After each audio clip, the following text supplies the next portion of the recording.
A little bit of a delay, yeah. Lots of fun when you wake up, prep everything the night before, and then they're like, nah, your internet's not going to work today. So, we're fixed up, we're ready to go. And I'll play one quick ad here, and we will kick off the show.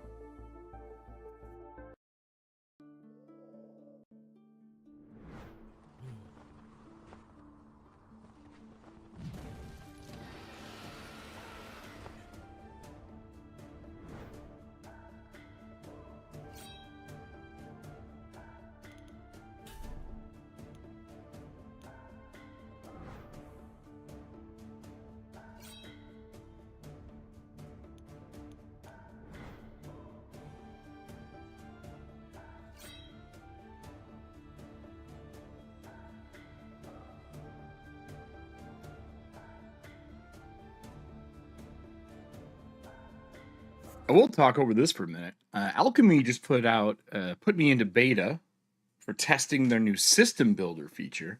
I'm super excited to go through and do this to be able to add games like Shadowdark right now to Alchemy, since Shadowdark isn't part of the Alchemy library. I would really like to get Kelsey in contact with them to bring it over and have it on there. I think that the cinematic nature works well. They're about ready to put their version 1 system launch out. But this system looks so good, or Alchemy looks so good, and its ability to run WebMs and to run video backgrounds awesome. Everyone has their own dedicated VTT. I just think if we can get the games we like on all the VTTs, you can pick whatever one you want to use.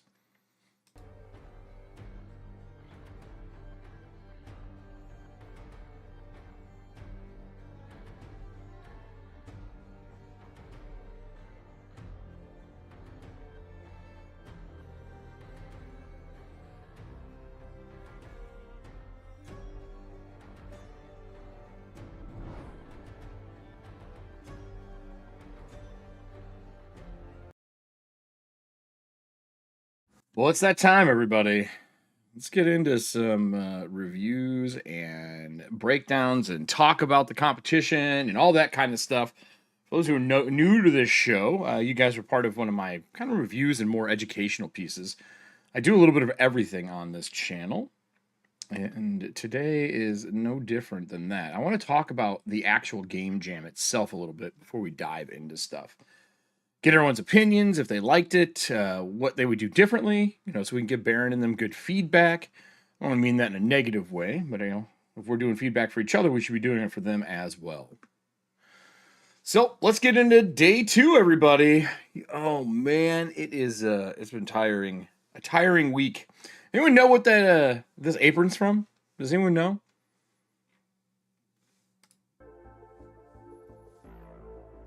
No? We'll see.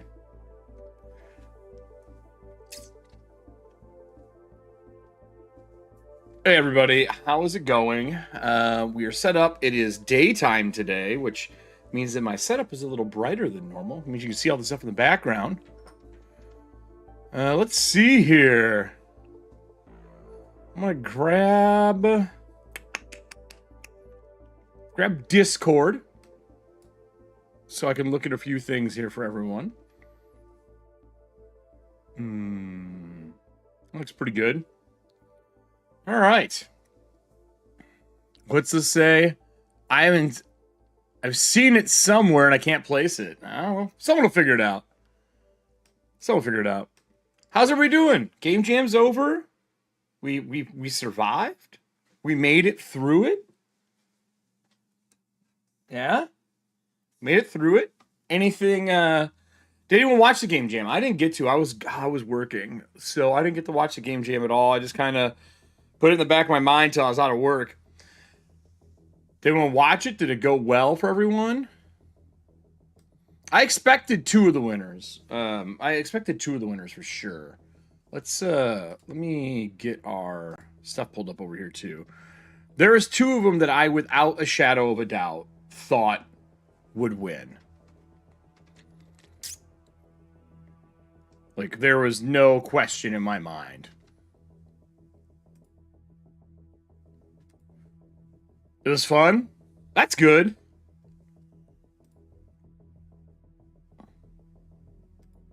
Nick, the picture looks the same as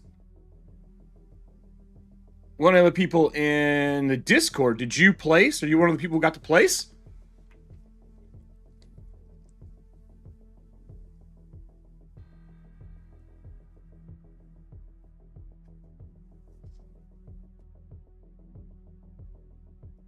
Let's see here.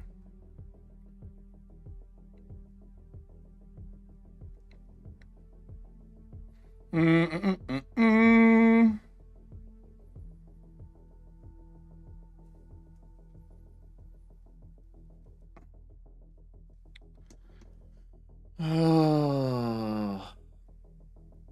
Dead Gristle, yeah. I'm surprised you got away with the 2-page spread option. I really thought about doing that myself. Because I was like, man, I really want to do A5. Like, that's the style I wanted to do when I originally saw this get announced. And I was excited for it. And then I saw they're like 8 pages. I was like, oh, man. Because I'm thinking I need to make it so you can do a 2-page spread and a single column, right? Like, or a single page and 2-page spread. And I was already doing a 2-page spread layout. And then I was like, wait, that's going to make this 16 pages from cover to cover. Fuck, I can't do that. Like, I should have just put them both on the same page. I didn't want to have to relay it all out and stuff like that. At least not in the program I was using. If I did it in InDesign, it'd have been a lot easier. But I didn't because, you know, why would I do that? Why would I do that?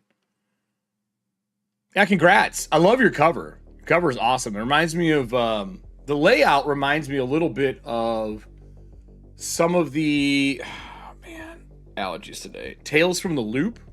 Some of the layout and mixed with what is that other game? Hold on here. I'm looking through my arsenal.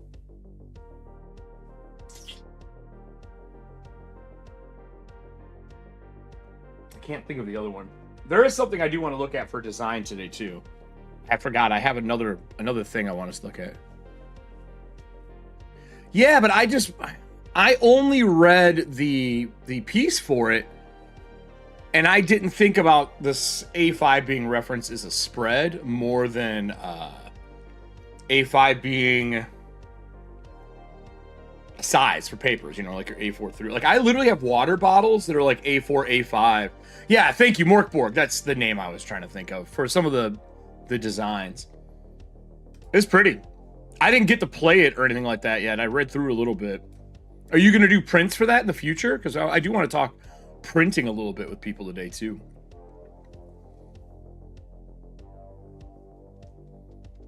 A little cyborgy. Well, so I have something I want to go over today before we dive too much in the game jam. Have you all seen this? This may be one of my favorite pieces of layout and production to hit market. Has everybody seen this? It is killer.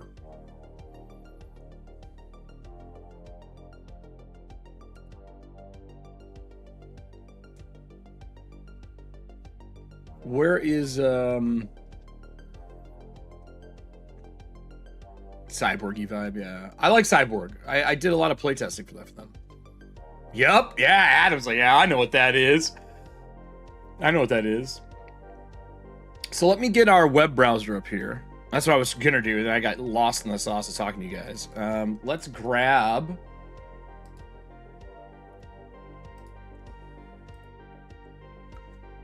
There we go. Let's grab this. Let's go over to the info page. Let's go over the info page and check some stuff out here. So today I do want to go over some of the reviews here, or not reviews, some of the ones that we didn't get to review. I ended up reviewing Meryl off air. I put that up and I put a comment in there for them as well. I said I would go over to this gentleman's, which I definitely want to look at. And I've already downloaded it. And then I said I would look over this one as well. And I think there was one other. Let me move my big old coffee thing. Got a big old Yeti full of coffee today. Yesterday I had a late night working. I got up at like noon today. Set everything up last night before I went to bed. Everything was good. Finished walking the dog, got back in, internet's down. I was like, son of a bitch. So I was on the phone with them getting that fixed. Ended up having to reboot the router a bunch even after they fixed it. So, oh, this is the other one here. Hold on.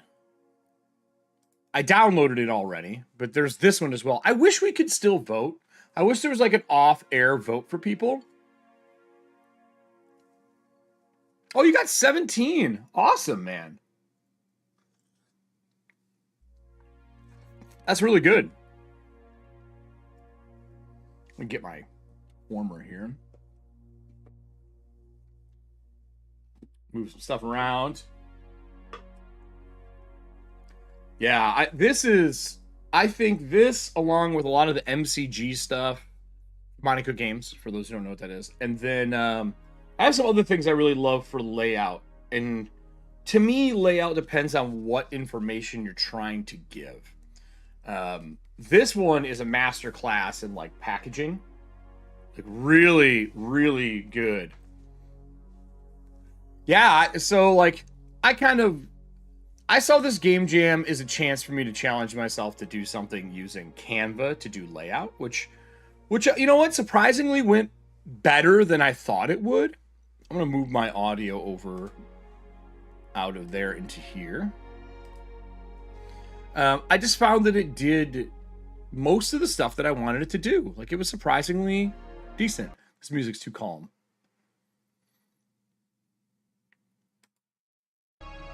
Like, I thought it was going to blow up in my face using it, to be honest with you. But I was like, it's Game Jam, it's free, I would never do this for a client.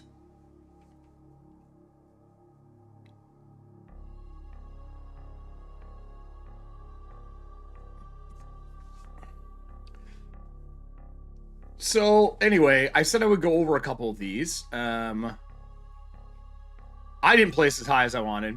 I placed like 31. I really thought I'd place higher. I noticed that I got a 1-star from somebody, and I think that tanked everything. And I think it was simply... Also, great feedback. I have not got to respond to these last couple people. I will respond. I just worked all of Saturday, so I wasn't around during the game jam. I'll probably do this tonight or on Tuesday, because I'll be at a baseball game tomorrow. But I got some really good comments from people. Take your feedback, do something with it, or you don't have to, but at least write down the notes that they've given you. To me, it's really important if you want to grow as a designer of any form to, as I've always said, take your lumps. Like, there's nothing wrong with feedback. And even if it's super negative, if it bothers you or hurts your feelings or you get fucking pissed about it, don't respond right away. Just don't respond. Take that note for the internet. If somebody pisses you off based on something they said about the work that you do, don't respond to them. They are zeros and ones on a screen behind a name that isn't real, right? Like, I broadcast my name as myself. I even changed my itch from my handle to my name, because ever since I started streaming, I use Erik Frankhouse Presents, and I've always used that for, I shouldn't say always, for the last 10 years, maybe 15 years, I've always used my own name as branding myself. And I work a lot in branding and identity design for commercial and for video games.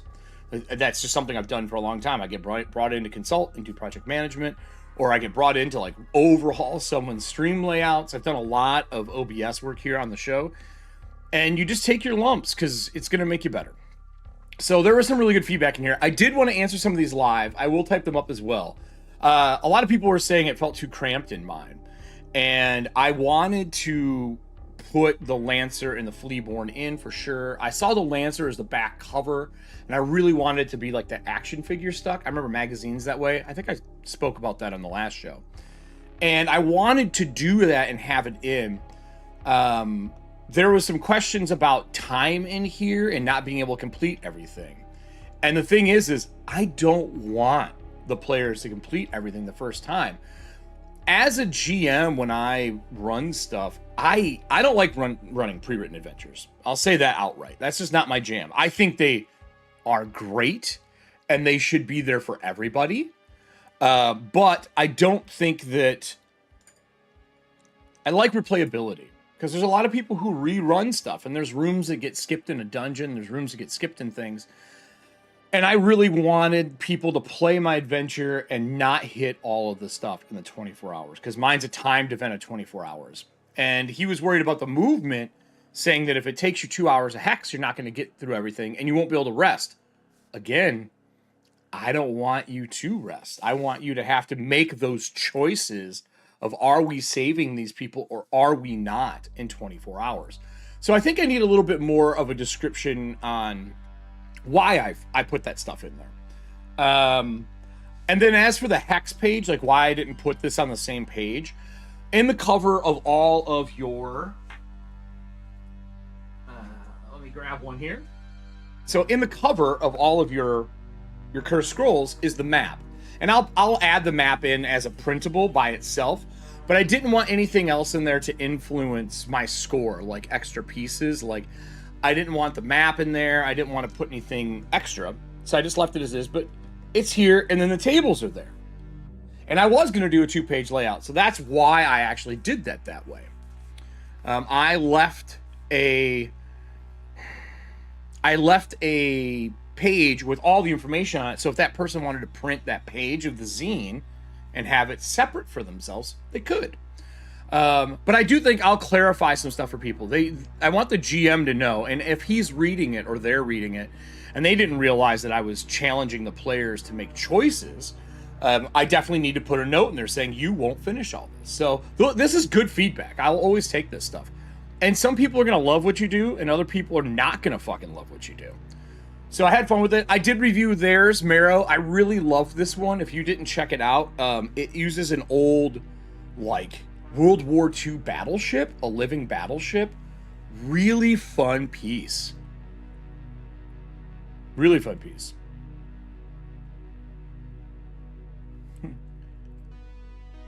Oh, 100% was. I'm cool with that. It was a design choice to feed the chaotic vibe of a lost one. Oh, okay. I try, Adam, to make meaningful decisions as a designer. I can't say the same for everything else. So, I want to review a few things here. I did learn something really cool today. I feel... I'm going to give you this tip first. So, I'm going to duplicate this. I like screwing with new stuff. So, every month, I personally try to learn a new skill.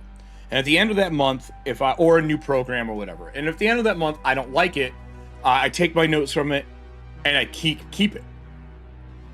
That's what I try to do. I try to keep those talents to move on to something else. So I'll make a copy of this, and I want to show you something that I found out with Canva. I'm hoping it's on the computer side, but I noticed it on the iPhone app version. That's the other reason I like it, is I edited a lot of my stuff while I was at work the day before the deadline because I had to go in and get stuff done, and I didn't have my Surface with me to get things done. So check this out. Let's just say, let's go down to like an obvious.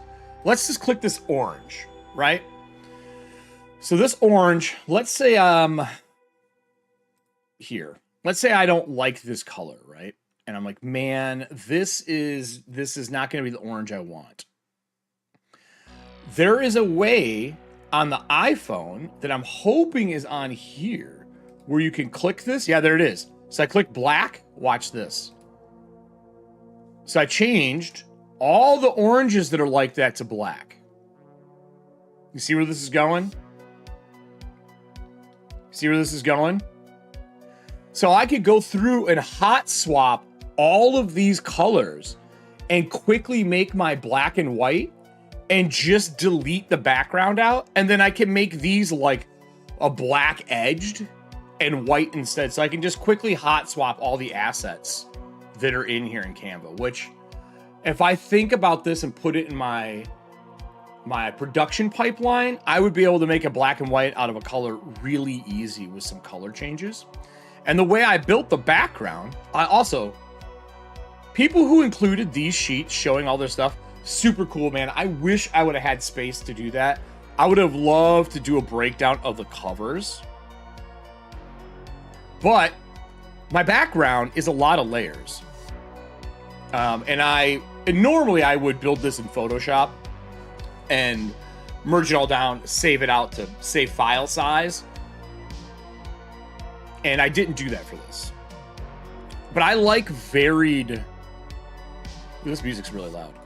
I like varied background pages. I like the I don't like the pages to be all the same. When I'm flipping through a book, especially bigger books, like you hit that like 20 to 30 page mark and you're flipping through and you notice the background is the same on every page. It's fine when it's like a really static image.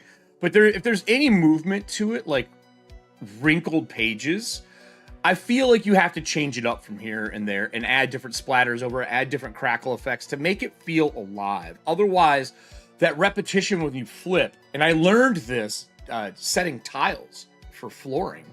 Again, one of those skill things. I grew up doing flooring and tile setting. And when you are pulling porcelain or ceramic printed tiles, and there's patterns, you got to pull and rotate and really pull from different packs to make sure the die lots match. But you do it so you don't see a print pattern. And I find that in books, I don't like seeing a print pattern. So like you'll notice that I may have used the same wrinkle page, but I have different splatter marks to break it up. And I even put different crackle marks, or at least flip and reorientate those marks, because I can't handle seeing the same thing over and over again. But just a little note, and I love that I can switch this to black and white, so that'll make me doing the full moon edition a lot easier.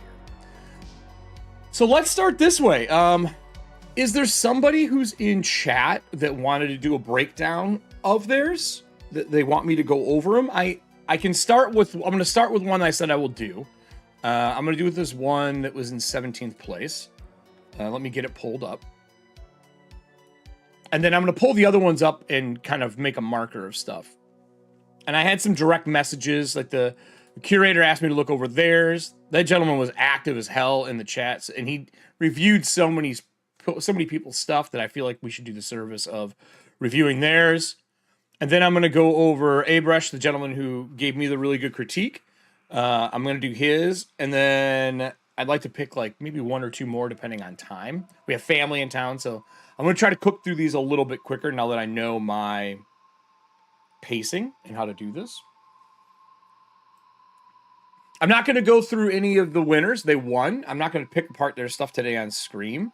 On stream. I am wearing a Scream shirt. But I am going to go over these other ones. So let me pull up my EFP. I have to take an allergy pill, I think. My eyes are killing me today.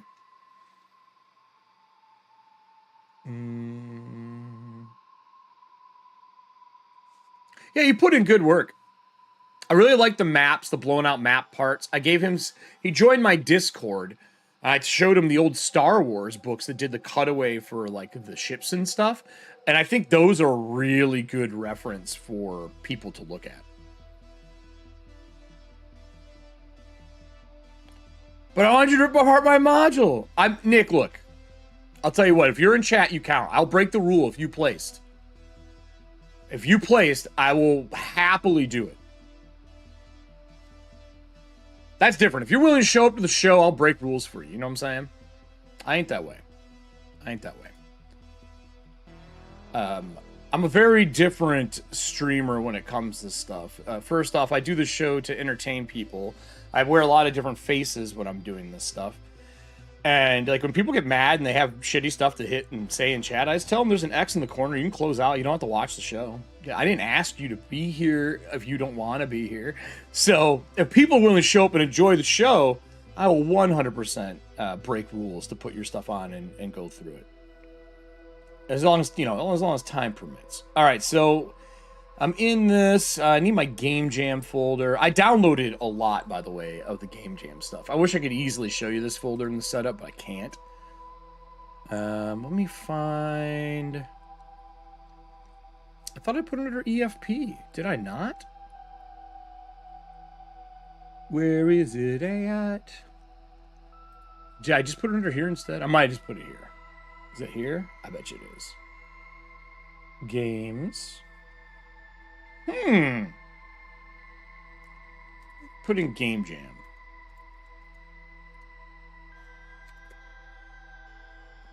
I'm searching for my folder.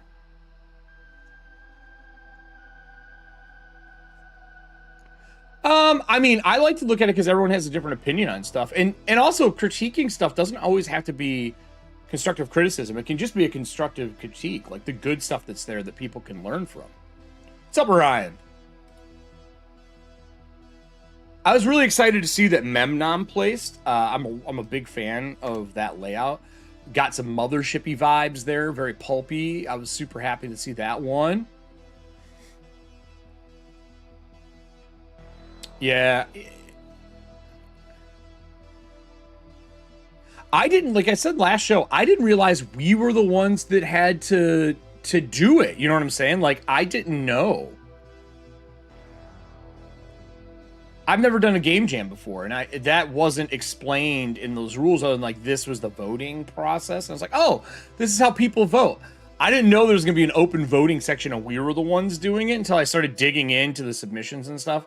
I do wish that this page was a little more clear. I feel like they missed the mark on some of their submission guidelines and judging criteria. Like, this should have said submissions will be judged in the following by you, the people submitting. Hey man, that is an awesome piece, bud. Like, I saw that and I was like, oh, this has got some stuff in it that, as a designer who I love doing fonts on black. I'm a big fan of that. And for a long time, it was considered really risky to do print on black background. And that's from, like, when I worked in magazines doing layout stuff. And I'm talking back where we were like cutting and taping shit back in the day, man. I really love doing text on black, and printers have gotten so good nowadays that you can do it a heck of a lot easier than you used to. Like, really, really can. So bravo to you. I think that's probably one of my favorite things to do. It's probably why I'm a big fan of the Cyber Plus Punk. It made you laugh? It made you laugh? That's hilarious. It's one of the first ones I looked at. The layout was clutch. I'm trying to find these dang things. I had this pulled up and now it is not wanting to do anything I want it to do. Like, the Gamejam's not showing up. I downloaded a ton of these. Like, I probably downloaded 80 of these and looked through them over the course of just, like, flipping through them. Because to me, like, there's some really cool pieces for people to see that I don't know if they would have known about prior to that. Well, I'm going to put Gamejam up here, and I'm going to have it search. Because I don't know where it went. I'm going to move this over here. And then I want to go over this criteria first. I want to talk about the Gamejam before we review our first person. All right. And there's a lot of good things out of design we can talk about too. But this, I want to talk about the Gamejam itself. First off, thanks to Baron and them for putting this on. I think it is awesome that they did this. I think that they put something together that built a really strong community. And at the end of the day, that's probably what I'm the most happy about, is having a bunch of designers to go through and work with. If you look through the Discord for Gamejam, there's a lot of people talking about when they're writing novels that they have groups that they work with to bounce each other's ideas off of. In game design, it's weird, man. The indie scene has changed this a lot, but until the indie scene popped off, it was hard to find writer groups for tabletop RPGs. And there we are. And it wasn't easy at all to get a hold of people that you could work with.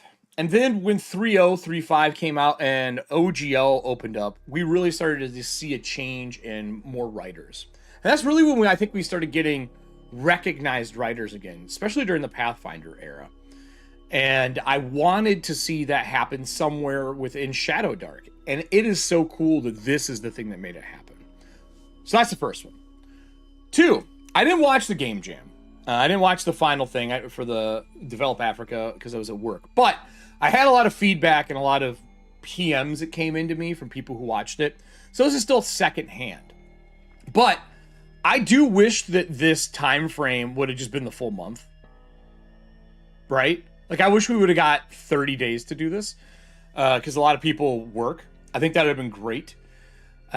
I think the final judging, I would have liked to have seen some game designers on there actually breaking it down. From my understanding from the stream, it was mostly a lot of oohs and ahs.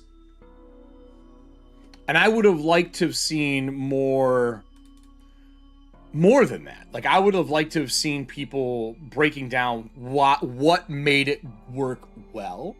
And I don't think that's what happened. Correct me if I'm wrong, audience, but I don't think that's what happened from what I was told. And if, look here, this is a call out to Baron and them. Baron, if you're going to do this again, please let me technical direct your stream. Let me technical direct it so you can call in with all the other people. I can help you get your camera set up right. And I know you have a real mic, Baron. I don't know why you're using that arm boom, but let me help you set it up and give you a really good presentation. I would love to do that. And I can do however we need to do for that. I've been doing this for a long time. I worked in broadcasting. That's my little shout out to Baron for anyone who wants to tell Baron, let's make that stream look good. This is me.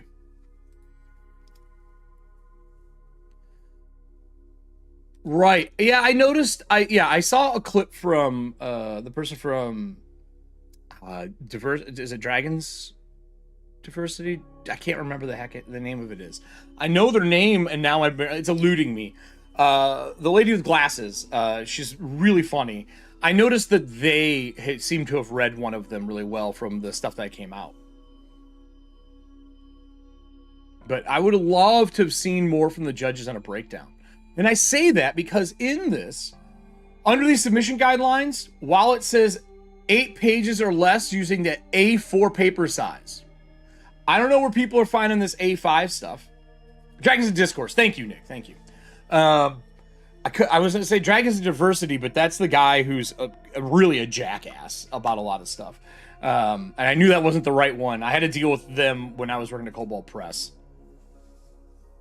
Yeah, Dungeons and Discourse. Yes, that's it, Nick. Yeah.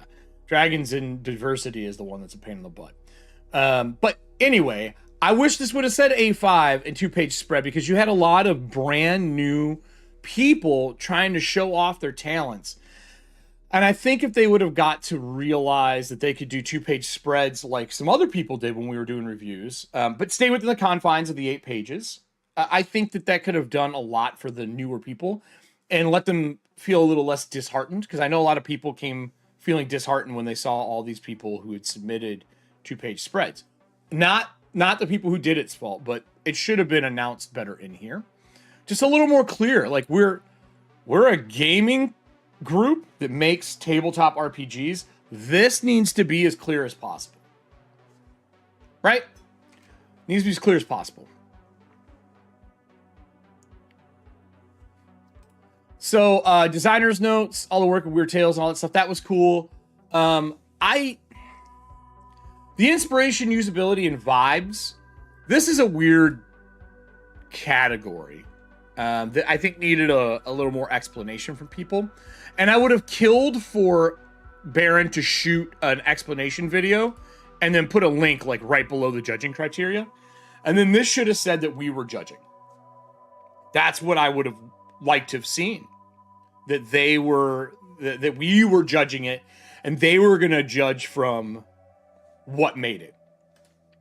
Because at the end of the day, what's up, AW? At the end of the day, I didn't know how the judging criteria worked. And you didn't know until the game jam ended and gave you all your numbers. Like, if it was just us voting, if it was their picking popular favorites. Because the reason I say that is if you go into here and you look at popular when it was done, it was these, Weird, myself, and this one. I think that was the top 5 when it was done. I was like, oh man, I might have made it if it uses popular vote. Like, it doesn't make sense. And then now that you can sort, I don't see a way to sort it based on order of who won. I don't know if that's because they don't want to offend people, but popular is just the same thing. It's just like people would be just as upset to see themselves at the bottom of popular vote. Anyway, that's my critique for that stuff. Better show, better looking, a little more clarity on the rules, and I'm excited to see what everyone does again. I think it would be cool if they did this twice a year.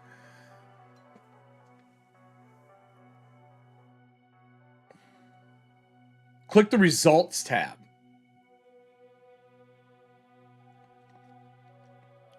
I see submissions. I've seen what rated. I've seen my submission. Random. Most karma. Least rated. Most rated. That still isn't right either. Yeah, this has it. Yeah, I get this. This is awesome. Oh, this is it. Oh, cool. Well, that's awesome. Okay, this is here then. Oh, Weird Tales almost made it. Dude, this was so impressive. Yeah, I got it now. I see. That's okay. I didn't know this was here. That's awesome. This comes out after it closes, obviously, because it's all the rankings. Cool. Cool. This was awesome. Again, great cover. I didn't look at this one.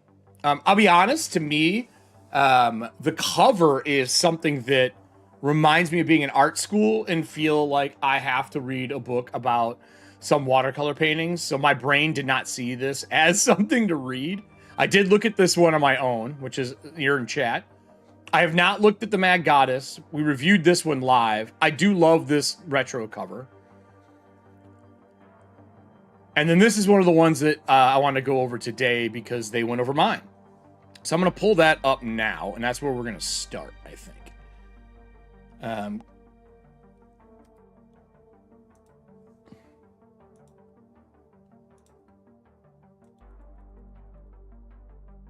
right.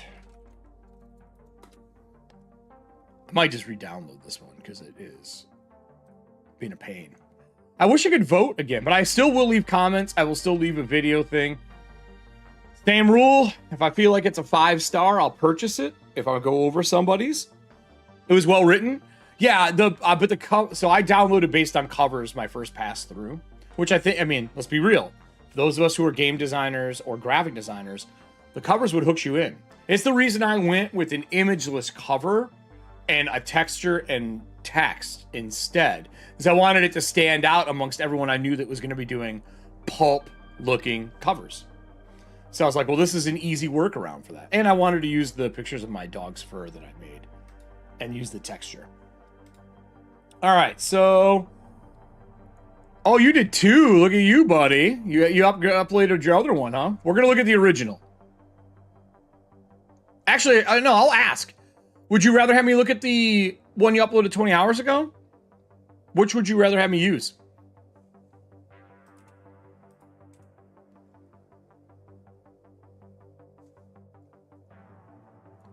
Which one would you rather have me use? Yeah, you were next on my list to review, and I didn't get to it.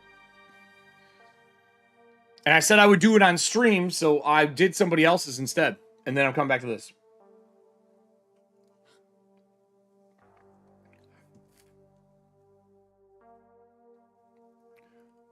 Well then, I'm going to do the A5 because it's actually going to be easier for me to put on stream. All right, let's get a PDF viewer up. And since we have designers, I like doing this with designer notes and talk to them about what they did during this, what they found was difficult, what was interesting, all that kind of stuff. So we're going to get rid of Chrome.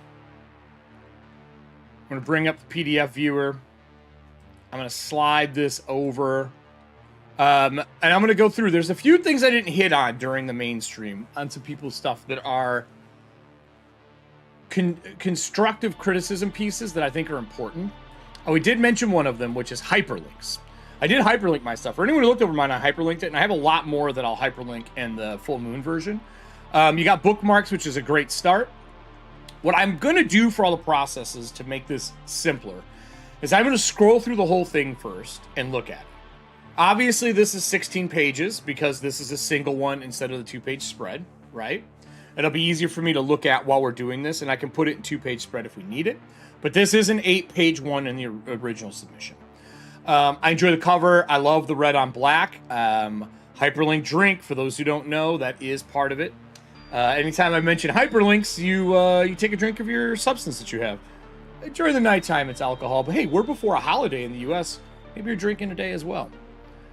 So I'm going to scroll through black and white format, red dripping. I'm a huge fan of blood. I mean, if this isn't obvious, I am a Scream fan.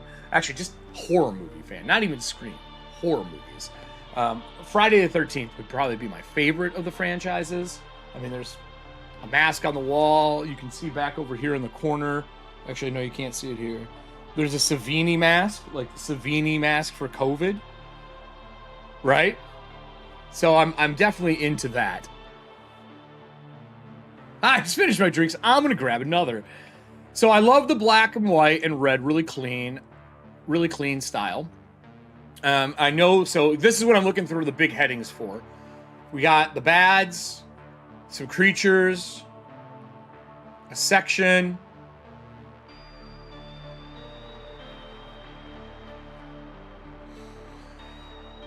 a map. You did a... Oh, okay, so you actually drew yours out. You went old school and drew it out. Awesome. I love me some hand-drawn maps as a cartographer. Market Square. I see you did a little clippy clip. Turn it sideways.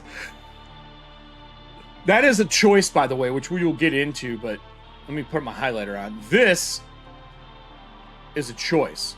Because when you... Otherwise, you're going to have that hex on a weird angle. They drew this and made the choice to turn it, so that when you're on the bridge, it's still hex-based movement. And then you got a nice breakdown of the different levels in the row house. I love row houses. I use them in my soul-punk Victorian horror setting all the time. Stable, temple, tavern. In rooms, bakery, boons and magic items. So you gave an XP table. Really different. I thought about doing that. I thought about giving an XP one.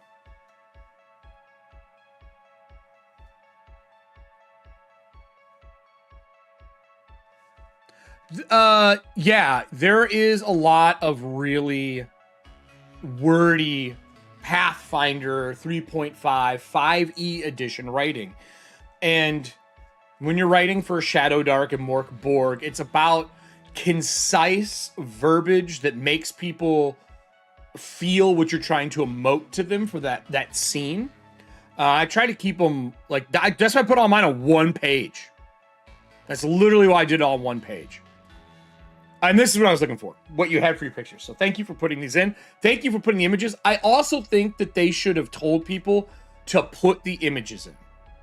I think that once I knew I was judging, I wanted the images for everyone so I could at least see what's going on. I also wish I would have clipped mine so that I put the real titles below, because on mine, my middle book didn't have the title of the book on it, and I was inspired by the title, and I used the 4 people for the werewolves. So it was just some dumb choices on behalf of like how people were told to present. So I want to start here. I think this is the best place to start. This is where we started all the other ones, was looking for what this was.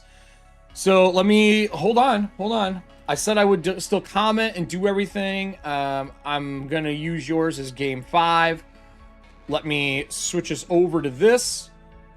Let me pull up, let me go back one. We get the name of this. Ooh, yours highlights in orange, pretty. And to be clear, I like all different designs. Like, it doesn't have to be the same design every time.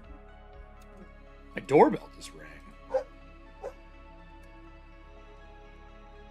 I wonder who it is.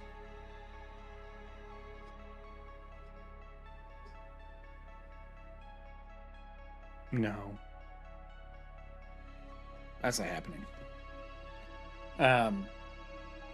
Let's see here. YT review. Let's get the time. It's someone canvassing, and I'm not gonna stop a stream to go answer a canvasser. 56:27. All right. 56:27. And let's break this down. Did that work?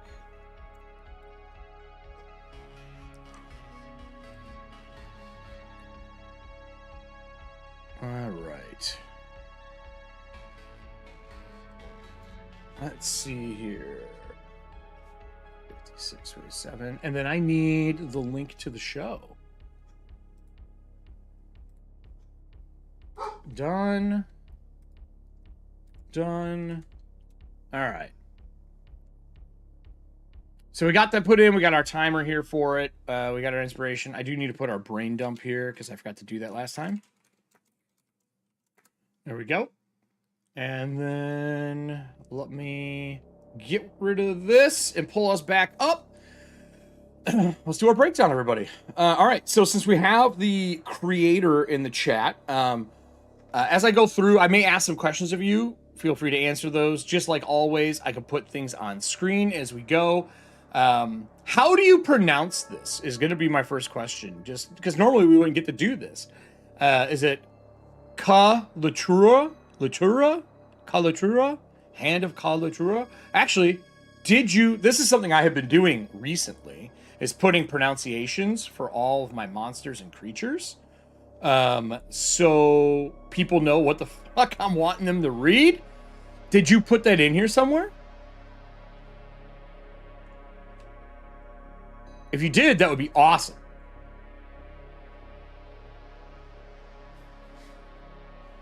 Yeah, yes, Sonic. Oh, dude. Yes. I am a big fan of writing in the layout program. Because sure, if you're doing something like a 5e module, you can be as wordy as you want. And it's acceptable. But when you are doing game design for like Mork Borg and things like that, you can't do that. You're so better off writing in it. Like Indestructible Boy is a big fan of writing right in InDesign while he's doing stuff. And I think that it really goes a long way when you're trying to make your text fit to your page numbers and when you're trying to keep it short. So 100% Sonic, right in the program. 100%. Kalutura. Kalutura? Well, anyway, that one. I'm so bad at that. My tongue is not wanting to do it. So this adventure is created a part of the Weird Tales Shadowdark Gamejam, hosted by Baron, inspired by 3 randomly selected Weird Tale covers. I want to zoom in a little bit. So cover-wise, what do we got here? Oh my god, let me grab this. Thank you. Weird Tales, Dark Lore. Great cover. I'd had a lot of fun with that. See, theirs is different too. What is it? The Hand of Saint Uri? Saint Uri, I think. Side of the primary villain should be just by a single hand. Smart. Slime. God, I love me some slime stuff. That is a really cool cover. This has got a weird, like, Gone with the Wind vibe. Right? And then Weird Tales. This is just a creepy... This reminds me of somebody's high school art when they're learning to do oil pastels. That's what that... Because, man, oil pastels were such a bitch. Such a bitch. And that's what that reminds me of, is you, like, trying to do a face in oil pastels and, like, trying to smudge it. Oh, my God, the nightmares. Oh, for any other artists that are in this room, you know my blight. I would have killed for slime, man.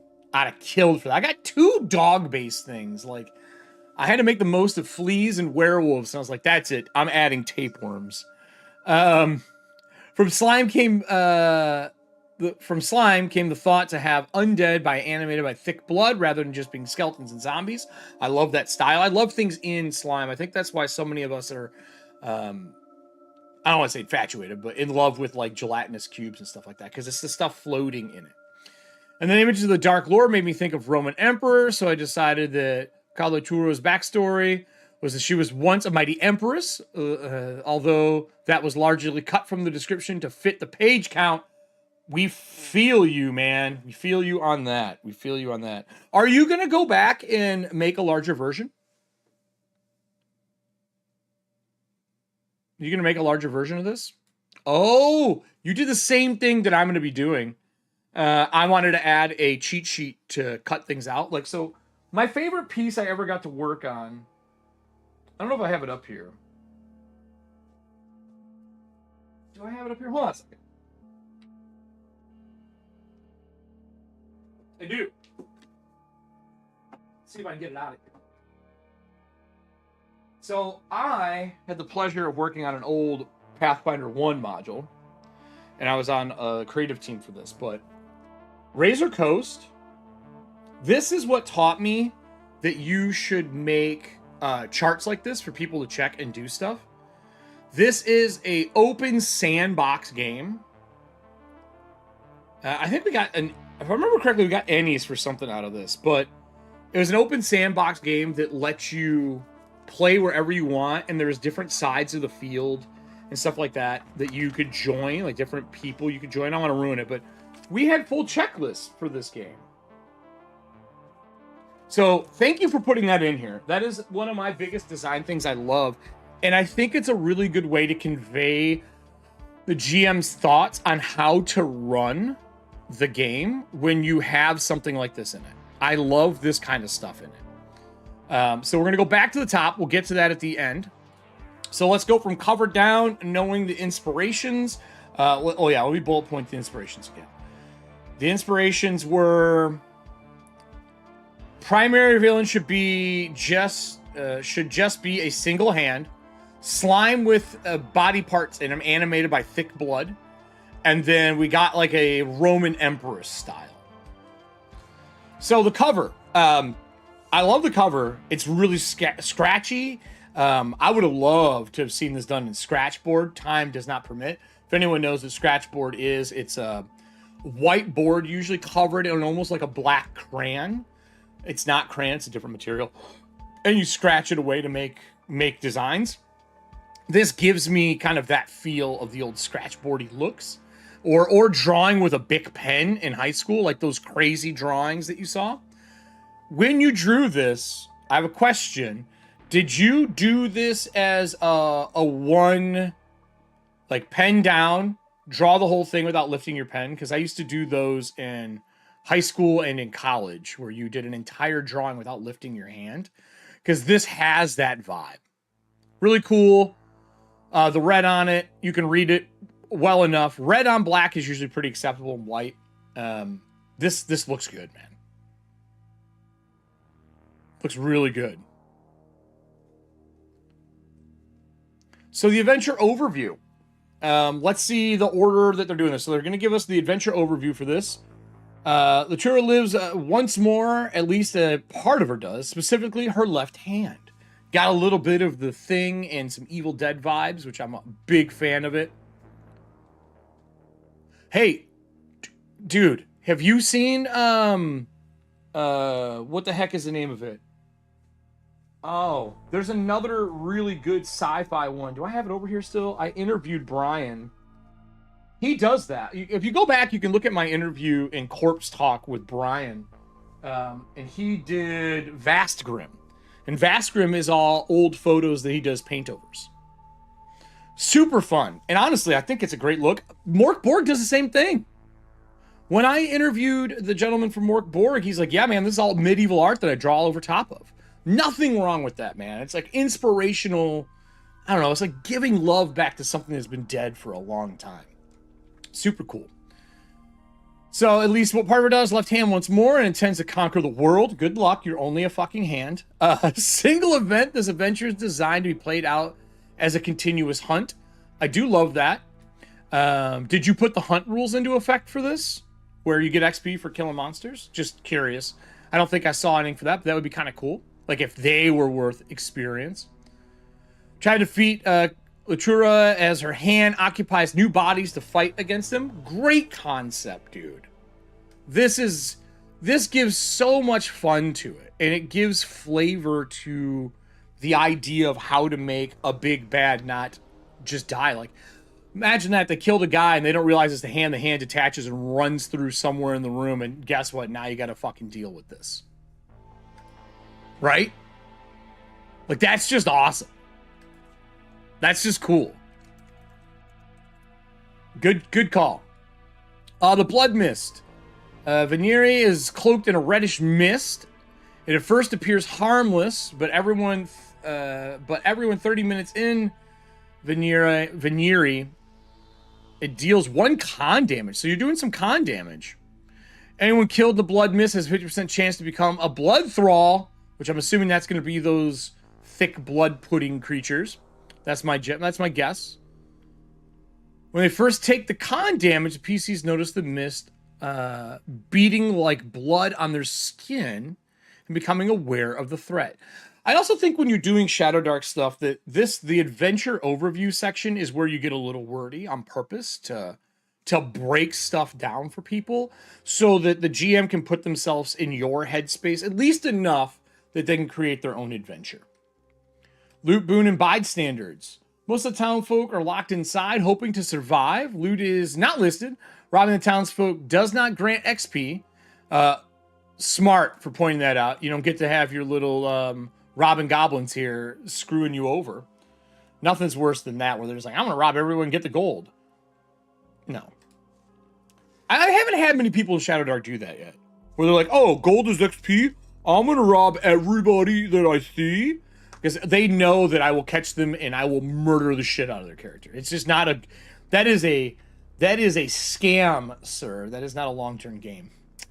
Location descriptions. Random events will affect unvisited locations, so each has several descriptive notes. No outline. General terrain and purpose statuses before the attack. So dotted outline. Civilians are barricaded in. This is smart. You're using quick visual indicators. I wish more groups did this.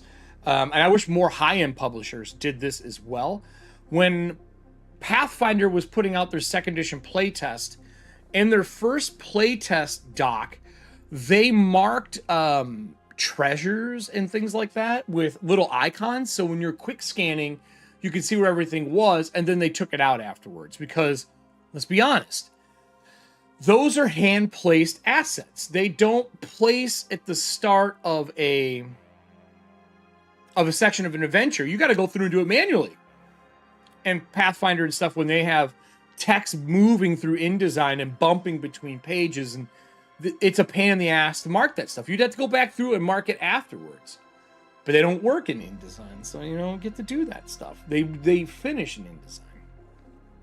Red outline. Attackers have broken in. Civilians from dotted section are still present. Dripping blood after the building is overrun. This is smart, man. It's a really smart play. This whole thing is smart. And I didn't realize that this was no outline and there was no outline around it until I read the rest of them. That's just how my brain went. This is really smart way to show how a scene is currently...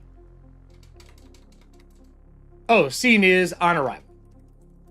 And then the other cool thing about this is if you're printing this out yourself and you're running it, and if somebody gets attacked, you just solid red line it. I'm a big fan of drawing in zines that I print. But like, you just draw your own. When I do plot webby stuff, I teach people to use different colors. Writing on an angle is for the GM, so you make your own notes on an angle and this kind of stuff. Because you can quickly identify notes on an angle as your own notes. So starting the adventure begins when the party arrives on the bridge on page 8. With 16 pages, cheater. How come you didn't put little cutouts of the map? Was there a reason for that? That's probably my first big question, or second after the name. How come you didn't put cutouts of the map in each section, like up here when you reference these? Or a hyperlink. Is it hyperlinked? It is. I take my words back. You hyperlinked it. Everyone drink. Good man. So this is the area he's talking about. I head back. Snuck it in there, my friend. Snuck it in there. I see you. Adventure begins when the party arrives at the bridge, but what draws them there is less certain. They might see a haze of reddish mist, so the stuff we talked about earlier. Find nearby farmers fleeing after a monument burst. Ooh, a monument burst. Apart from the mist appeared. Return there to recover after an adventure. This is a great start. I love this one. Because this allows you to second hydrate. Yeah, it's not really hydration though, buddy.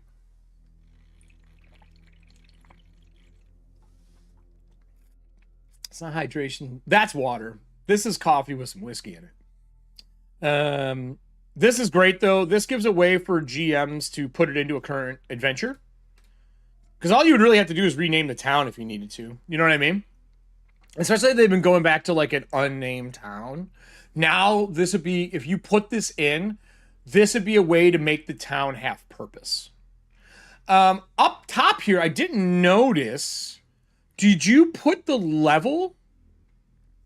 In this adventure overview, I would like to have seen the level. You know what I'm saying?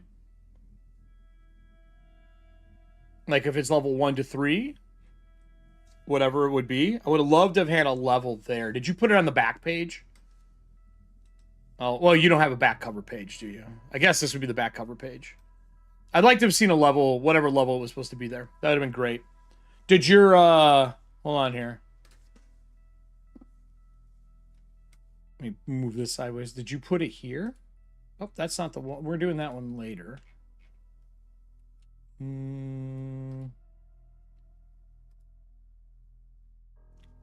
me see here. Oh, okay. Okay. So I did not. I didn't have a chance to play test it. None of us. I don't think many of us did, man. So I'm not significantly confident of the level that it would work for. Okay. Okay. It's balanced, about the same same as one of the 4 to 6 adventures in the Cursed Scroll, I think. I don't believe in balance. I'll be honest. I don't believe in balance in a game. I really, really don't. We'll talk about that more. I don't think you need balance in Shadowdark. Smart thinking can get you through a lot more. More or less had to guess about the level. I knew what level I was designing for just because I used the monsters as the basis. So anyway, Carouse at Tavern. I love the carousing stuff. Anyone who's watched my Monday show for Breachers, Breachers and Shadowdark, I love the carousing tables. I think they are super fun. Yeah. But I don't think you need to be that balanced. I don't mind putting things levels over top of players in Shadowdark. They need to learn how to deal with stuff. Look, man, dragons don't... I won't use a dragon as an example. If you're level 1s and a big bad shows up and it is like... Let's say werewolves, because that's what I had to write. Showing up your city and they're level 4s. Your party shouldn't be thinking about how to kill them in Shadowdark. They should be thinking about how the fuck to get out of there. So that's more what I mean by levels. A familiar town. You could instead include Vigneri as a town from which the PCs go on adventures, then only spring this event on them as their familiar place. Great minds, my friend. Be careful if you do this, as there's a vast difference between failing to save unknown NPCs and watching familiar NPCs die. No. I mean, yes, but no. Kill their sweethearts. It's like writing rule number 1. Kill their sweethearts. Before and after maps. The maps of the whole town, page 7. Oh, yep, it's hyperlinked again. My man. Making me happy. Show the buildings as they are before the attack begins. The individual maps on each location, pages 8 through 13, show what they look like after the attack has begun. Awesome. So we got 2 sets of maps here. So we got 1. 7 is buildings before. 8 to 13 is everything after shit goes, south. Running Latura and her thralls. The adventure does not spell out every enemy actions. It shouldn't. I don't like that. That's old design. I think a new design, you let the GMs come up with it. Latura and her thralls should move between locations to seem natural, with her activities being clever and quick. So, this is what I would do to all the people running this. This is a little old school method. I learned this from Vornheim, actually. These maps, so you got this here. These are the different areas you're going to attack, I assume, right? I would just drop a die on the map. And that is where she attacks. That's how I would do this. I would literally drop a die to rotate where they're at. A physical one, like have you ever seen the people do the mapping where they drop all the dice on the table and they draw a line around the maps? It's like that, but in Vornheim you use it for an action table. Actually, hold on.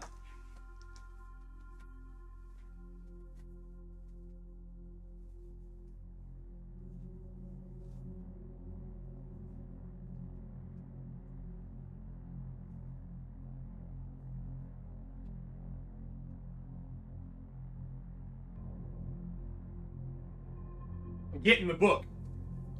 For those of you who haven't seen this, so this is Bornheim. Real small, right? And on the inside, the slipcover, I'm going to go to my large camera here. The slipcover has the rules for how you do it, right? But if you take the slipcover off, the book, you literally drop, mine's dented up in spots. You drop dice on it, and these charts around the outside do a bunch of different things. And on the back, they have like a hit location one.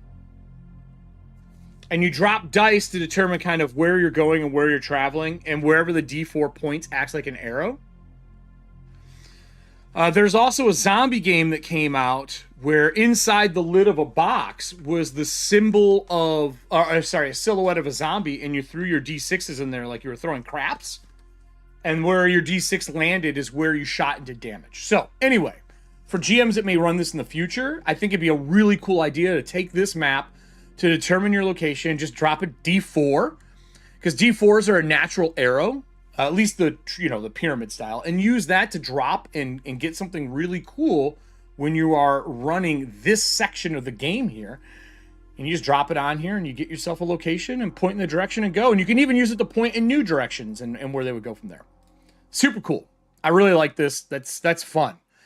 I love when an adventure feels like it's living, like it is changing. You know what I mean?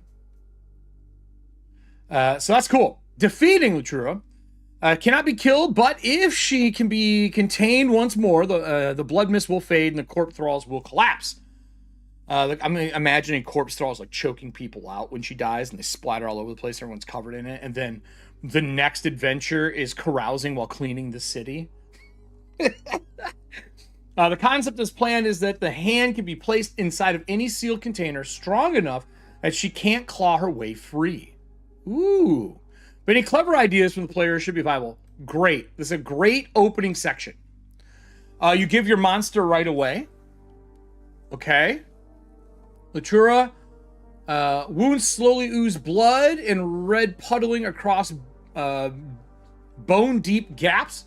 But they have no concern for their injuries. They're bearing a regal and proud. Yeah, because they are her. Carousing will clean massive blood pools. You got it, my friend. That's what I'm saying. Got to make those moments in Shadowdark. You got to keep that grim dark. Even in the light. Like, I see it like a dark comedy. Like, without levity, horror doesn't hit right. I think Buffy the Vampire Slayer nailed the idea of levity for horror for a TV show really well. But Cabin in the Woods, too, same thing. You got to have, obviously it's Joss again, but you have to have some levity for horror to hit. I put a Psycho Goreman as a reference for a movie to watch for mine, I would say watch Psycho Goreman. If you want to see horror, gore, and levity kind of put together, great movie. It's on Shudder. I think you can find it a couple other places now. So AC 12, 24 hit points. That's not too bad.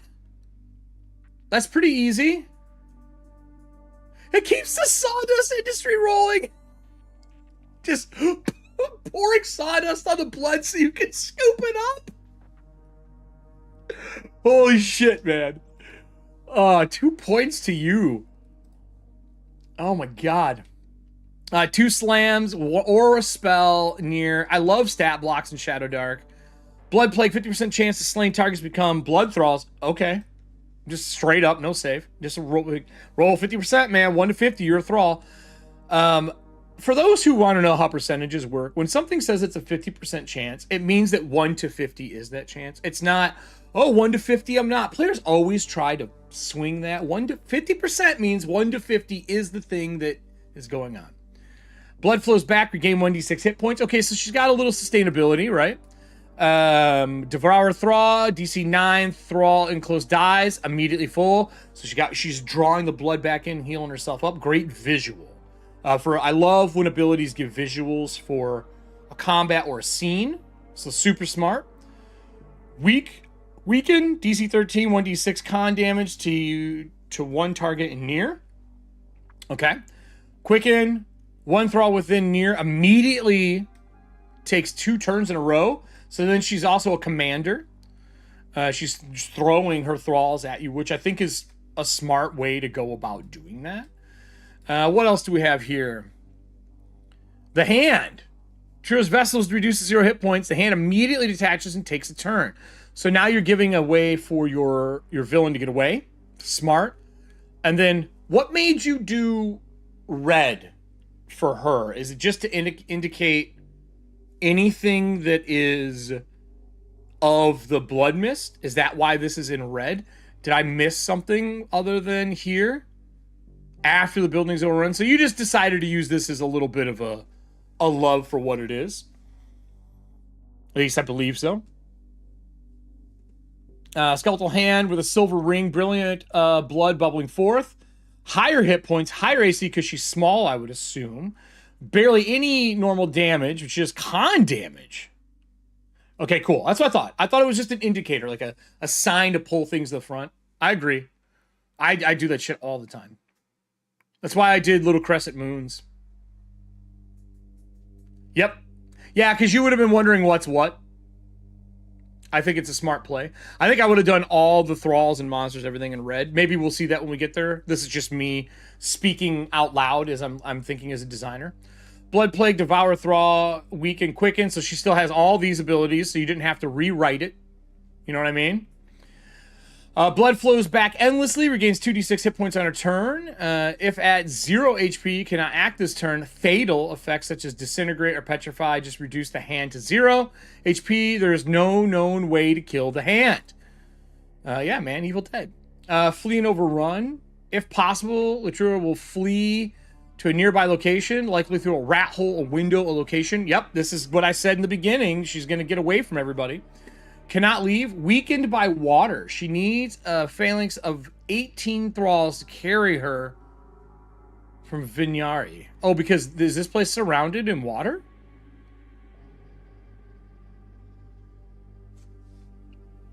It's a wind condition. This is basically a wind condition. If she can make 18 thralls, she gets carried out of the city. Was that up here somewhere? Let's see if we see this somewhere else. Her ring, DC 15 strength check require Latura's hand is at 0 hit points to take her enchanted ring. Page 14. This is the ring, golden serpents. I thought it was a silver ring. Okay, it's silver with gold serpents then. Intertwining, a bit shiny. Intertwining, bite, and shimmery ruby. You may spend an action to suffer 2 con damage and heal according to your level. Okay, that's pretty cool. Little healing item. Yeah, it's an island. I don't know if I missed that it was an island up here somewhere.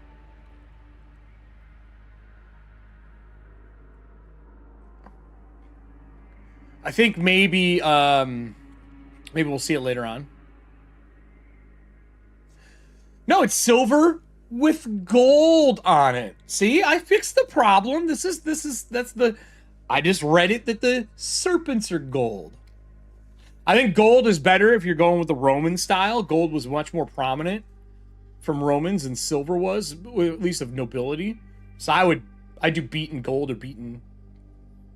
Oh, that's what I would do. You go or mix them. Who gives a shit?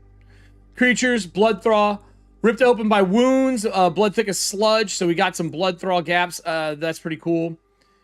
Undead, immune to morale checks. Again, like I said in one of the other ones, everyone forgets about this. This is important. Morale checks make fights shorter.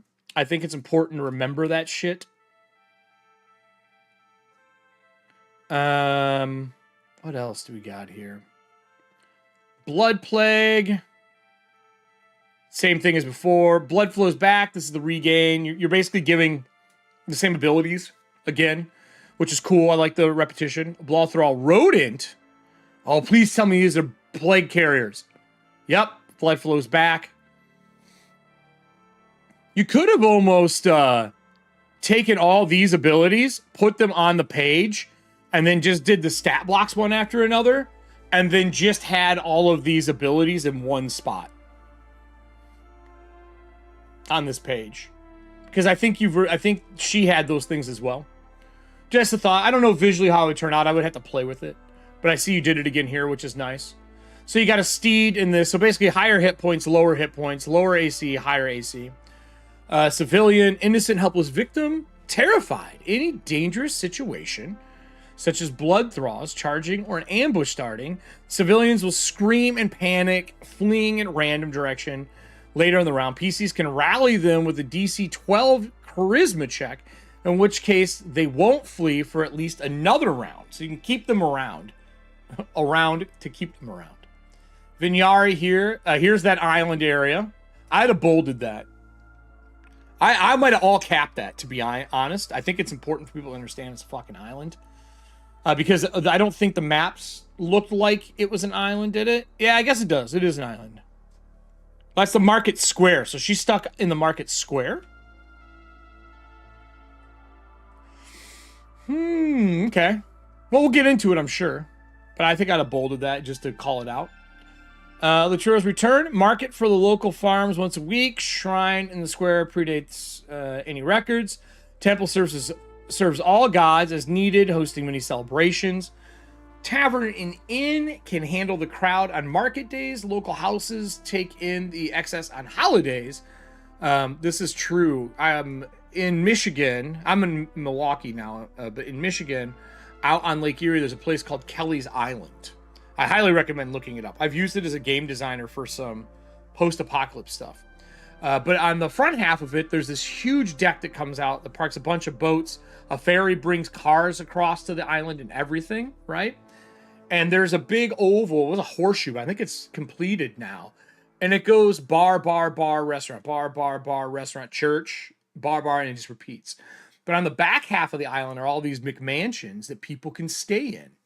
And when people are there and they get too smashed up, if they're not in the pig pen where they keep serving you drinks but take your boat keys, you can rent the areas to stay in on the other side. So it's cool. Like the excess houses, that's what they're there for. Is that the one with the crazy Mormons? I don't remember Mormons being there. It's a party island. I used it for Hope Finder. I've used it for that once, and then I think I'm going to run The Walking Dead on it. Beaver Island or something like that. Yeah, that might be it. During the attack, the haze of mist tinted red in the sunlight is visible from miles away. So this is so people can see this. So you got a little bit of like a Ravenlofty vibe there. The lake's water has turned thick and crimson.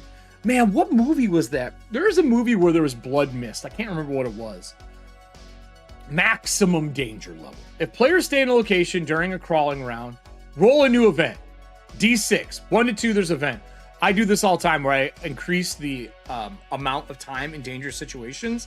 I find that the D6 table, rolling a 1, I sometimes will go numerous hexes, just a lot of stuff. You'll go a long time and there's not a random encounter. Enough to where like when you're having the players roll it, it doesn't feel as impactful. So I only have them do it for like impactful moments. Like when they're setting up the camp and they're worried or they're going into a city, I have them roll it. But yeah, 1 to 2 helps fix that a lot. Random events, re-roll, repeat locations of 4, 5, and 6. You're basically telling people, yo, those are once. Re-roll, repeat locations. Okay. A rush of blood flows in. DC 12 con, 1 con damage. Well, how does con damage heal in Shadowdark? I don't remember. Is it just at rest you get it all back? Does anyone know? Or do you have to have a spell? Because fuck, if it's a spell. Oh, god damn. 2d6 blood thrall rodents gnaw at the walls. 1d6 blood thralls are chasing 1d3 villagers. A location, I like the d12 by the wall in the town, is attacked. Terrified townsfolk decide to burn the building down. Woo, doggy. Rest. Thanks, Sonic.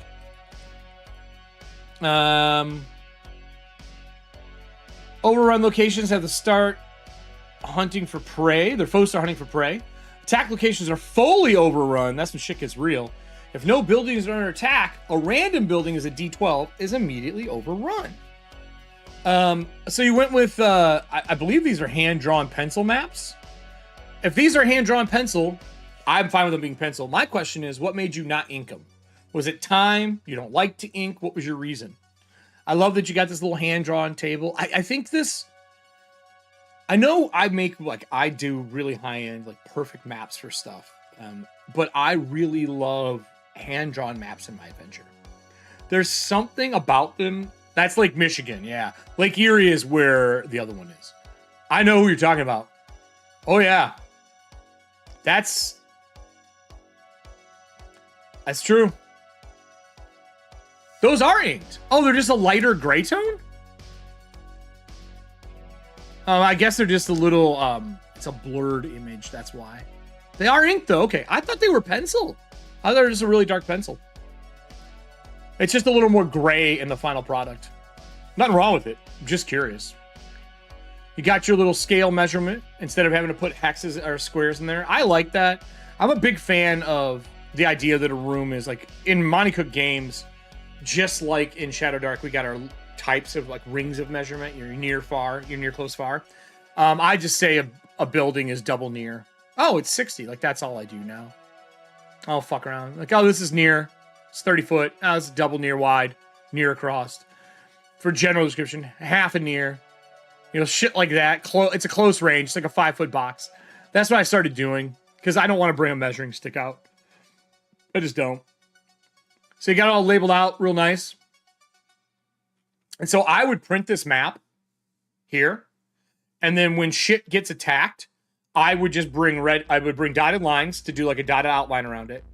And then I would bring a red ink pen and I just fucking red ink that shit. Yeah, probably. Hey, man. Totally fine. I actually like the grayer tone. That's why I was asking if it was pencil. Like, you can see if I have my portfolio up here. Yeah, I do. So here is in the map section. In there is the map section of some of the stuff I've done. But I love pencil ones. Like the Crimson Chains episode 3 one that's there. That is my plotted adventure. It's audio guided. Those maps are all from that. And I did color ones for the first one from the Anton Farmstead. And I was like, man, I just don't like the color. And I went right back to doing black and white maps. So we got our first area here. We got, so you got directions out to where they go. This is the town square in the marketplace. So we're going to get to this part. I'm assuming you reorientated the grid on there just so it's easier for people to do it. Is what one of mine? No, right now we are reviewing one of the... They're in chat, and this was my next up to review. I didn't get to do it live, so I'm doing it now. They ended up placing, which is awesome. This is the Hand of Kadlatura, and we're going over that right now. The link that's there is just my portfolio site. I was just showing, we were talking about maps. I knew I had a bunch of maps on there still.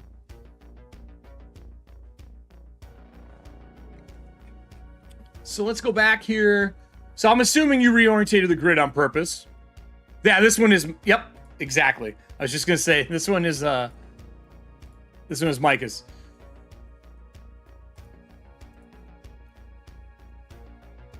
So a wide stone bridge leads to a small town of Inyari. An ancient obelisk dominates the square. On market days, the square is filled with vendor stalls.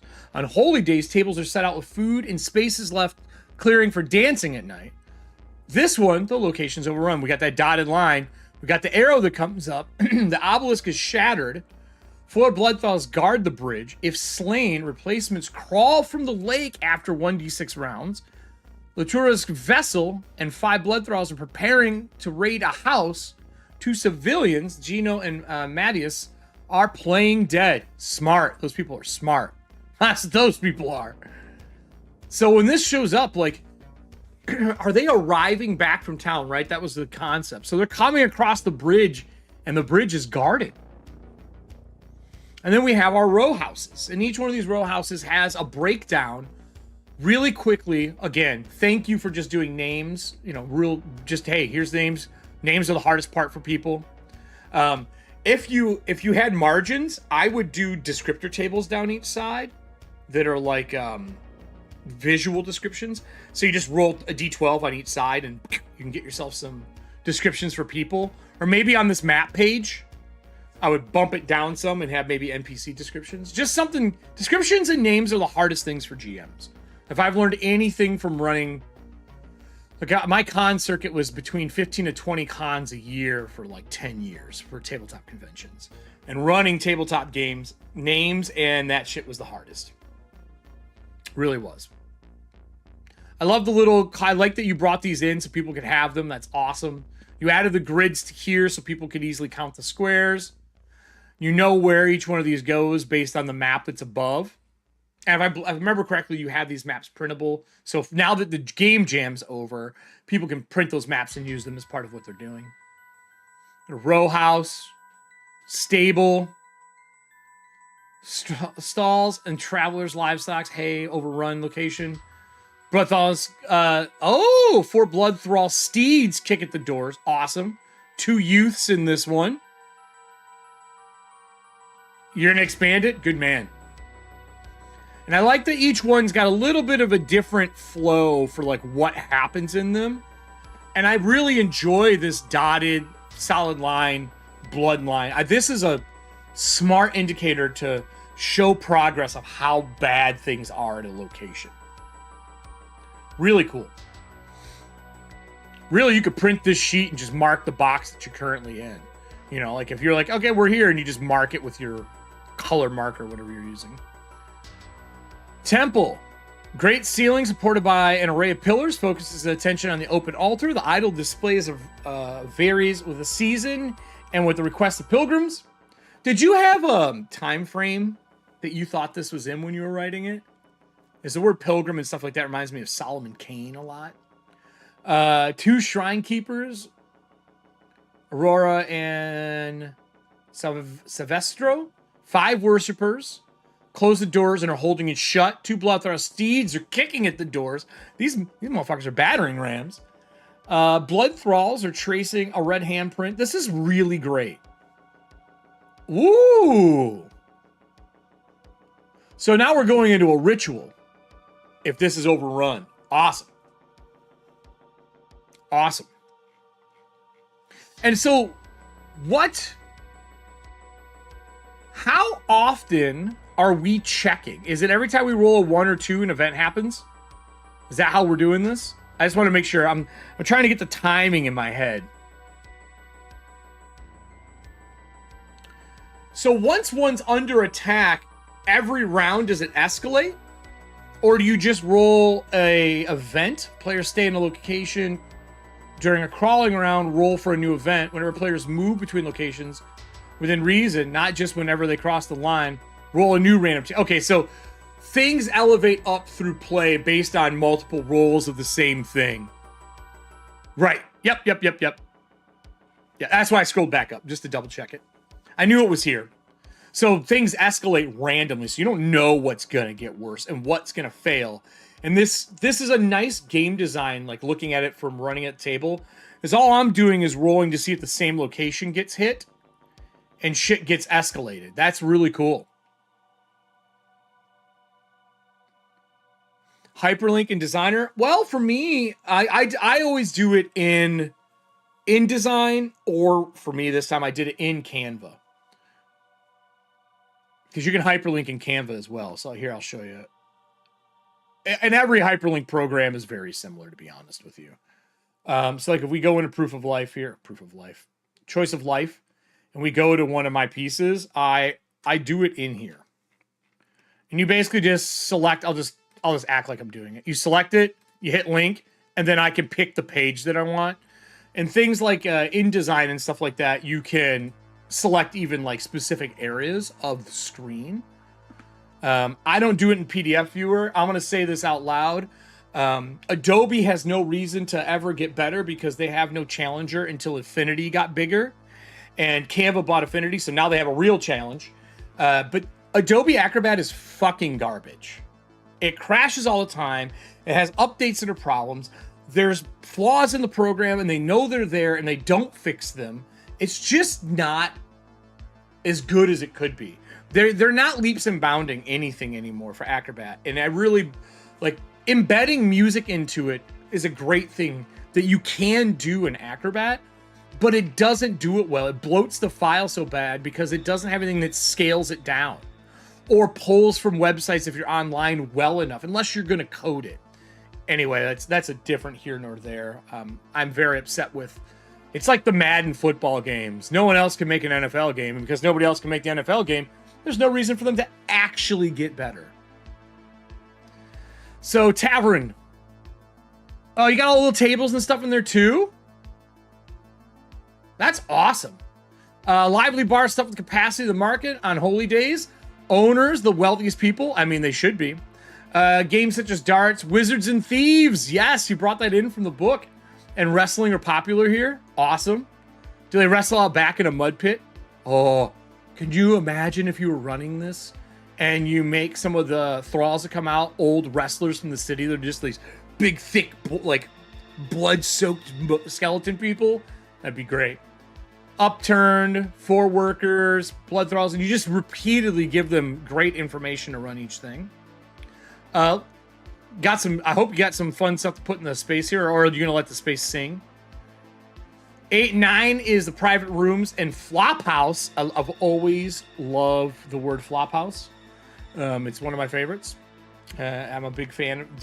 I like the way it sounds when you say it to players. I like verbiage that causes an emotional response from players. Like the word sloth. If you ever say the person stands up from the dead and their skin starts to slough off their, like, just off their body, and they're like, oh, it's sloughing off their body. You're like, yep, it's like literally sliding off the bone.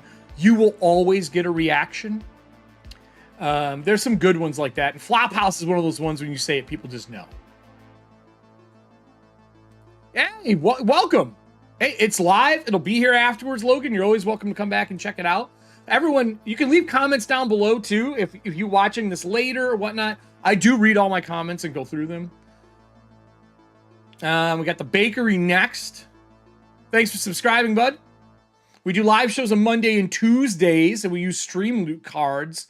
I made all these cards, and it allows people to interact live with the show using cards. It's pretty dope. I'm doing reviews. I do a lot of stuff on this channel, but I'm doing the reviews for the Gamejam right now. Let's see. A bakery.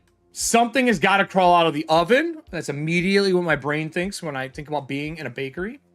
I also think some of the blood pudding stuff that's moving around has bakery pieces in it, like huge chunks of bread, maybe one of the plague rats on it. And he doesn't have to write this stuff. Like, he put rodents in there. I know it's a bakery. I'm just connecting dots. That's all I'm doing. This is a very evocative piece. It definitely gives me enough information to where I can create what I want. So let's take a look at the boons and magical items. I'm curious to see how you do magical items. I love that there are benefits and curses to magical items. Oh, you just had the one magical item. But you did XP. For every 10 of the 75 civilians. Oh, man. I think, do you have it down here? Do you have a tally sheet for the civilians? In groups of 10? Maybe at the bottom of this, if you can, find a way to track 75 civilians at tallies. That'd be pretty cool.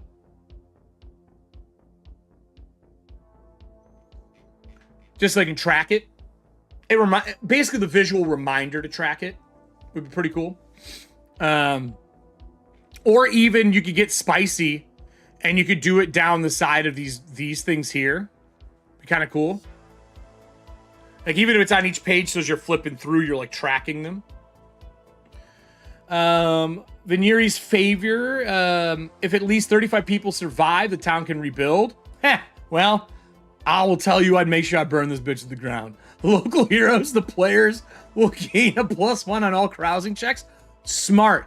These are the things I love adding to mine that give a narrative bonus for being involved with what's going on. I do very similar things in a lot of my design work because you want your players. Again, this comes from me doing all the jobs. I did venture capital raising. When you have to talk to video game companies and you talk what they call skin in the game, like how much skin in the game do you have? Does your investors have? Anyone else that's involved? And when players are playing a game and they save a town like this, for example, by having their skin in the game, getting that bonus on carousing checks, it becomes something that's important. I'm also a big fan, and I did not do this in this adventure because I already thought I was pushing the envelope really far. But I love having a piece that says, ask your players, what does it look like?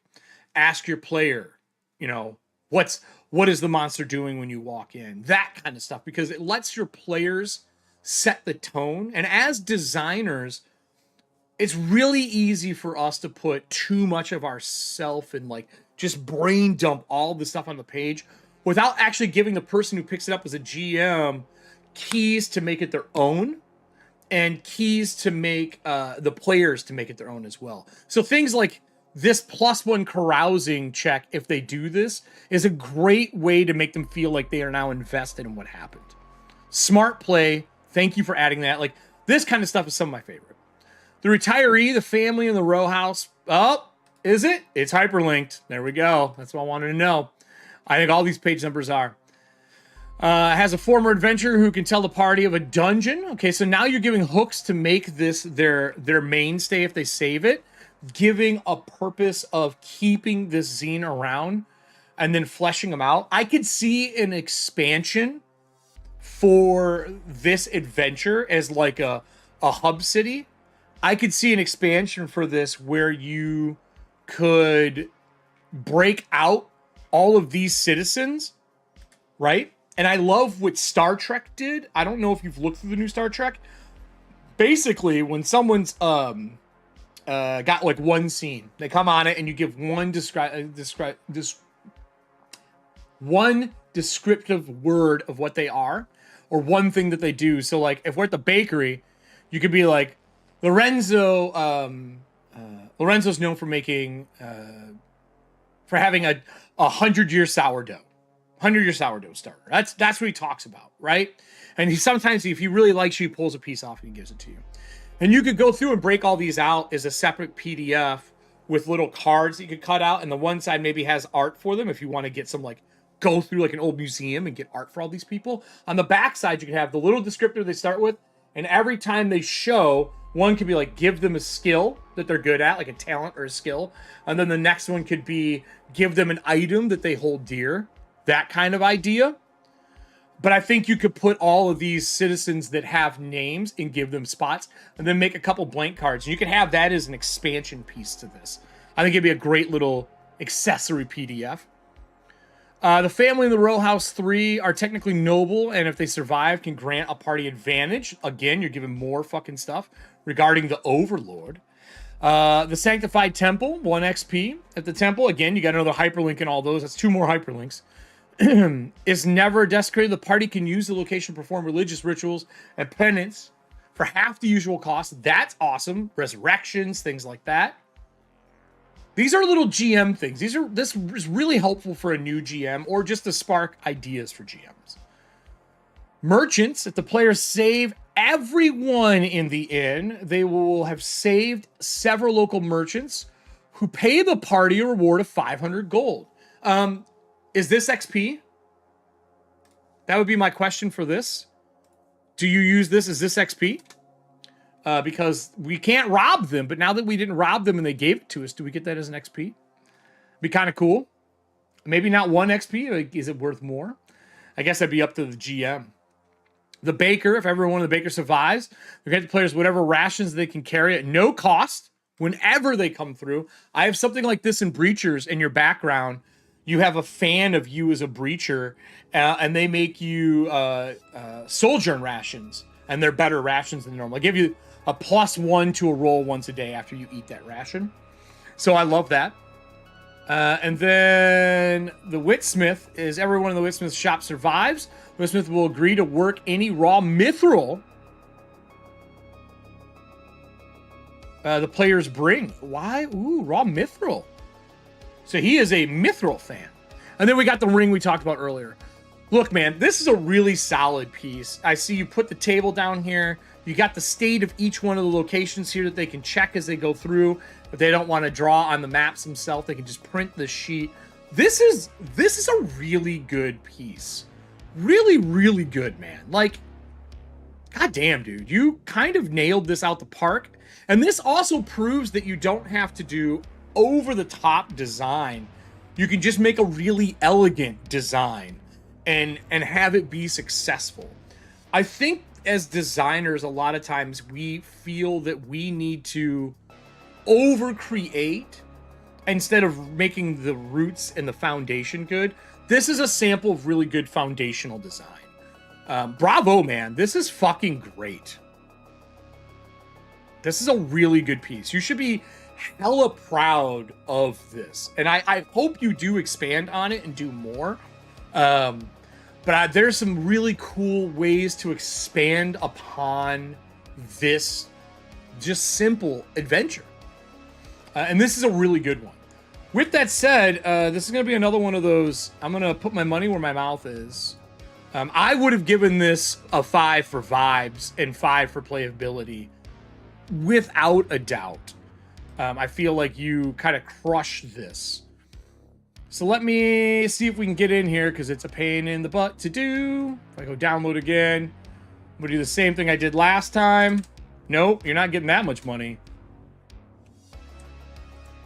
That would have been horrifying, right? Pay with PayPal. I'll pull this over so you all can't see it. But good job, man. Yeah, and again, I'm going to go in and comment right now for you, so you have a comment on this. I think that this is a really cool piece. I think nobody else really created anything like this out of what I read. And granted, I didn't read through all of them. Like, I don't have time to read through every single one of these entries. But I definitely think that you made something special. So, with that said, we're going to do the same thing as before. I wish... Can we not see the show comments anymore? Like, how does this work? Let me click this again. Okay, here we are. I want to put it in here for you. Well, is this the comments that everybody sees now? Or is this just the Gamejam comments? Is just Gamejam? I'll put it in here, and then it's a solid piece, man. So we're gonna do this. We're gonna go over to here so that you can always go back and reference it. I think that is important. Let me delete this. And then let me grab the stream for you. I mean, I know you were here live, but when you go back and start editing, if this will help you out.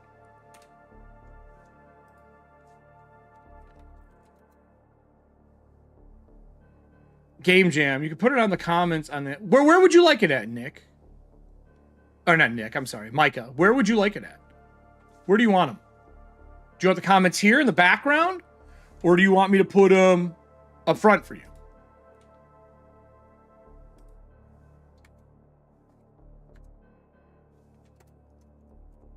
There we go. This is a fantastic show of how elegant, foundational, design make a overrun, a horrific, how do I want to word this?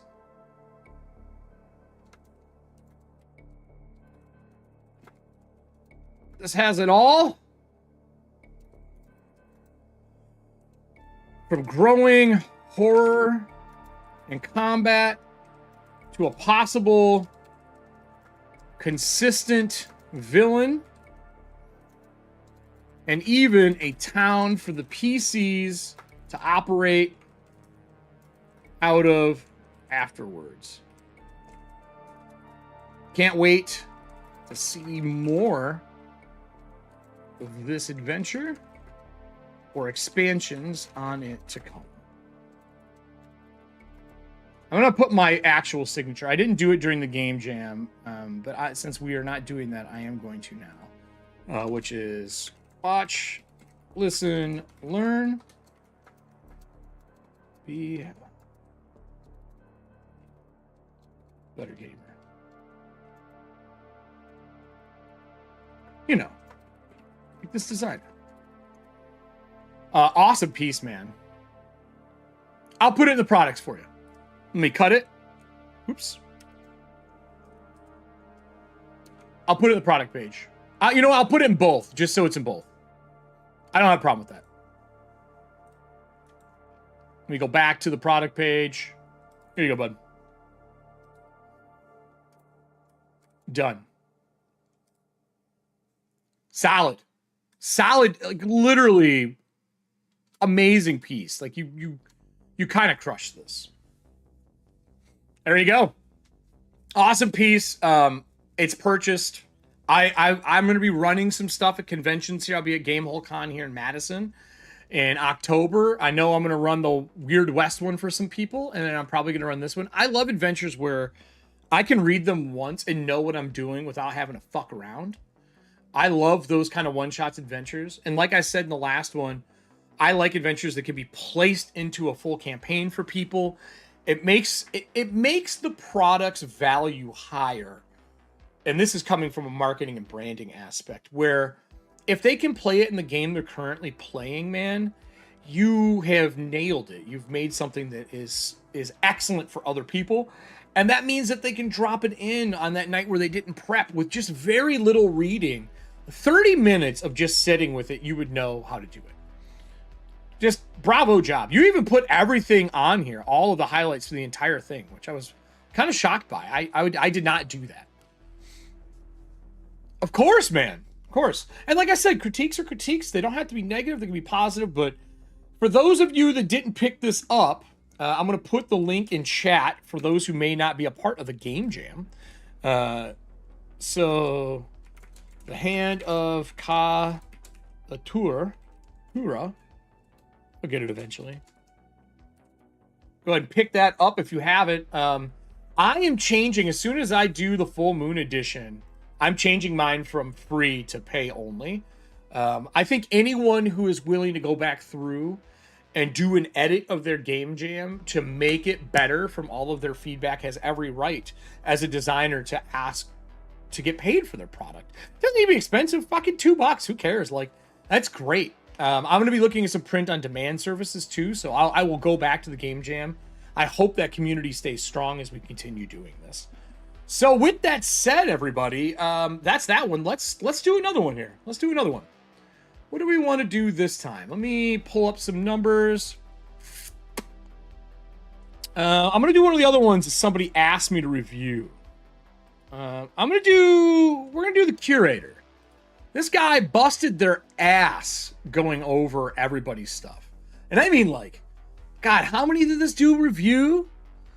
This guy reviewed probably, I think he might have hit near 100. I don't know. I'm going to tell him I'm reviewing his live.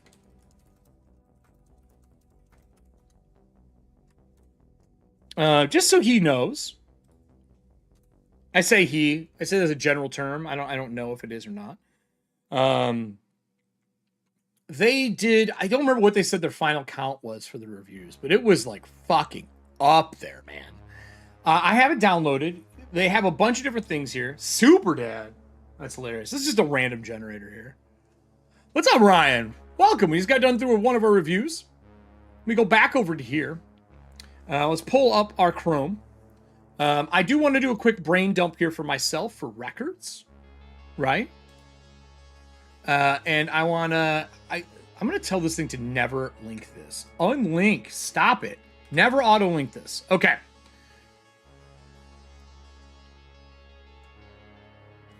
Nice. So, brain dump. I think this is, to damn near a master class on how to do foundational adventure design for Shadowdark.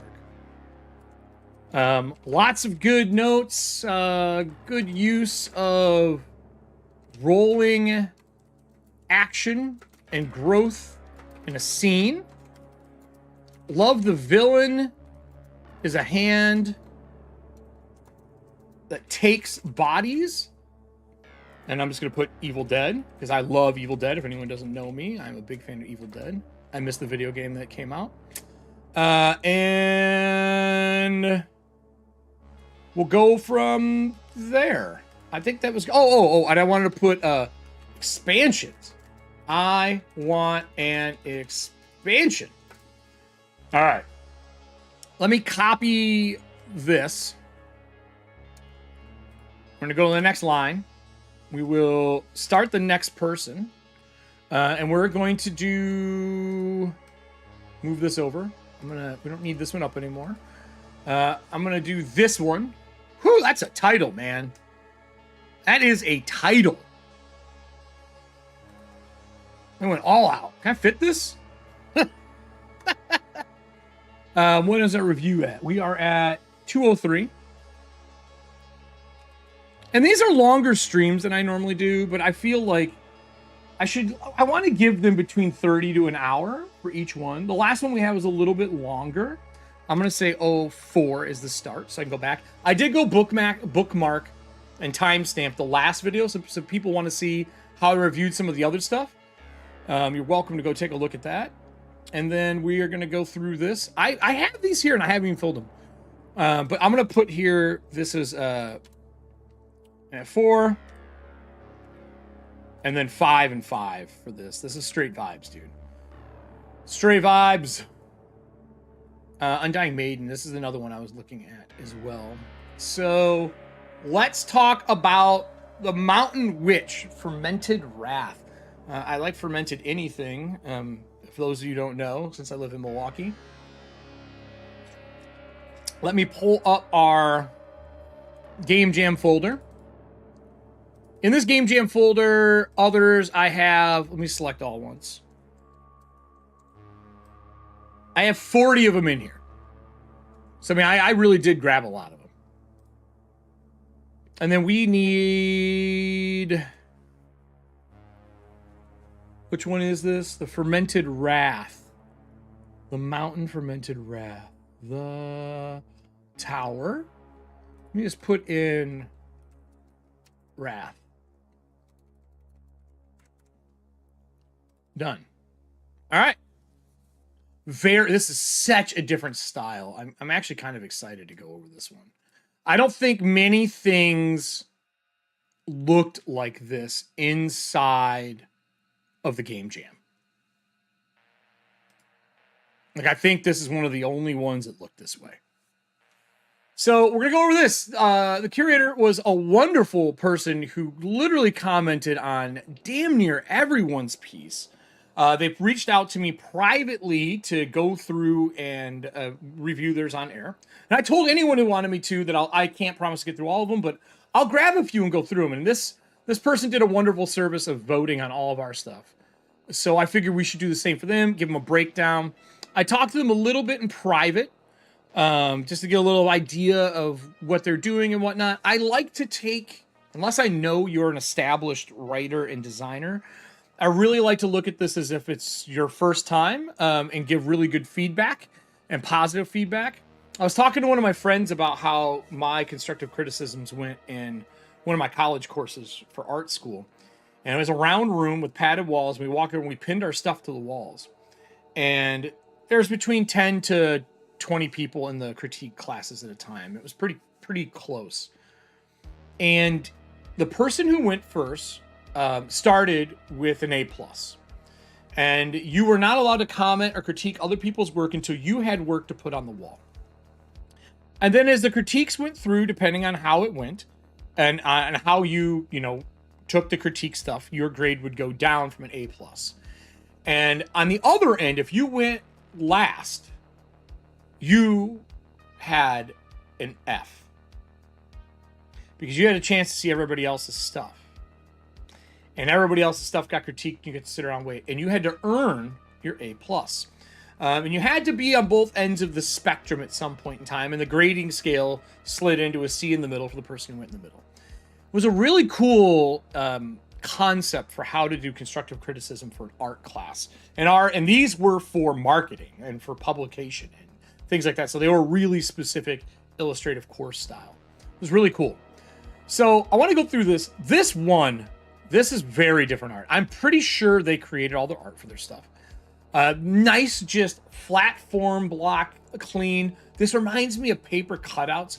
Dude, a texture over top of this thing, like a paper texture, would crush this thing. It would just sell it so well if it was over or it had like the little tattered edges on it. But I do really like this hand-done style.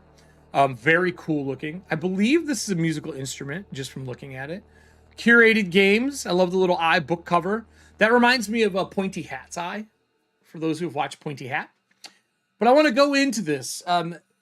There is something about this layout that is a cross to me between Monte Cook games, like just first page, and like some of the old sci-fi games in like the early to mid 2000s when they were doing really clean design. And this is really clean. Simple way to make your hex-based stuff. I'm going to kind of blow this up a little bit. First thing, I'm in at 143%. This font is a little thin. Like, it's a little thin. I think I maybe would have went with a different font for legibility in these. I know fonts are, and for those who have done a lot of design work, the most difficult piece. I have over probably close to 500 gigs plus of downloaded fonts, not including the reason that I use Canva, because it has a bunch of amazing included fonts, and I can upload my own fonts in there to use. Or if you go to like 1,000, fonts and typeface and all that kind of stuff, that's a different conversation for another time. But finding good fonts is hard.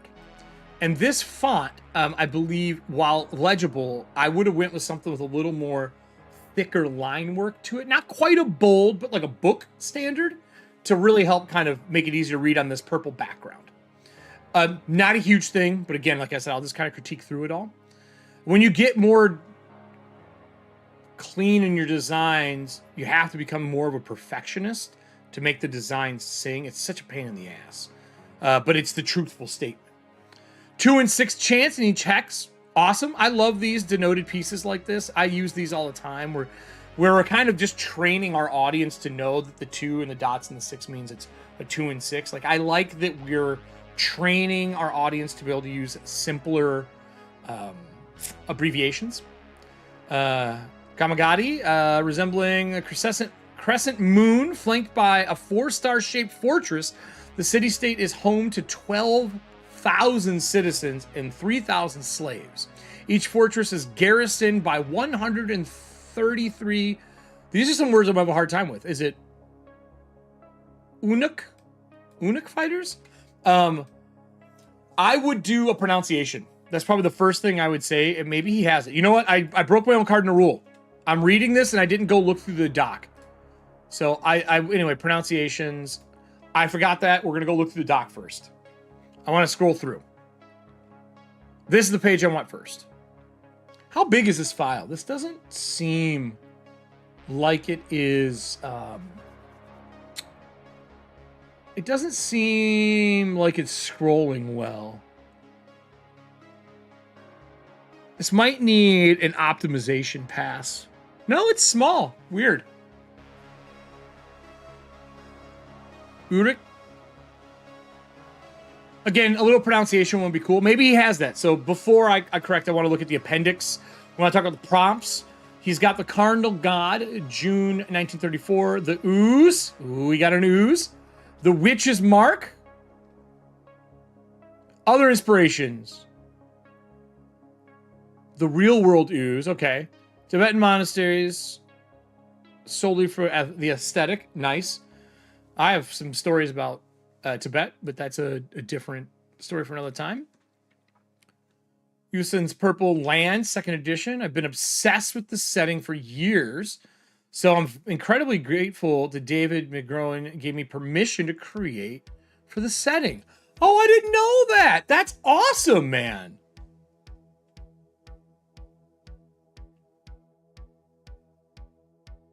That is super cool. I didn't know that. Congrats. Concept. I knew I wanted to create an adventure for the Usan setting, so most of my inspiration came from the Weird Tales titles rather than the artwork on their covers. I think you might be the only person that I know that's done this. I think we were supposed to use the covers, though. Again, this comes back to that clarity of the challenge that we were given. And we weren't given that, we weren't told that we could or could not use the inside. So I don't know what to think about that. I would have had a hard time judging. I would have been going back and forth on that because I think we were supposed to use the cover, because if we go back to the fucking trial of this whole thing, let me pull back up Chrome here. And this is just us talking about, again, helping them improve their game jam. You must visit this and receive your randomly selected Weird Table cover assignments. Submissions in PDF format, 8 pages or less. A4 paper, not A5. License all submissions, must guidelines, the creator's kit. All written content must be original. We know that stuff. Artwork included in the Weird Tales Game Jam tool. Each corresponding magazine's artwork are in the public domain. Hack them up however you want. So, like, I think we were supposed to use the covers, but I'm not sure. Like, and I don't know if they said that during the stream. Again, I didn't have time to watch the stream. Cardinal God inspired the sex cult. Ooh, I would never have would look, dude. Looking at this, I would not have expected this to be a sex cult conversation. You sign me up. Ooze inspired the animated kombucha. Is it Scoobies or Scobies? Scobies. Finally, the witch's mark reminded me of the Mountain Witch stat block. True, giving me an antagonist. All these came together in the zine you're about to read. I hope you enjoy.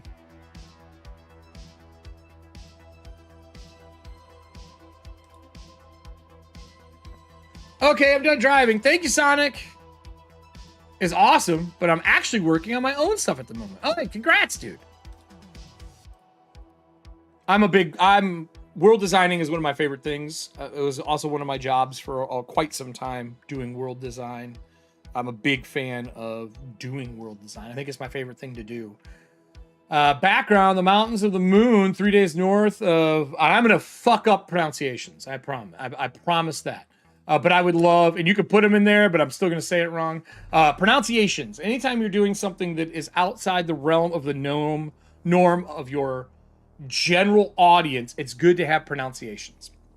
That is something I fought with Cobalt Press on, that in their manuals while I was there, I really wanted all the monsters to have a pronunciation. Because it just takes that much more, and you have that room on the stat block. Why not fucking do it? You know what I'm saying? Even if it's in a smaller font, up off the line. Anyway. Since the nunnery of, what is this? Chokpal? The Carnal. A reclusive retreat famous for its courtesans who trade companionships. Okay, nice. With fermented tea. Oh, okay. For the daughter of the elites. Padma the Prude. I love these names. I like titles like this. Annoyed by the constant influx of pompous, debaucherous travelers, enslaved a bandit clan, and cursed the nunnery's Scobies with... I'm going to learn how to say this because this is pissing me off. I want to say Scooby. I keep wanting to say Scooby Gang. I know I'm not even dyslexic, but I keep wanting to say Scoobies.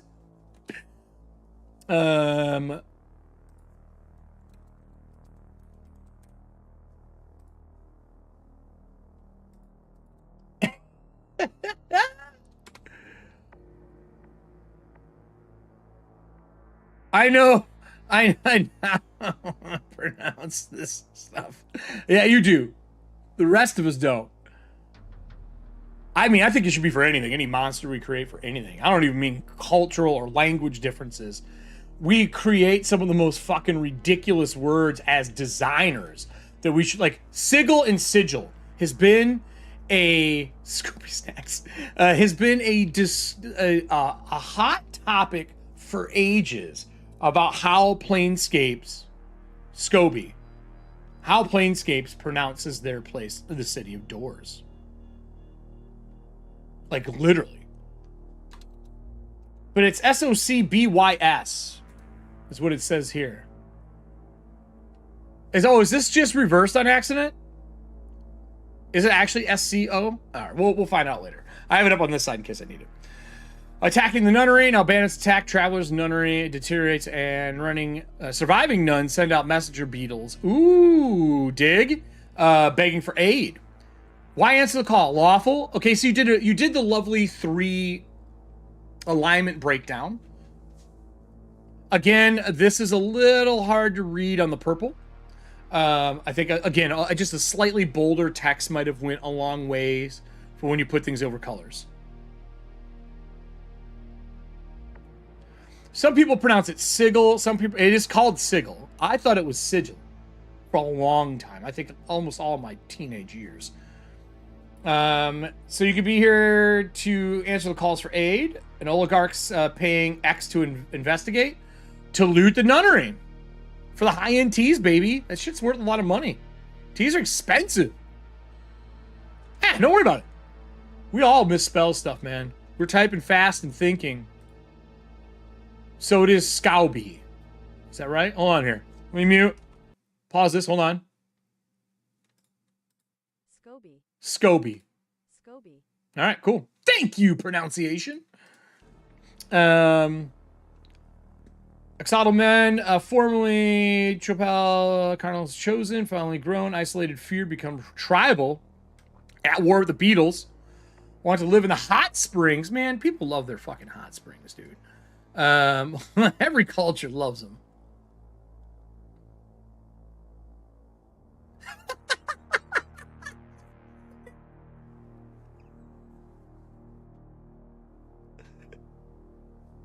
Ah! 2 points, man. It does sound like a bite while drunk. Oh, don't worry about it. I'm not counting against typos. I didn't when I did the reviews either, man. The 3 things had nothing to do with grammar or typos. And there's a lot of people that were doing this where English isn't their native language too. So bravo to those fucking people. Like the Wild West one, so goddamn good. Bandits, enslaved thralls of Papa the Prude, beetles, formerly chosen, now uplifted, chosen instrument of reclamation, war with all excluding, okay. The whites, neutral, once people snow, oh, they're a troop, okay, cool. Now militant, distrustful outsiders, arrival of the rock, I hope this is the bird. Remnant, the remaining nuns who pray for salvation and send out message beetle, begging for aid. Fermented children. So this is kind of like your little breakdown. Interlopers, Padme the Prude.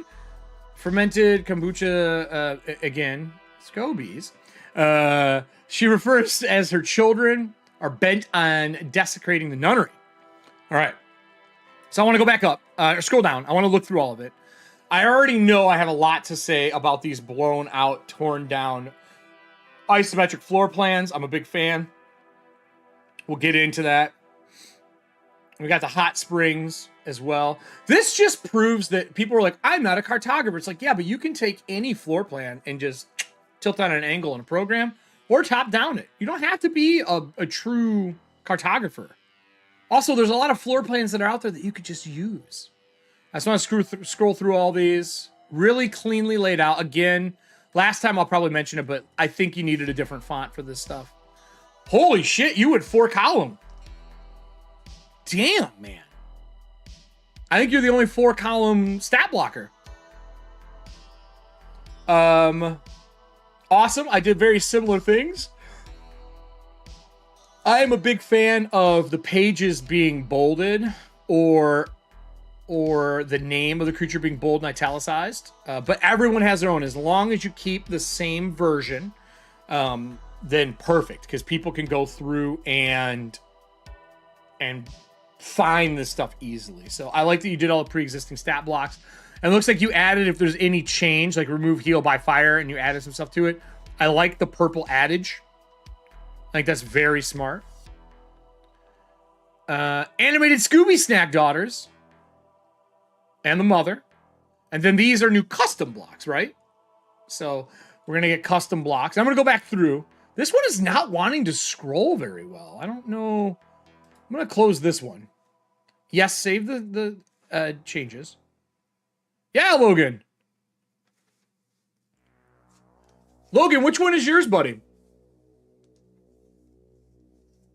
Which one is yours? I'll make a note right now. Because names on screen here don't match Discord names and so on. Are you Leviathan?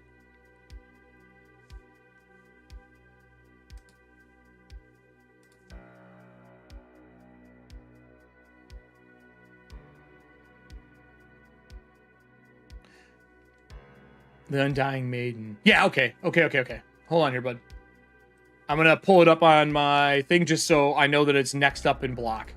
I thought that was you. I just wanted to make sure. Because you had the same cover as me, so I'm really curious to see how you used it. I'll do it next. And I'll probably be the last one I do is yours. Axquaddle Men, Figment, Mummified Monk, Padme the Prude, Crystal Dragon. Okay, so, oh, man, this is... You have a lot of stat blocks, dude. A lot of stat blocks. I don't know what is going on with the loading for this. I'm going to reload Acrobat here. I'm going to close the program here in a sec. Let me save it. This is that whole fucking Adobe Acrobat just being stupid, man. I'm going to close it and reopen it.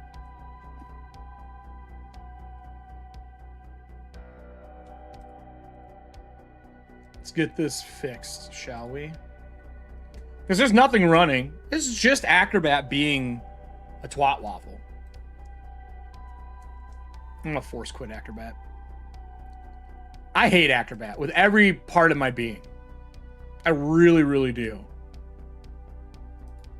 It's the most destructive program I have. I've thought about switching to a different reader, to be 100% honest. All right. Back to what I was fucking trying to do here. So, really good. Yeah, it's something about this PDF.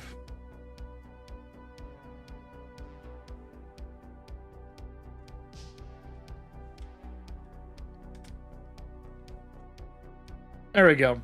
I do think that the 4-column is a little too much. That's just on first glance. It is analysis paralysis, as I like to say. Right? And I'm having some oh, Discord can be a pain too, Tiffany. Yeah, I agree. And we got ancestries. I love these art pieces, by the way. I think they're super fun. I love that you stuck to a Pantone palette. I really do enjoy that. Look at this. I'm just getting spinning mouse wheel, man. You guys can't see it. Hold on here. I keep getting spinning mouse wheel as it freezes up. Acknowledgements. Okay, so you got all that stuff on there. All right. First glance, just bombing through is too many columns, too many monster stat blocks. 4 and 8 page adventure. That's probably my first thing I would say. I was going to run into that same problem, and I really had to go through and cut things down and decide how I want to present pieces. Yeah, I used Foxit for a long time, Nick. I did. I really should do a deep dive into a better a reader. It's just part of, once you're into their pipeline with Adobe, it's hard to get the fuck out. They keep you in the fucking sinking drain forever. You know what I'm saying? So I dig this. I love this monster piece. So let me see if we can... First thing with maps, I like to see if I can figure out how things work. This is a big map. It's a big map. You got some veins going up and through. I think I would have made this hex thinner. personally, because I think it obscures a little bit of the line work that you have through here and your Pantones. And then obviously these are your column rows and stuff like that. That's a lot of numbers to try to count. Like, I know this is row 30. It reminds me of playing Battletech, right? And then 1400 for this. Is there a reason that these numbers are used would be my first point.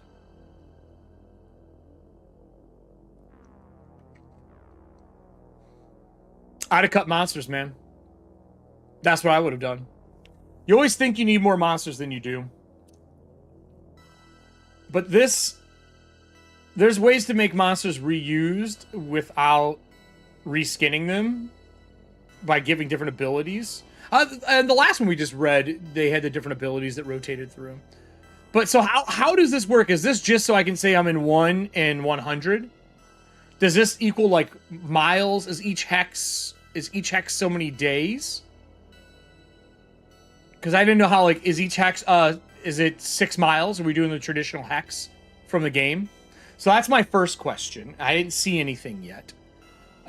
Also, if these aren't indicators of measurement in some form or fashion, I would have done letters on one side, and then I think I would have done numbers crossed. They do. I just wanted to know what the distance is.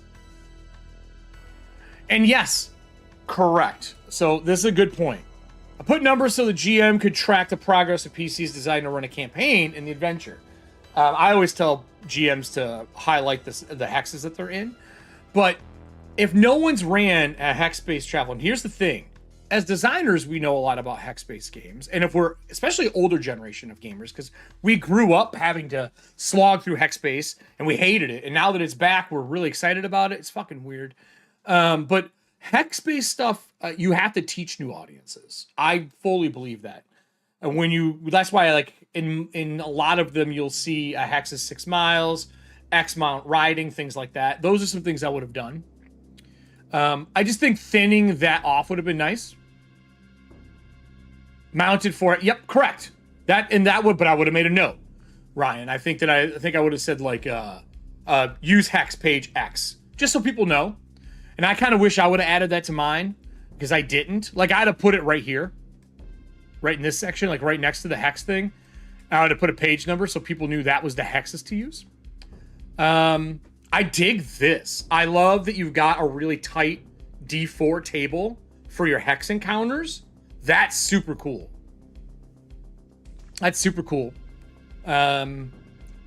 Dense upland, and I like the simple, clean design. There's something elegant about Pantone design when it is done well. There's something about it. Like, I'm a color palette whore. Like, I love me some color palettes. I wish Allie was here.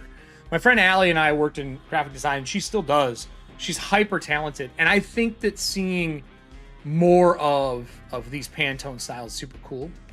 It definitely it inspires me to want to do it, to be honest with you.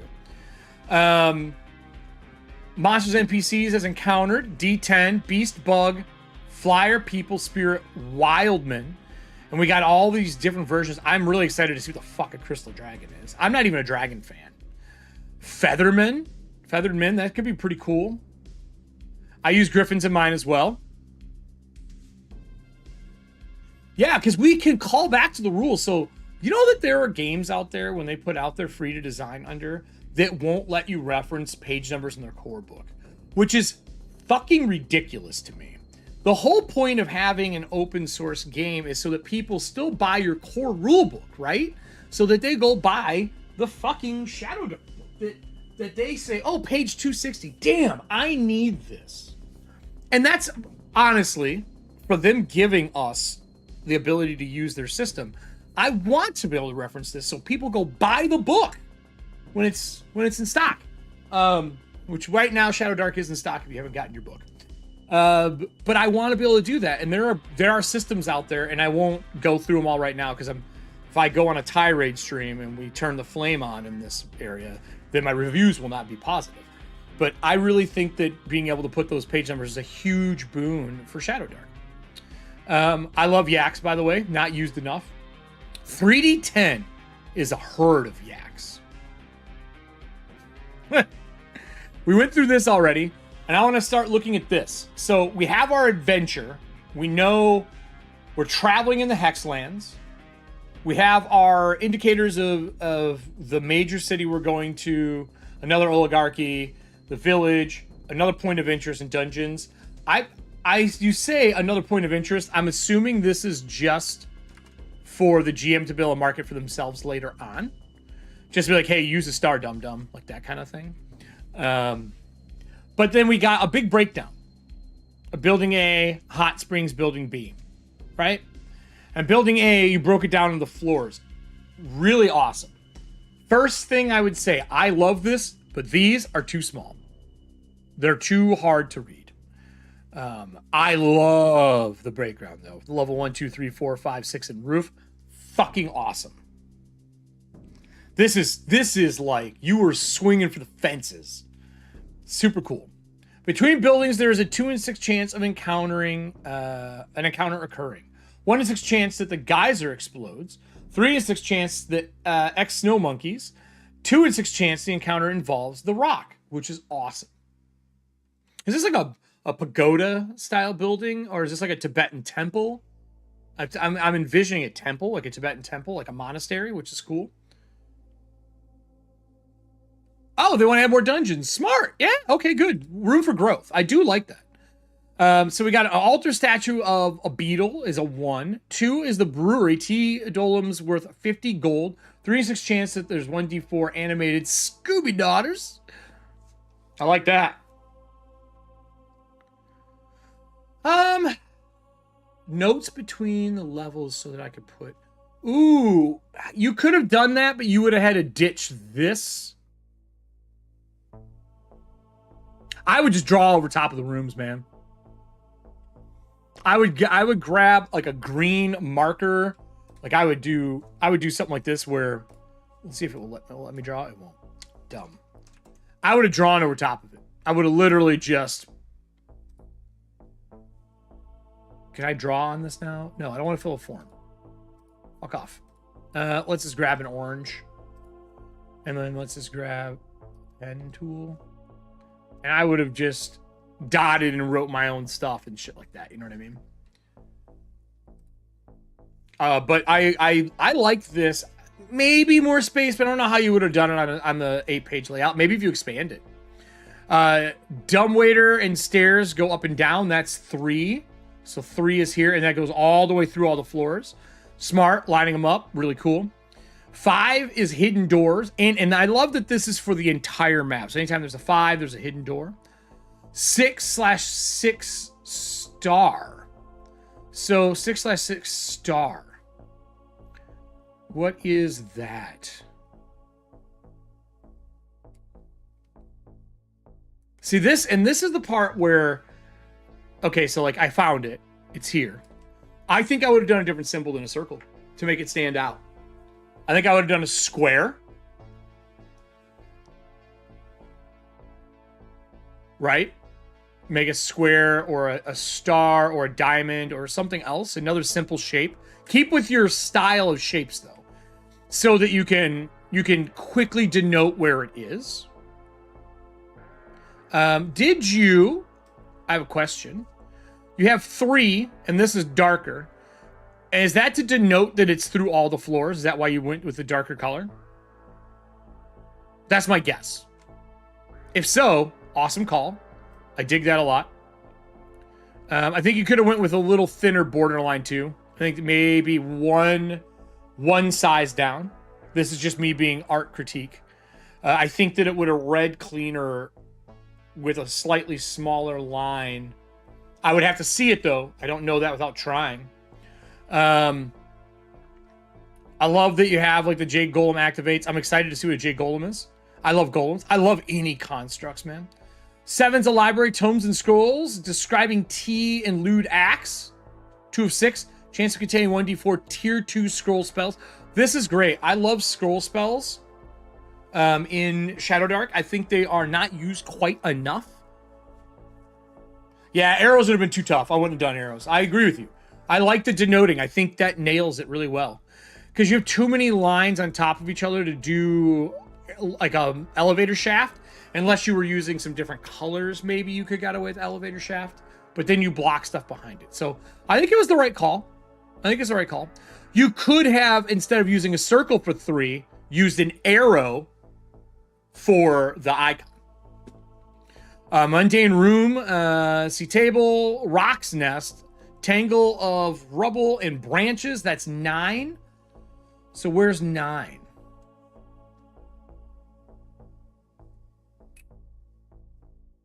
Did you try, when you do cutaways like this, did you try doing thin lines and a like off-white purple to the primary destinations for the things that aren't in multiple spots? The other thing you could do if you want to get spicy for PDF when you're really trying to cram stuff in is technically there is a way to go into here and have layers. And you could have had you could have clicked and turned on and off the different locations on here if you needed. That's another thing you could do. It's a little more on the, you got to build your stuff in layers, but it is a feasible thing to do as well. And you could have turned on and off the icons on the map in layers. That could have maybe made it easier as well. Or turn some of the layers off when people are focusing on layers. L5. So that's another one. If they're in one of these locations, so if I'm looking at 9, I would have put L5 next to it so you knew what level. I think that would have done enough, actually. Just to have the level so you know where to go look. And then maybe at the end of them, if there are multiple, you could have just put all.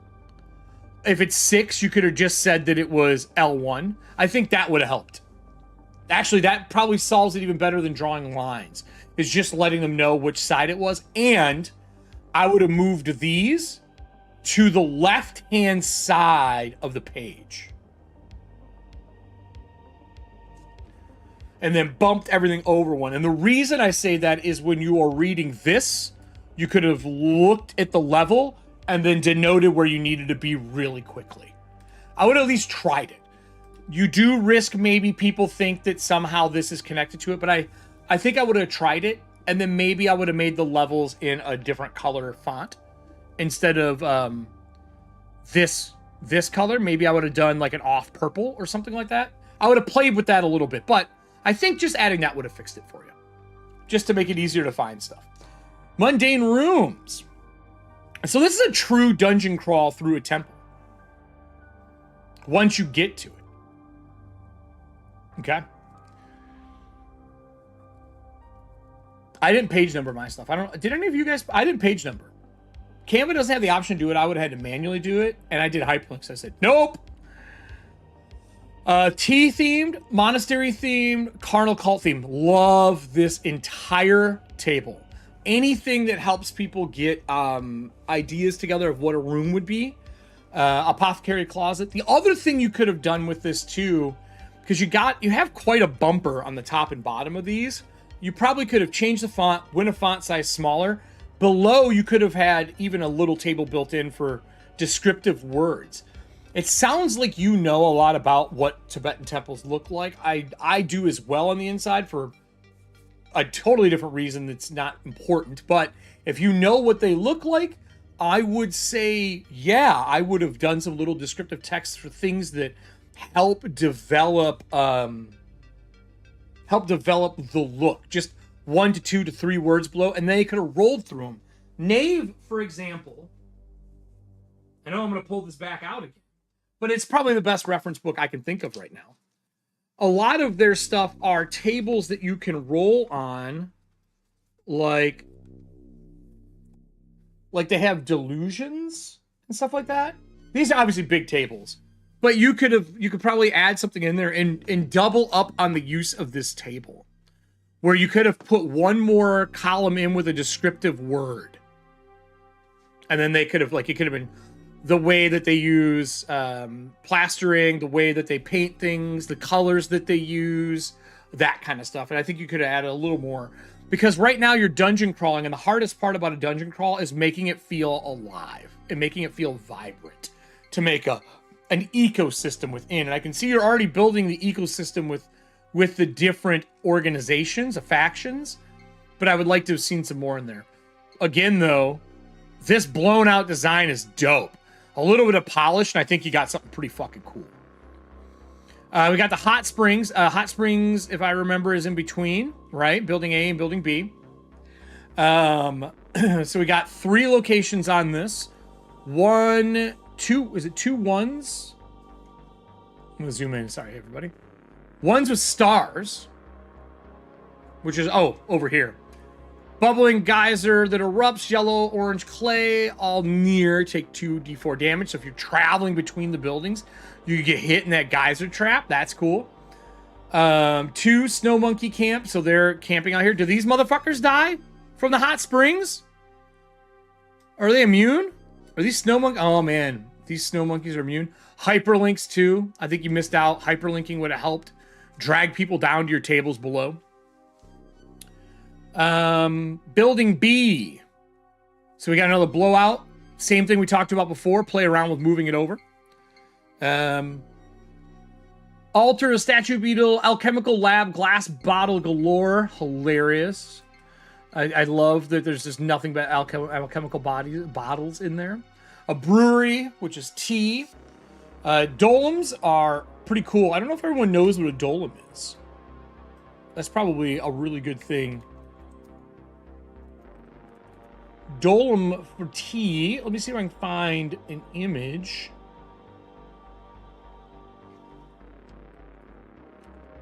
What is a dolem? So I know what these are, and everybody here is gonna know what this is as soon as I show you. Because if you played any video games in your fucking life, hell, if you're playing Wukong right now, you have seen this stuff. This is a dolem. And they're clay. What hyperlinks are? Hyperlink is when you highlight something and the person can click it and it'll take them to the page that's attached to it. So for example, Snow Monkey here, I can show you in mine. Let me go into this. And again, this is a very simple version of it. And I still have more to add. So here, let me show you. But so hyperlinks also help with some of these. Dolems would be a good name, Adam. So for example, if I click here, this is a hyperlink in mine. And basically for yours, when you click it, it'll just take you to the area, and that takes you here. And like, oh, there's Jillian. Jillian's the cheater traitor and youngest of the sisters who betrayed her family. Like, I even want to change my font. I'm unhappy with how hard this is to read right now. Or I need to lighten my background. But same thing. And it just takes you to where it is. Same for like this hyperlink here. This takes to the video of me doing stuff and kind of shows a different area. Super cool. So these are all hyperlinks. And like I can change this hyperlink. I can be like, I want it to go, like let's say I want it to go to my video that I record. And then I would hyperlink it to put a video there. Right? Super fun. But it helps a lot with helping people navigate your PDF quickly. Because unlike a book, what it does is books, we do this. You know, we put our fingers in it and mark pages and we can flip back and forth. And that's essentially what a hyperlink does. So we got stairs, we got a faulty roof. 2 inches chance of collapsing. Hidden door. Mundane room. Stairs go up. Encountered by monastery level. Oh, this looks like a spell table almost. Dungeon level monster ordinance from the PC's current level. Roll a d6. Is this originates? Dungeon level monster originates from? So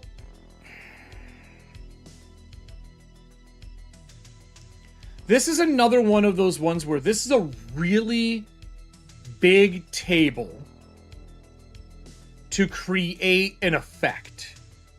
And my brain is immediately trying to figure out if there's a way to do this same thing using less room.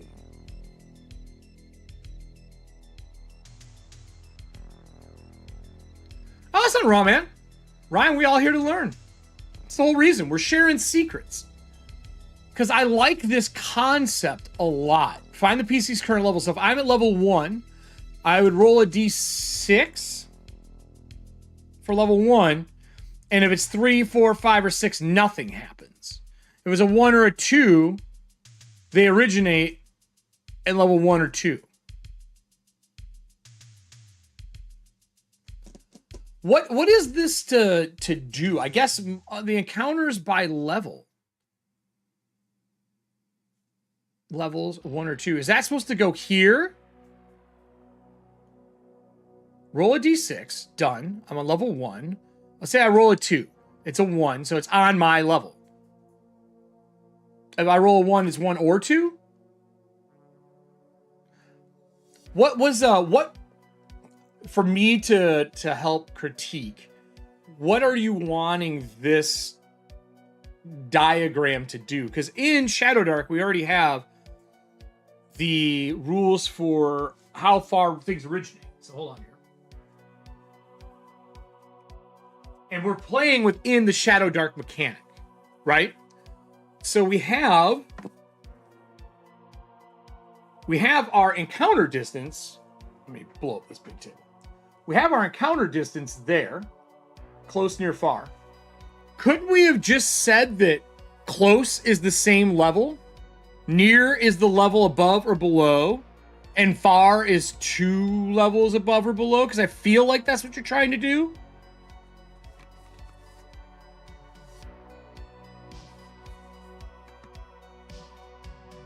Because then you could have got away with something that's like a quarter of this table. And then you got the NPCs countered. So level 1, and these are the different factions, obviously, right? Like level 1, it's like, it's the snow tribe, the beetle men, and it looks like they're level 1 and 2 the same, right? 2d6. I actually this is kind of smart, by the way, carrying it between the two. And then a mummified nun is 4.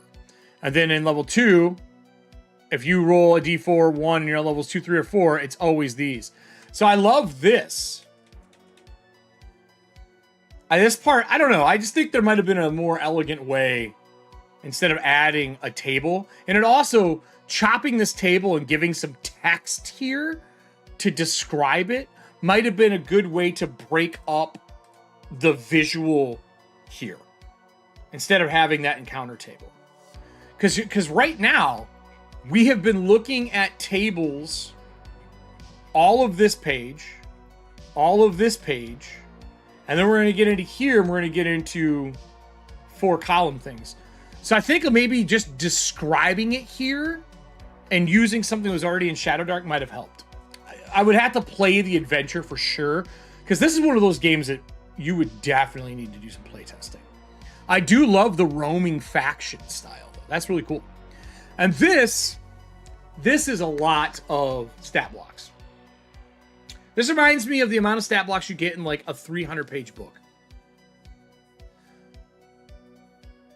I think you could have done... Yes, dude. This is my problem with Affinity right now. I agree with this 100%.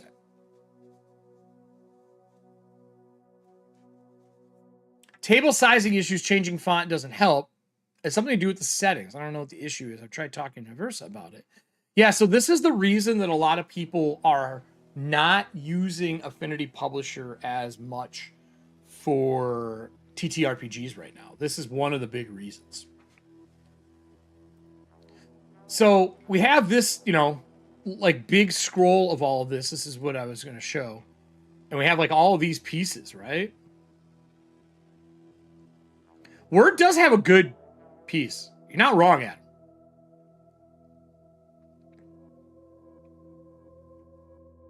And then we get into the cast.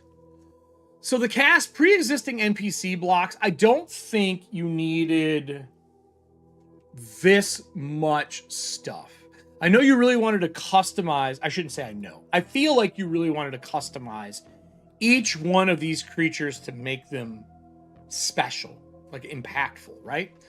The Jade Golem, use Golem, Iron Stat block, remove heal by fire, hold person, paralyzed, that kind of thing. I love these little changes, but I think you need to find a way to not make this 4 columns, or honestly, you needed that extra page like you were saying before.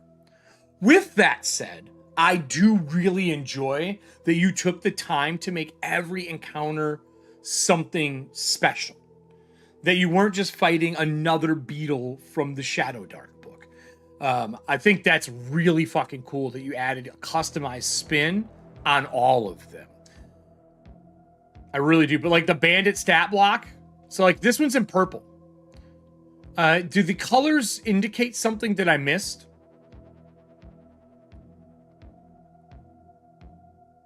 Is the purple like one organization and black is another organization? Because I didn't see a key for that. Did I miss it somewhere? I very much could have.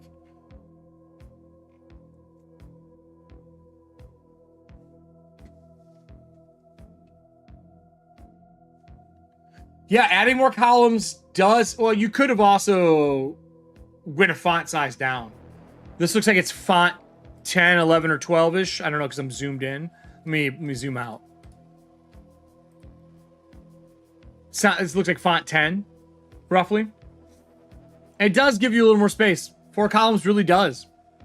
But then, with 4 columns, if you want to use 4 columns, things I would have done, I would have hand-plucked dots, or I would have moved the kerning between to smash that in some, because you're wasting so much of your indents. But what is the purple for, though? That's my question. Falcon, remove the carrion tracker, cool. Lower HP, remove bewilder, cool. Giant crayfish, 3 in 6 chance belongs to the oligarch. This is cool. I fucking love this. Oh, okay. Gotcha. That's a smart thing. And for that, I would have put, like, see how you get this big bold thing up here? I'd have put a little key that says purple is this and black is this. I think that would have been awesome. I actually think that's really smart. I think you should have carried through. Because then the person would be like, oh, purple, buildings, black, you know, grinding outside in the hexes. I think that was a smart play. You tried a lot of different things in this. And don't get me wrong, that's design, man. Execute must be touching the target. Yep. Mercenary. Remove death touch. I like this. Use the question mark stat block on page question mark. I'm assuming this is something you forgot to fill out. Mountain Witch.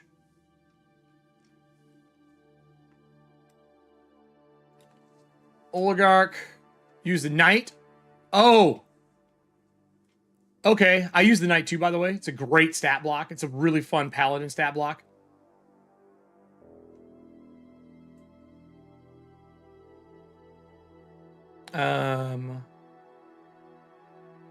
Tables are bad in Infinity. That's really what it is. Like, legitimately. Tables are not good in Infinity. Again, they are better in Canva than they are in Infinity. And since Canva bought Affinity, I think we're going to see a merger here over the next couple of months of some of the things carrying over. I can show you a little bit of the stat block. I'm going to do a live session of reorganizing for the full moon edition. I'm going to do a live stream of that one day. Probably this week or next. Because I want to get it out right away. while the following of the game jam's still a little hot. Outcast, Next Call to Man. Mind Control. I like that you're adding some extra things. Psychic Blast. Is Psionics in Shadowdark? Is there a Psi damage type? I ask because I'm making a Psi Knight right now. Peasant using the Peasant stat block on page 242. Yep.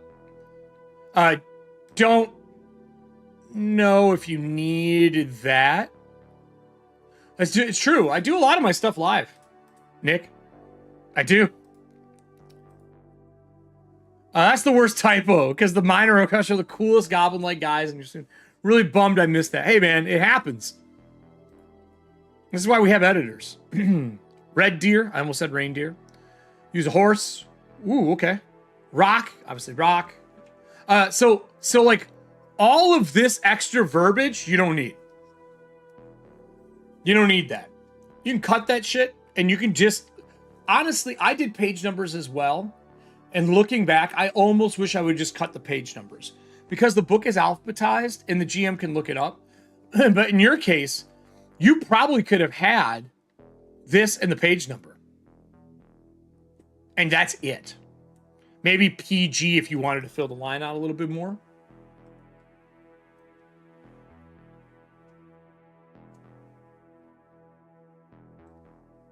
Why is this light flickering so bad?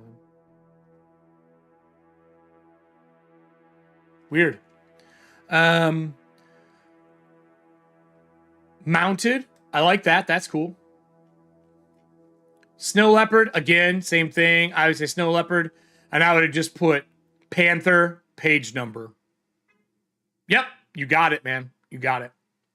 And we want to use, like, if Shadowdark is already training their users of a certain thing, we want to adopt that. And this is for any game. As a game designer, you want to adopt some of the style form that company is using, because it will make your job easier in the long haul, because you're not retraining the reader. The reader and the user already fucking knows how to read a stat block in Shadowdark. So for example, if we've all been reading this stat block and we become Shadowdark people, we know how they abbreviate stuff and what things should look like. We should follow at least the same brief format. I have nothing wrong with changing a few things, because you don't want to reinvent the wheel, but sometimes you need new tires. And I think you can do that by just doing some simple things, like this color coding is an example of that. Teach them one thing, and then once they're used to reading your product, or your projects and your products you put out, you get to keep reusing these tropes that you've injected, these new visual languages. You get to let people learn through the things you put out. And I think that's important to do as well, but follow the code of the system you're designing. It's just something I learned the hard way. Tamsic Men, this is cool. Butterfly. This is a great little adjustment to a very simple stat block. Awesome job. The Beetle Ringo, leaders of the Beetle Village. Use this stat block. You know what you could do? You could put them, if you make a blog post, you could say, if you want more things for this adventure, take all the things you cut, put it in there, or do an expansion like a director's cut, and put out a director's cut 3-page PDF that comes with this. That's another thing you could do too, to basically, it does two things. It lets them decide how detailed they want to get in your adventure, and it creates another download for your products. As long as it's valuable. Make it free. Who gives a shit? You know what I mean? Make that part free if you need to. You cut it. Yakman, Minotaur stat. Yes, absolutely. Lower the hit points. 3. So all of this hit point things that you're doing, and you're like lowering and changing the hit points and having to do all this stuff. At the top of this, you could have had a little bar that just like, so I did emaciated, half hit points. For you, you could have just said all stat blocks -5 hit points. You know what I mean? Just to make them a more usable stat block, instead of having to type it out and doing repetition. And then we got your 2 new stat blocks, which is the animated Scrubby Daughters. No, they have climb. That seems to be their big thing. And they are ooze shape, which I dig. Do they come out of the pots? That's kind of how I'm envisioning it. Cultivated. Yep. Kombucha. This is awesome. Kombucha smelling grandma shaped ooze. Fucking dope. And look, everybody. We all know what grandma shaped means. You know what I'm saying? We know what grandma shaped means. We all know what it is. And it may be different for you. But the thing is you have a vision of grandma shape in your head. That is a fantastic descriptor in my eyes. I love she heals people. And we get into a bunch of other ones. These are the custom ones. The Crystal Dragon I'm really interested in. Like, so this Axel Man, what was the point of making this stat block? Like, I feel like maybe you could have just used your own. Because you have them here as a base stat block so that you can modify them again up here. But couldn't we have just used one from the book? I don't know. Just seems like another stat block that could have had something. The Crystal Dragon. Coiling glistening scales, reflecting light, dazzling display. 16 AC, 58 hit points. This is a chalky boy. Ren, psychic damage, double near fly. You followed the right code here. All that's in place. Breath weapon fills a near-sized cube. See, following. Table of determined effect. Awesome. Awesome. I like this. I love this. I think if you could have cut a column, this would have been way more readable. Oh, he's got, different versions. Oh, that's cool. Smart, very powerful dragon. Telekinesis, mind control. I will be honest, these are some high DCs too. You're gonna get wrecked. Auntie's arm with silver spoons of smiting. Yeah, give him the knight ability. Shape change. Figment. Blow smoke. This is a great... I love this. It's got that horror movie vibe to me. Some of like the good like Middle Eastern horror movies too. That whole idea of hallucinating smoke and how you see Jinn and stuff. This is a really cool... I like this look. Toxin. Charm. This is dangerous. Trickster Spirit. Kenku. I was surprised there was no Kenku in the core book. To me, I guess it always seems so ingrained as part of my fantasy experiences. You know what I mean? Yeah, equal Gem Dragon. Yep, that's what I was thinking too. I just like that it's all of them. That's really smart. It gives a lot to play with. Nymph, Waterfrost. There's a Nymph. I know we only have Dryads, don't we? There's no Nymph in the core book. I think it's only a Dryad. Mummified Monk. None. I love mummies. I think they're great. There's a lot of fun things you can do. The Telepathic's cool because you can talk to them out of their sarcophagi or their wrappings. That paralysis. Anytime mummies do paralysis, I have two versions I do. I do one where it's like the bone seize, and I talk about how it grows calcium between your bones for the description. Or I have them wrap you in some of the floating, like the powerful mummies, the floating wrappings off of them. They entwine you in them. Those are just visual mediums I use when I'm doing it. This is our big bad. I think I would have marked some of our big bads.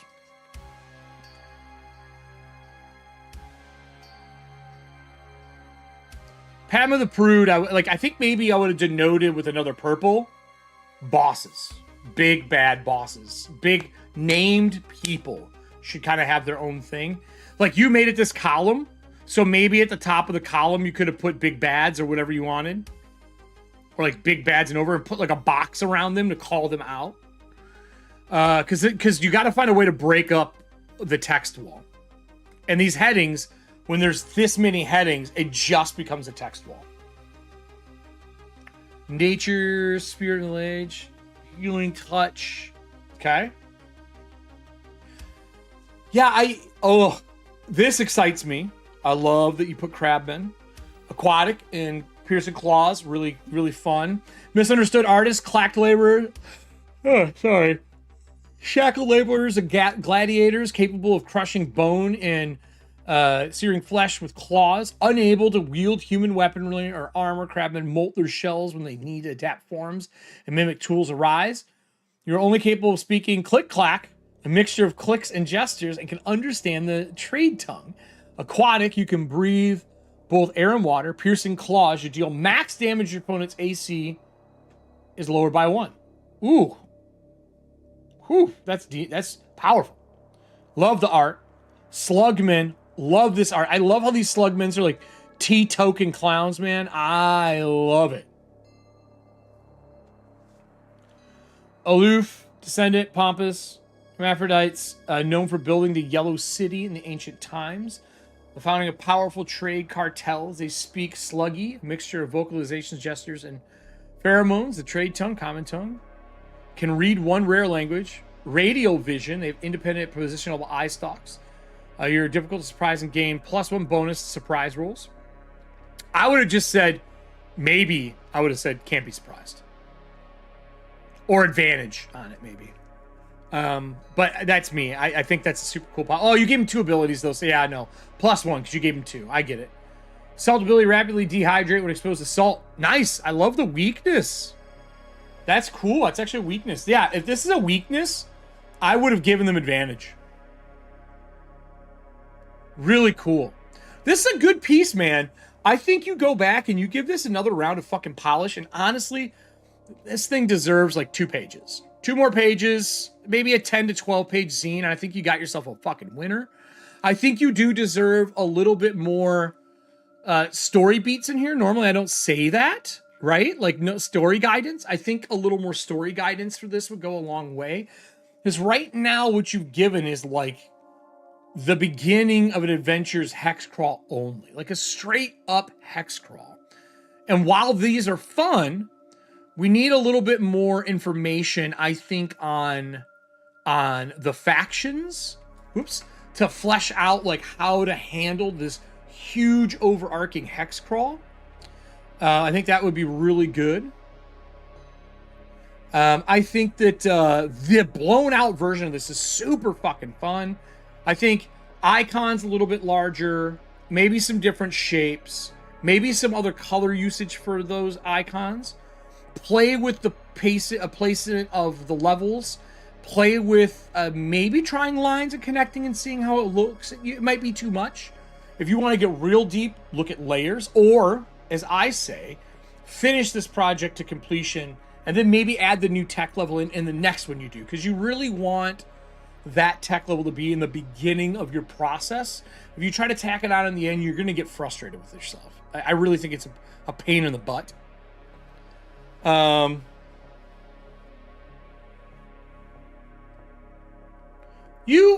don't know if I would put him in an independent document. I think I'd keep the hex crawl. It's the heart of this.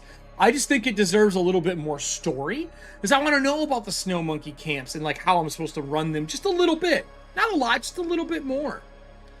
Because this is literally just the hex crawl and stat blocks. Like, this is a section of it, but 2 to 4 pages of some story of why we're doing this, how these people are fighting, what's going on, would be a really good thing. I do think that, and correct me if I'm wrong, if I had read, where did you put it at? If I had read this gentleman's stuff, I don't remember where it is here. If I would have read this gentleman's stuff, maybe I'd have had a little bit more of an idea, but I have no idea what pages 209 to 248 of Yun Sun, the Purple Land is. But this is a great piece for that. And again, this is not a Shadowdark RPG, so like I wouldn't have known because I came in with Shadowdark mentality. But dude, good stuff. It's solid. It's really solid. I'm gonna do a quick brain dump here for this. I think that either if you're keeping the 8 pages, I think if you're keeping 8 pages, cut some monsters down to easier to 1 line. I'll just say to 1 line. Add some story elements for the GM to have direction. I love the blown out levels in ISO. Maybe some extra shapes for markers on the map. Add levels to map, and then maybe trying to get something else I was going to say earlier. Oh, teach hex crawl or reference Shadowdarks. This is a really good piece, man. Like, you should be proud. I think you give this a couple more pages and you got something fucking good. So let's do what we did before. Let's grab our review. Let's go over to this. Boom.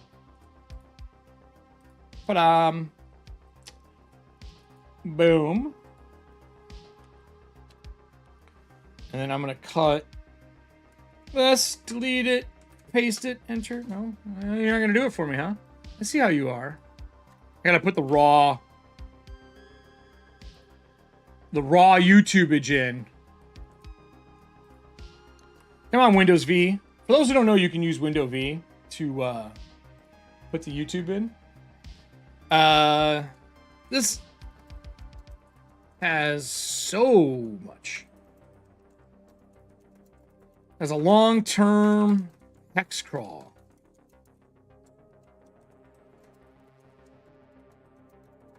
Makes me want to know more about Yoon Soon, the Purple Land.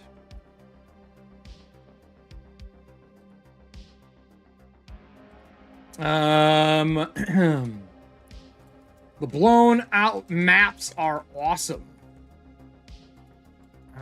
Actually, I'd say a unique. Blown out maps are such a unique way to handle a dungeon crawl.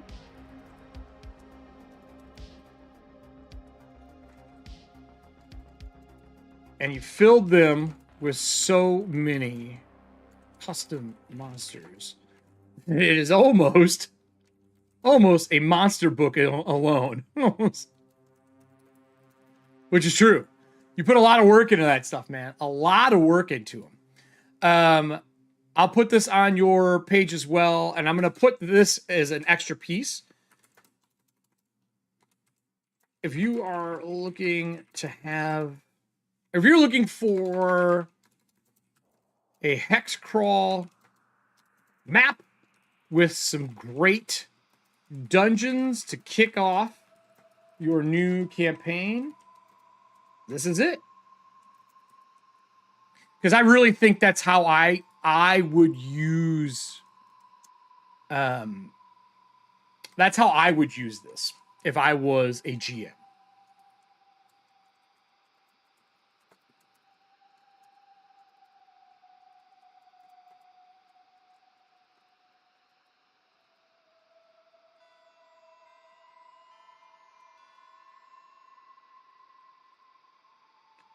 All right.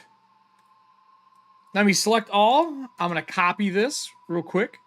I'm going to delete this line. This is it. I'm going to delete this line from... I'll just post it both spots. It actually doesn't fucking matter. Post it here. And then I'm going to go post it on your actual page as well. This is cool. You got all that in here. There you go. Oh, why didn't I put the...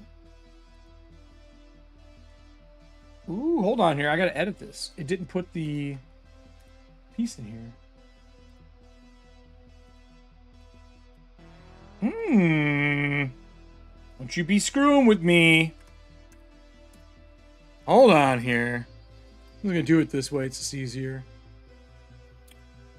I'm going to check in with the lady and her father who is in town. And then see if we have time for one more.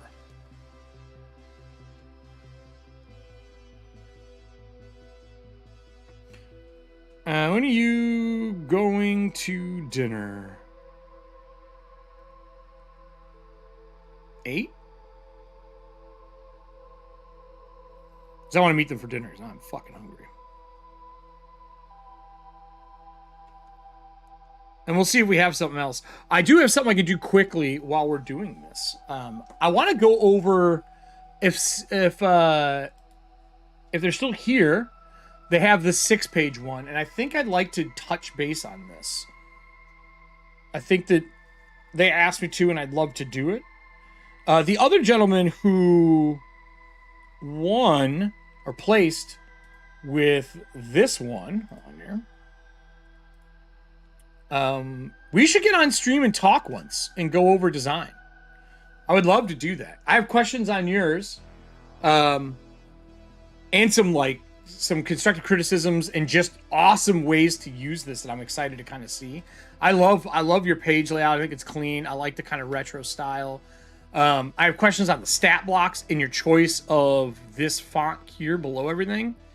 I have a whole bunch of stuff.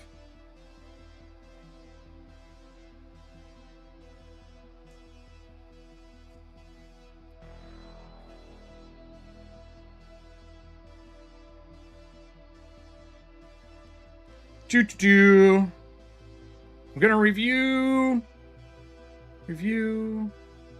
more, hence why I'm asking. And she was sick too. Her family, her brother and her dad came to town and she's ill. You know what I mean? Yeah, of course, you're more than welcome. More than welcome. I love doing this stuff. I've been in design for so long, man. It's great to share knowledge with people. But this Gristle and Vine, I definitely want to go over. But I have the next one that I said I was going to do, which was this gentleman's, I believe. It's the Grand Palace Opera. It's my first non-mini zine publishing. This one? The Undying Maiden was the one I said I was going to do next, I think.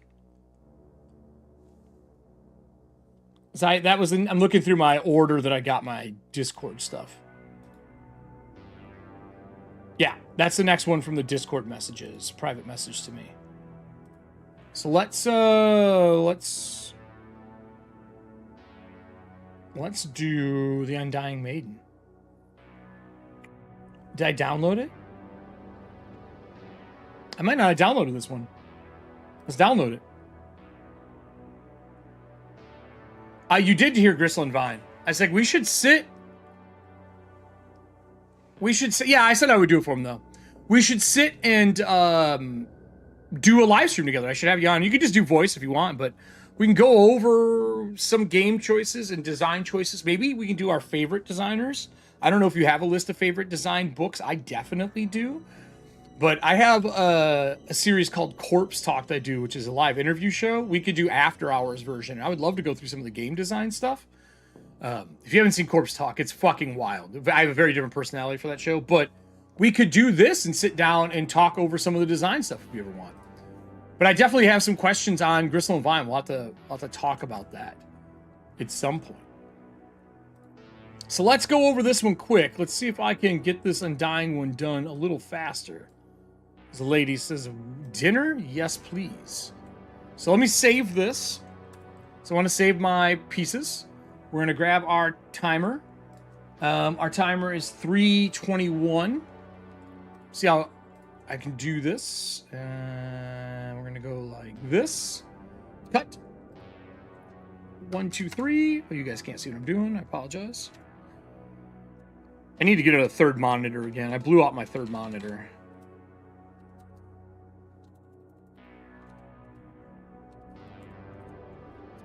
And then let's get the name.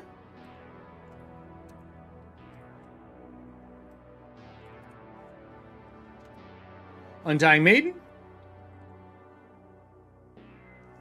Excellent. Yeah, we'll have to do that. Here, let me do that now before I forget, because I will fucking forget. Like, no joke. Let me just find you in here. Boom.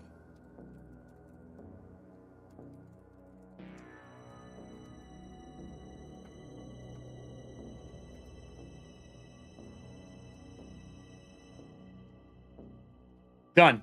Here you go, bud. So with that, Undying Maiden. I don't know anything about this one, so let's I'm actually gonna read this. I knew a lot about the other ones. I didn't know anything about this one. Ooh, isometric map. You're already striking a good chord with me.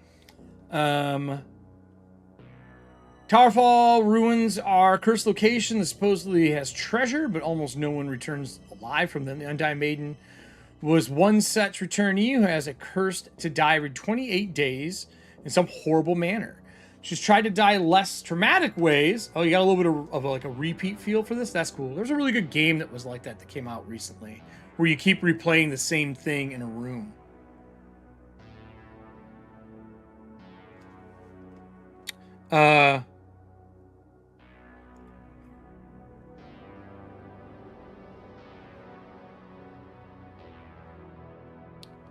Clarifying some stuff for them. She even died repeatedly for those who sought the demon or witch, but always turns alive the next day. Townsfolk avoid her, but she has used many means to find someone to help her break the curse. Okay, so she's looking for a way out. Adventure offers a new monster, new treasure, new class, and color. Yes! All these things are things that make me happy. I love anything that's got a new class and stuff like that in it. I'm a big fan of that stuff. I think it creates usability from the player's end as well, which is why I like having classes and ancestries. It's hard as a GM to incentivize players to play something new at a lot of tables. But if you tell them there's a new class or a new ancestry, they go, oh, there's new gear and there's new stuff. It just makes it easier to get people to play that fucking game for you. Because us as GMs are the ones that read the adventure and are passionate about it. But you can't make a player passionate about it unless you're giving them something to be passionate about. And their side of the screen and their part of the love language is gears, classes, spells, feats, that kind of stuff. So I love seeing that. So let's go over to the PDF.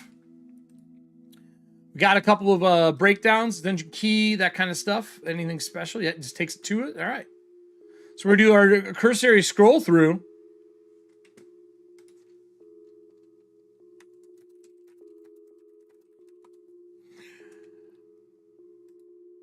Let's dive into this. First off, you got one of the same ones as I did, where I'm really curious to see how you used the werewolf's daughter versus how I did it, right? Because I turned this guy into like an executioner, blacksmith, and lover, and this woman dies immediately, and then the grimoire is something special. Also, you got a really cool full image of that. I tried finding a really good image of it. I was having a hard time. Thanks for subscribing, Adam. So let's look at this. All three assigned covers are damsels in distress. Holy shit, they are. That's you got a lucky through line. Really lucky through line. And bravo for you for noticing it. The repeated terrible deaths of the Undying Maiden was inspired by the interpreter of the covers as the same women. The 28-day cycle of the curse was inspired by the werewolf's daughter on the central cover. The expression on the cover also inspired the core NPC's attitude. Most images were sourced from the interiors of these graphic magazines, or specific magazines, and influenced design choices such as the Gem Golem. Using this adventure, this is meant to be a plug-and-play style adventure rather than a standalone. The Undying Maiden is meant to incorporate into an existing city in your town. I like that. While there's no official character level, players will probably need to be at least 4th level to handle the ruins, so they could choose to go there. Several encounters there are designed so that they can be resolved with smart play by lower level characters. This adventure is written with the understanding that you already have the core rulebook. This is a great, hey man, this is what's expected of you. Warning. Topic of suicide does come up in this document. I mean, yeah, she dies every 24 hours. And eventually you're going to try killing yourself to get out of this shit, right? If you or your group wish to avoid such topics, you may need to make smaller adjustments to the history of the Undying Maiden to accommodate these desires. I have a really weird opinion on game design and story writing. I think it is fair to put this in here to keep some audiences... one, putting the suicide note there, that's 100% acceptable. But I kind of believe that the audience needs to meet the story where it's at. If they decide to make changes on their own, that's up to them. But I don't think that we should change a story of something. This is a touchy topic, right? But I think by telling them that there's a chance of suicide and there's, you know, be careful with this, talk to your party. I agree with that. I just don't, like, when I was writing for some companies, they would tell you no suicide, no alcohol, no smoking, no, like I was doing a fucking commercial for some games I had to work on. And my thing is like, if you're going to stifle creative writing and historical writing, you're really kind of doing a disservice to what's going on. We're going against bad guys and we're talking about serious topics. But I do think the warning is fucking awesome that you gave one. I just think they should meet you where you are. Or, and this sounds weird, I learned this from a really good friend of mine who created the X card. And he said sometimes your party isn't the right party for the game you want to play. If you're going to do something on the topic of suicide, sometimes the right thing to do is to find a party that is comfortable with the topic. Because if 3 people are pulling an X card out, what it should really tell you is this isn't the right party for the content you want to run. So really cool kind of insight into some of the X card stuff. But I like this. I like that you did this. This is from the book, I assume. You kept the traditional style for... I'm curious. This is just me being a nerd. This is just me being a nerd. 1.5 inches. So you went with a bolder top bar than what's in the Shadowdark. I was wondering how, like, to the nose you went for it. Adventure background. I'll get rid of the rulers. The tower ruins are a cursed location, supposedly has treasure, but almost no one returns alive. The Undying Maiden has one such returnee who has been cursed to die every 28 days in some horrible manner. She tried to die in less traumatic ways, but something inevitably always goes wrong and lingering and horrible. She has sought magic users to break the curse without success. She's even died repeatedly to those who thought she was a demon or a witch, but always returns alive the next day. The townfolk avoid her, but she has used many means to try to find someone to help break the curse. You know what I would be doing? Adding this person to my fucking adventuring party. That's what I would do. Yeah, that's a really narrow middle margin there. Cram that stuff in. While the ruins are outlined herein, there are a number of means which players may attempt to resolve the Undying Maiden's woes. Don't feel as if you go in any specific location, instead allowing the players to dictate how the matter will be resolved. The adventure is resolved by any method. Does it go to the next page or does it go up above it? Oh, I would have tried to find a way to fit this. I wouldn't have broke the line. I would have maybe decreased something in here, chopped some words out somewhere in here, and I would have found a way to get these 2 fucking lines here. And resolved any method that allows her to live, she may become a fearless ally of the party. Thinking the same thing. Rumor table. Love me some rumor tables. Yeah, I think your margin too, you could have bumped this over and shrunk the column down, not had these big blocks. You could have had a bigger margin. I'd avoid the tower fall ruins if you value your soul. There's a terrible curse that befalls the fool crawlers who dare to enter. I love that you're using the crawler term. I've seen a couple other ones that I reviewed keep that. I even saw a random crawler table in one, which was super cool. God damn it, microphone. There we go. I'm fighting with the cable from my headset. The Undying Maiden is really a demon. She's been sent to sow chaos among us. Okay. Rylothal acts like he hates the Undying Maiden, but I've seen him dozens of times through the body just after she dies, and I swear he's mourning. Oh, I like that. Okay, cool. I heard from a scholar that there's a treasure nearby ruins that can break anyone's curse. This is important. What's the point of that if you need to be cursed just to get in? I hope it is the curse. I hope this is a false rumor. There was a talk about false rumors in the chat. I hope this is a false rumor that sets people to go in, and maybe like the rumor, and I haven't read this yet, but maybe the curse has to be passed on to somebody else. Super cool. Last week I saw a rogue figure coming from the direction of the tower fall. I guess whatever fools they were decided not to go in. They say treasures found in Towerfall are more dangerous than the monsters. Okay, so cool. Your rumors are more like quotes from like an area or a city. Is this here a piece from the book? I treasured life once. I fought hard to survive and thought I'd felt as much pain as one person could when I had to leave a dead love behind. I was wrong. It's hard to maintain sanity, let alone optimism, in the face of unending suffering. I can't age. I can't find peace, even in the grave. All I can do is suffer horribly and wake the next day with yet another memory of every miserable moment. This isn't living. How can you live when you know you are faced an unyielding eternity of dying without actual true death?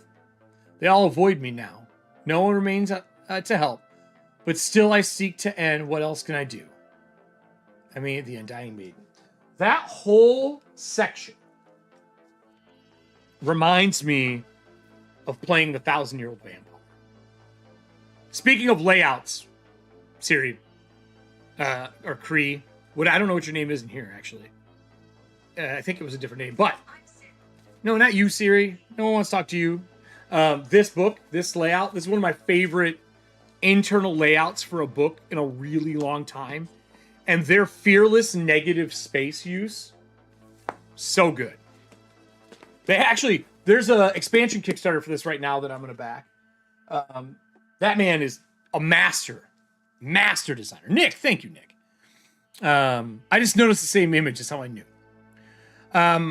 Really cool. Again, I think a gutter margin here. I think your gutter here needs to be like, you got that Y kind of hanging in. I'd have added a little bit more of a gutter in there because you got it here. I think this table just needed to be bumped over some. Important NPCs and new monsters. You did take art from inside. I almost did the same fucking thing. She becomes blasé about dying and actively seeks someone who can help her end this misery one way or another. Even witch hunters avoid her ever since giving up on seeing her destroyed. Known locally as the Undying Maiden, cursed decades ago. Die horrible with each 28 days. I hope you have like a D100 table for death. I swear, man, there better be a D100 table. Then awakened the next day. Her love, Taj, died while they were exploring Towerfall, unable to break the curse, okay? Right and all.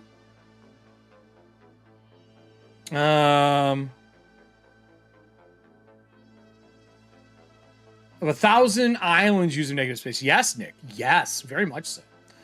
If you played a 1,000-Year-Old Vampire, I really want to do a pen pal version of it through Discord, where every day you write a prompt and we play it together because there's a co-op version. I think it'd be a lot of fun. Years ago, before the curse, he tried to woo Leanne. She rejected his advances for a local crawler instead.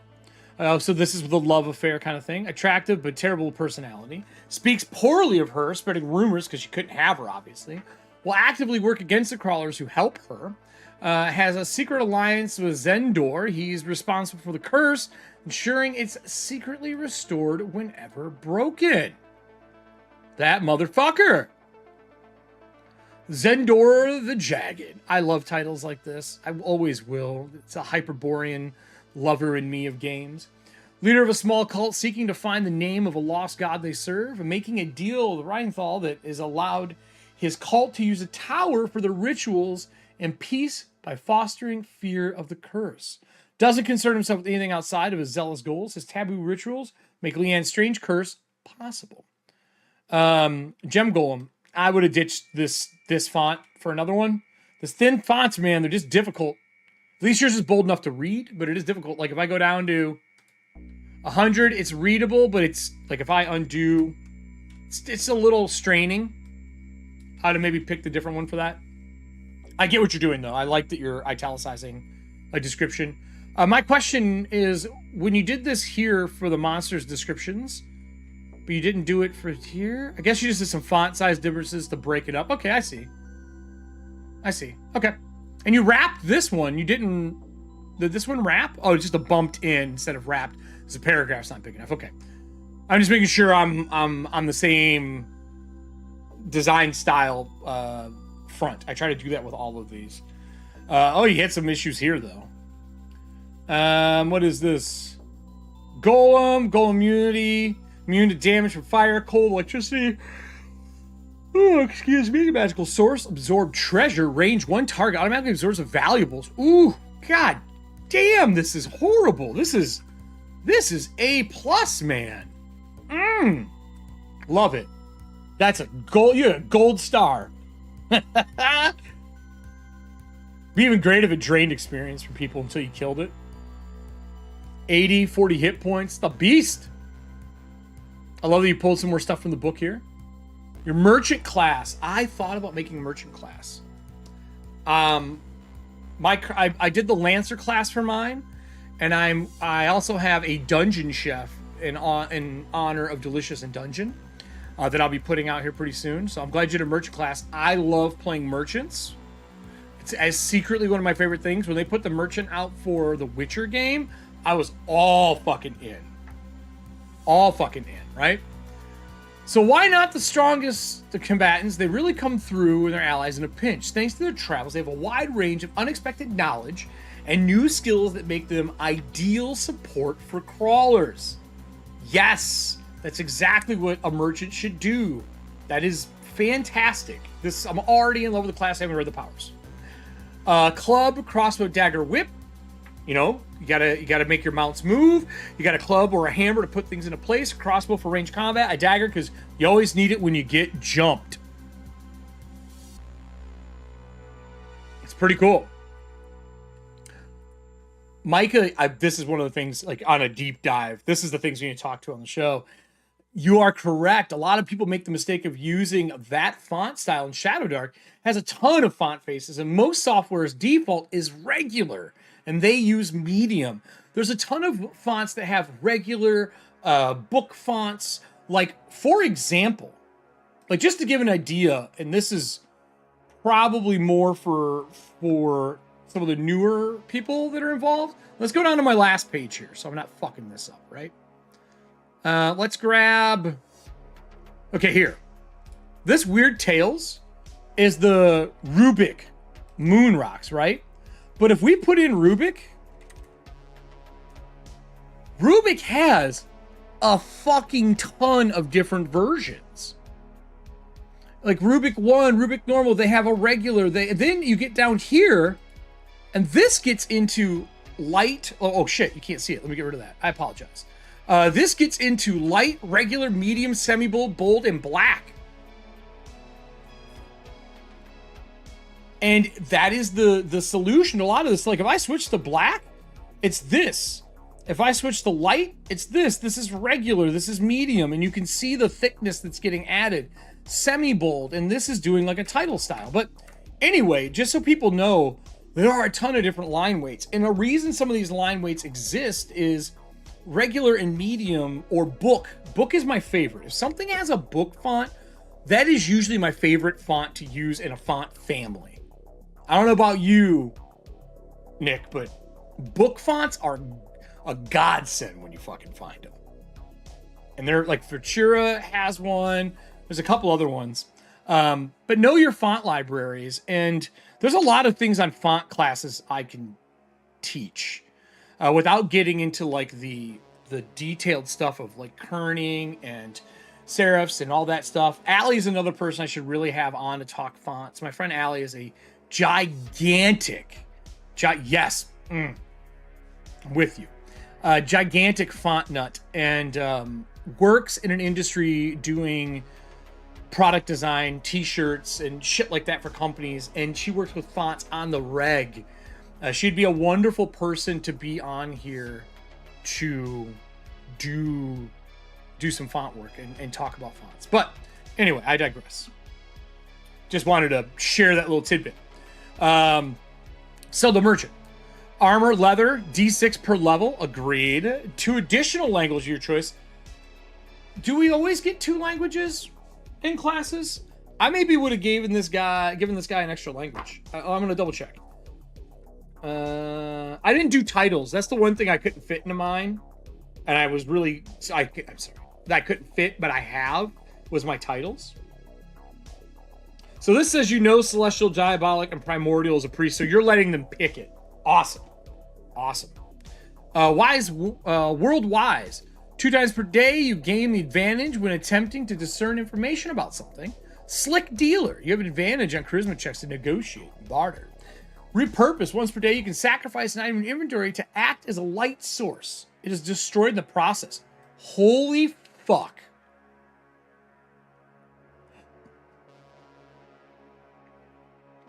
That is awesome. Like, legitimately awesome. I dig that. Theoretical casting. You begin play with no known spells, but can cast a single tier 1 spell per day. Oh, I'm surprised you didn't go with a scroll user. Like, that they can use scrolls, all scrolls. Because that would have been a really cool way to do this as well, as all scrolls. But this is cool. I dig that a lot. This is fantastic. Merchant talents. Acquire 1 random magical item through exceptional dealings. Fuckyes.com. Do they get experience for that? That's going to be the first question. I would maybe put no experience gained. Right? No experience gained. I think a scroll would be cool as a scroll caster because you're a merchant. That means you're going to have a shit ton of scrolls around. I hope there's something here to learn new languages all the time, which would be cool. Learn a tier 1 spell from any list or increase your spells per day by 1. Also cool. So if you're going to keep the spell route, that works really well. Bonus, +2 to charisma, intelligence, or wisdom stat. 10 to 11. Also, weighting these tables is so important for those who want to design a class later on. There's some art behind weighting these tables and doing it right. Gain 1 daily use of Word of the Wise or a +2 to spellcasting check. So I love these choices. I think that is smart. 2 and then 12 is choose a talent or +2 to distribute stat points, which is pretty common in that. And then the merchant titles, level 1 to 2, blanket trader, haggler. What is this one? Cheap Jack? Awesome. Salesman, street vendor, costermonger, businessman, vendor, barker, magnate, broker, fence, tycoon, mogul, boss. Where's snake oil? I was expecting a snake oil salesman here. Snake oil salesman. I do dig this, by the way. Thank you for putting this in. I maybe would have made this the back cover. That's just me. Because that back cover lets people, if they were to purchase it, go, oh, fuck, there's a class. You know what I mean? That's why I did it as my back cover. So we got our dungeon key. We're already 6 out of 8 pages. Background, known only to have been in the Tower of Potential Wizard, has been razed to the ground since antiquity. Almost nothing remains known of what once was. The site is said to be cursed, bolstered by the fact that the only known person to return alive is the Undying Maiden. Secretly, a group of cultists have been enforcing this belief, allowing them to use it as a place to perform their twisted rituals. Fuckers. A bit deeper, goblins have tunneled into the ruins and begun antagonizing the cultists. So now we got a little bit of a cross, like, ecology within this little dungeon.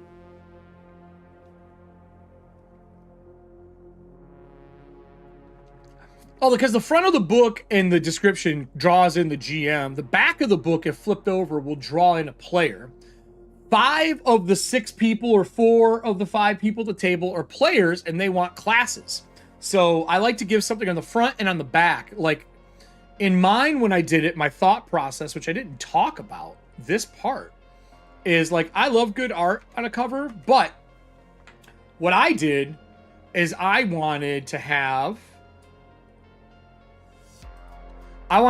choice of life, and I wanted, you're playing this adventure, here's where we're fucking starting, and seeing this opening thing be PC or NPC with you dies under the crash of a meteor, and have that be the start, and have people go, oh, fuck me, right? And the GM going, ooh! And then I wanted the back of it to have that action figure look, right? And that action figure being something that people be like, oh, dude, I really want to play this class. What? There's gear inside. And then when you flip the back cover open, there is gear and there's the Fleaborn right away. That's the process behind why those are there. I really do want to print this action figure and glue it onto the back of each one so you can tear it off. I think it'd be super cool to be able to deliver that experience if I publish this. But anyway, that's where that came from. So yeah, I think I had to put it on the back cover. Or the fucking front cover, maybe? Who knows? I'd put maybe class inside on the front cover.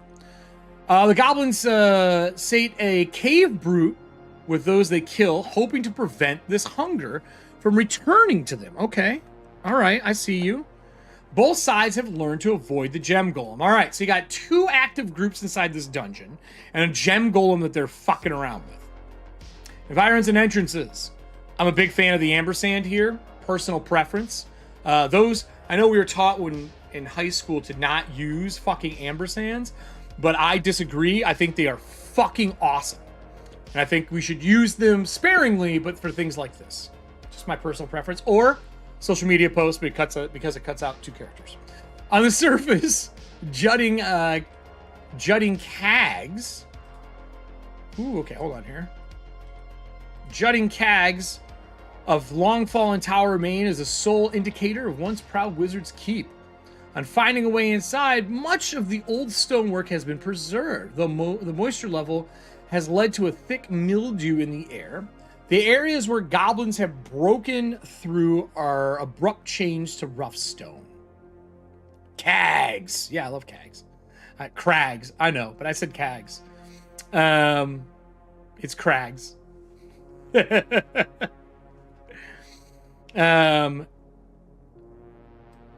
the rubble and overgrowth has set the stairs led into the right. Growth, a set of stairs led into the darkness. Moist, warm air flows out from it like waves of the breath of a giant. The march of time is led in an unstable area. On the far side of the ruins, there's a hole open. I've highlighted this because I love the description, so you know why I highlighted that. I think it's a great description. March of time has led to an unstable area on the far side of the ruins. There's a hole has opened up in the rooms below. It is possible to reach the ruins through a twisted labyrinth of caverns leading into everything. This twisted thing, I'm hoping to see rules to get through this. Maybe like a roll, and every round you're lost, there's another encounter. You know what I mean? Like lost and roll or encounter happens. It'd be a cool way to have an encounter. I really do like I love labyrinths. I think they're fucking great. Factions. Cultists seeking the lost name of a god they profess to serve. They actively perform rituals in the rooms below. Lost souls of those who've killed haunt the ruins. Goblins that recently broken through the underground walls, finding the cultists suitable targets to feed their living god. Ugh. They won't be lured by gold or gems thanks to the gem golem. That is a great line to stop people thinking that goblins are going to do that.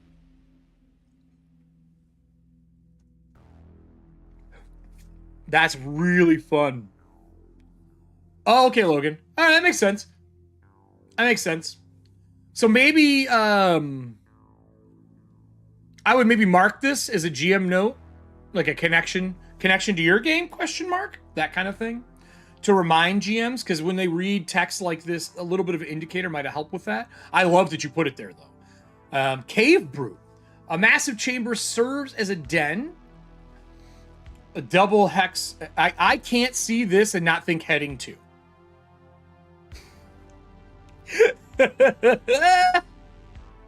I just think heading to. Yeah, den at, and you're going to go back and replace the numbers. I know, man. We all do it. Largely content to stay. You know what this should be? This should be a hyperlink.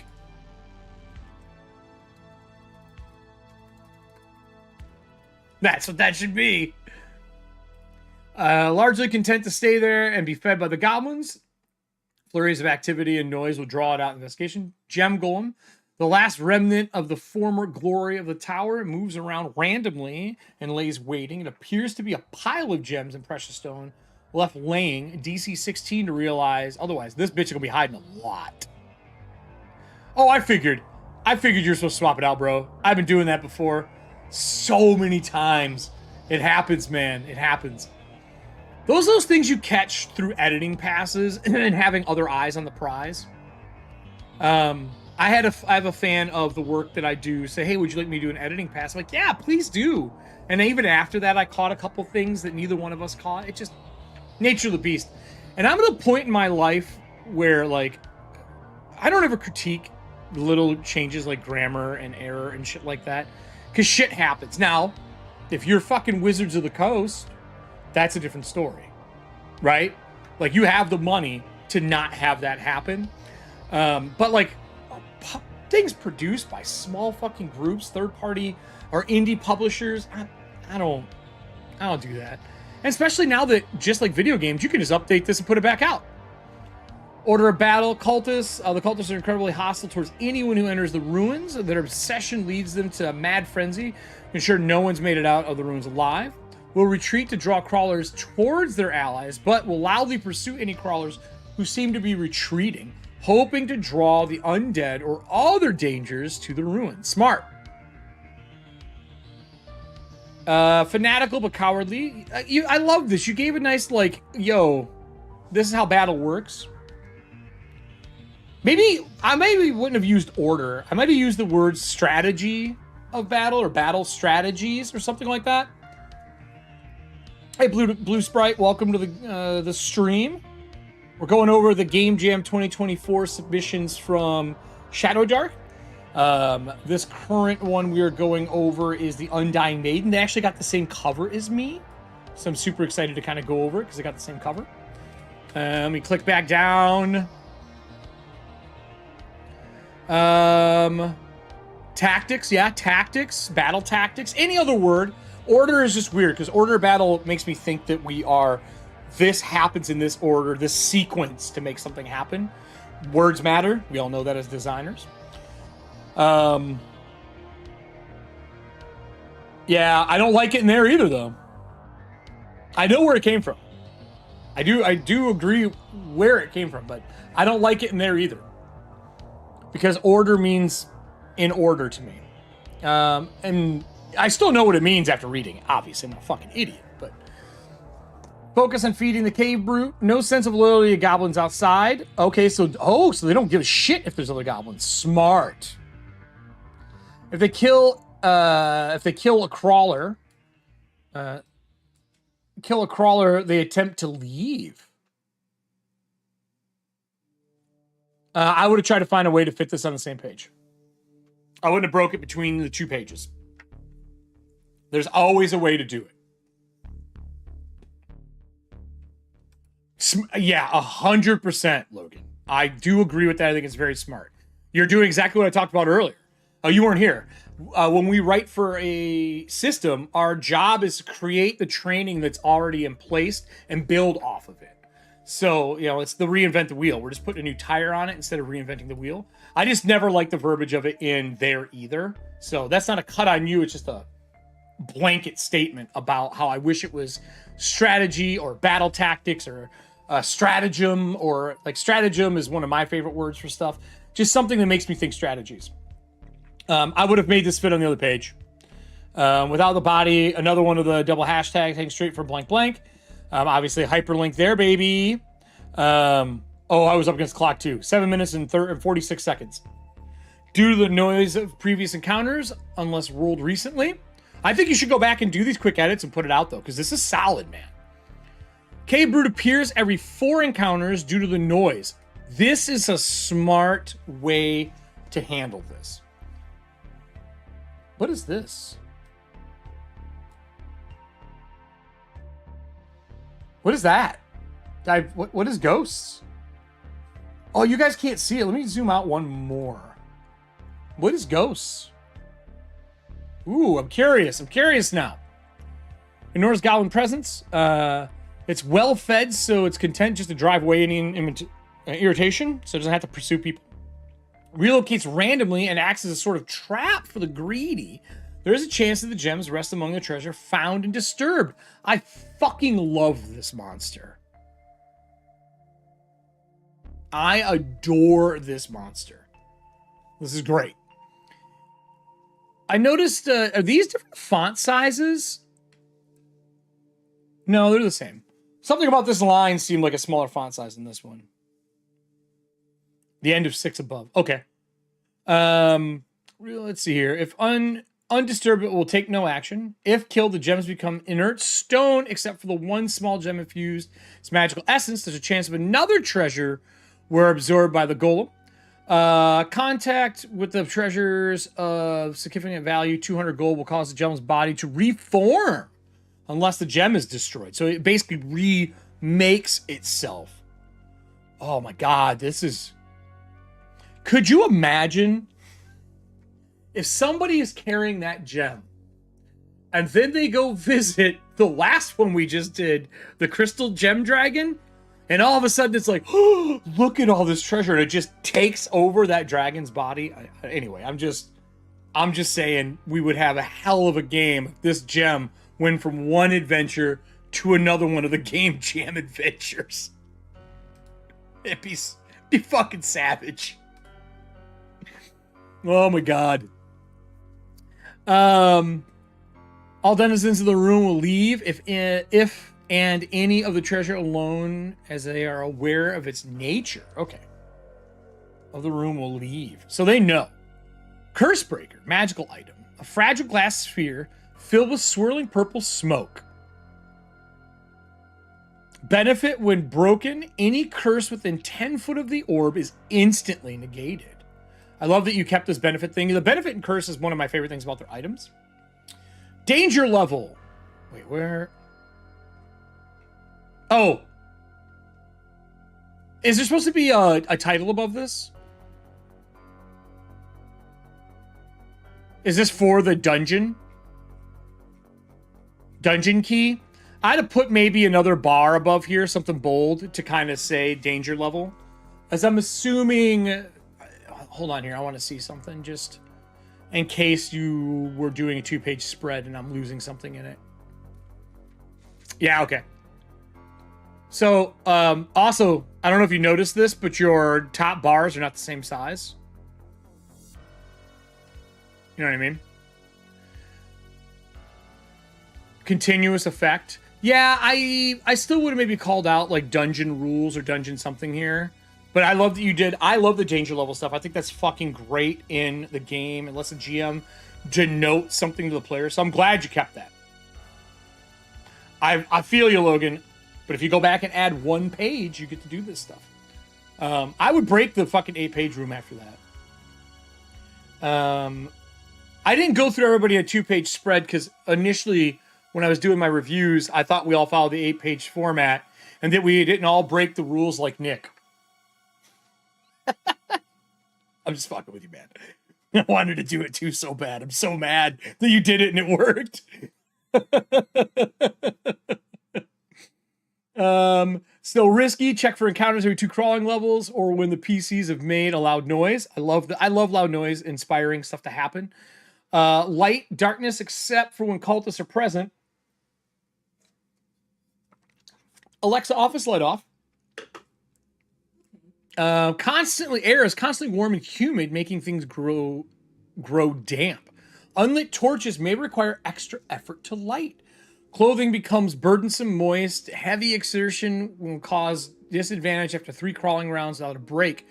I think for torches being hard to light, what's the rule for unlit torches? Don't you roll a d6 and on a 1 they don't light? So maybe it's a 1 and 2 for unlit torches. No, relighting a torch. That's what it is. Relighting the torch. Is I think a 1 when you go to roll. Maybe like relighting, maybe it becomes a 1 and 2 or something. I would like to see like a little ruling here for this. Like how do you want the DM to do this? How should the DM do this? Just to make it universal. Great little fucking thing too, man. This is solid.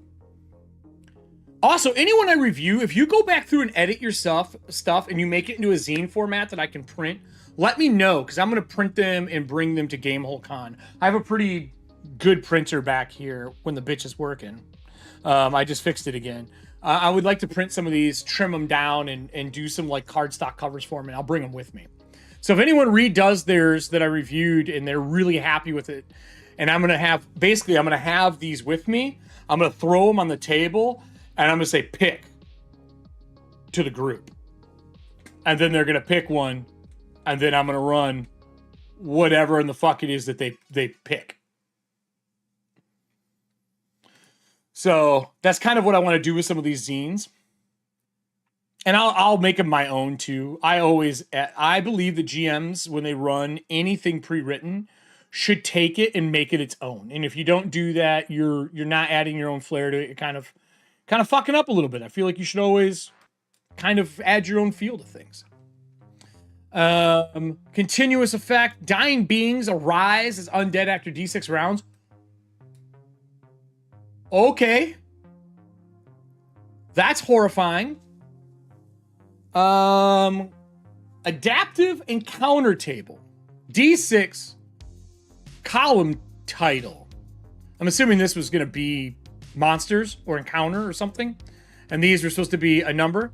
Number 1. You already know I'm going to say this. I don't like this font. That font on the background, too hard to read. I would just switch that thin font to another one. We talked about it earlier. We're through that. So D6 skeletons of perished crawlers. A group of D6 cultists come rushing into the room.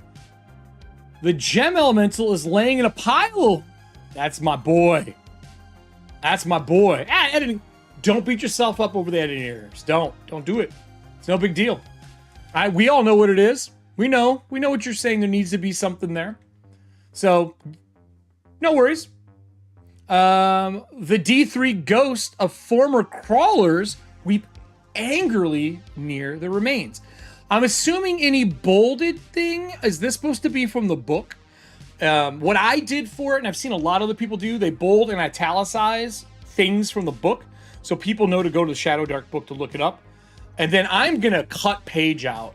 Like, I've been talking about, like, how to abbreviate calling monsters from the book. And I think if you do bold italics and you just put the number after it, I don't think you need page number. I think maybe in the beginning you can tell people this means go look at the page. But I'm going to start doing that. Yeah. I would change it. I would go back and change this. I think you'll be happier. I really do. Also, you got a really big margin on this side. The margin's not the same. This margin also, you need to bring your tables in a touch. Do the colors denote something? I forgot to ask that. Did I miss a color thing?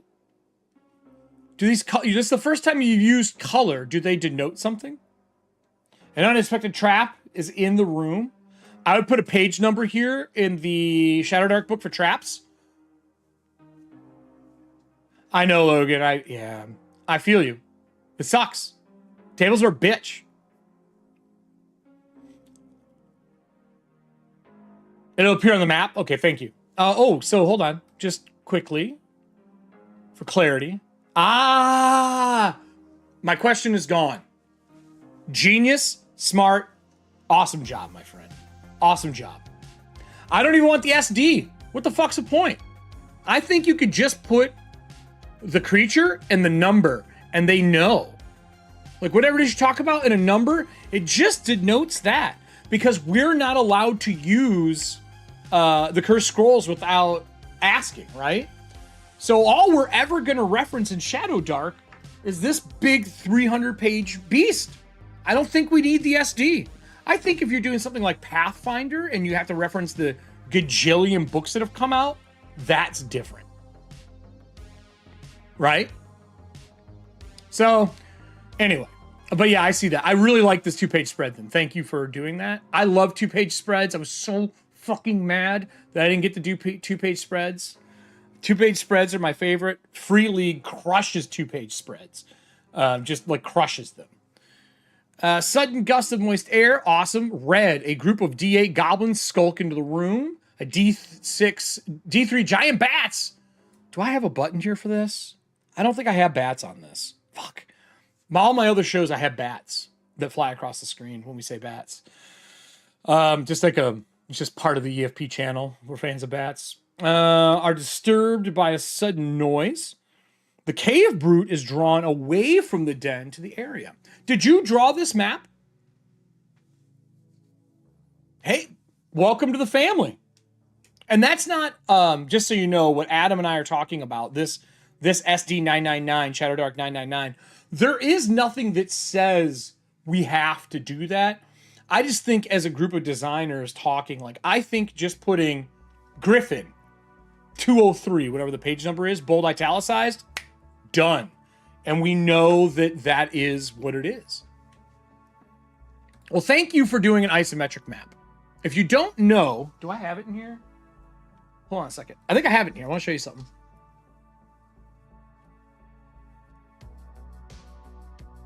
So, Gaming Paper, the gentleman who owns this company, is a good friend of mine. If you don't know what Gaming Paper is, they make a lot of the dry erase tiles that you put on your table to draw. And they also do big rolling brown with blue square maps. But he gave me a prototype, and they were selling them now. And this is, let's see if I can pull this down. I'm going to use this pretty soon. So let me go to big screen here, because we're talking maps. I'm a huge map fan. I collect a lot of maps. Like, this is the big Pathfinder one on canvas back here. I have a whole thing of them. So this is that you can draw on it, right? It's very thin. Very thin. But on the other side is isometric. And these are wet erase. So if you want to do an isometric map in a big style and wet erase it, you can use this. And then I'm going to give you something else that's going to make your fucking brain hurt. So Rocketbook came out, and Rocketbook makes squares. The app is free. This are little corners that you put up, and they're usually used for whiteboards, right? And with whiteboards, you take this and you put them down, and you can take a photo with your phone and have a photo of what you're doing.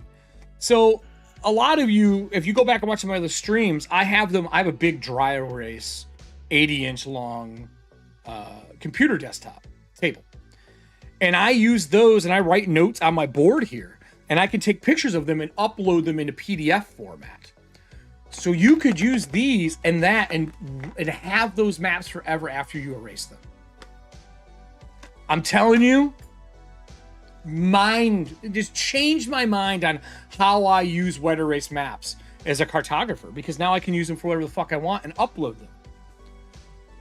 So this map is amazing. So let me pull up some stuff in the chat because we're talking about this.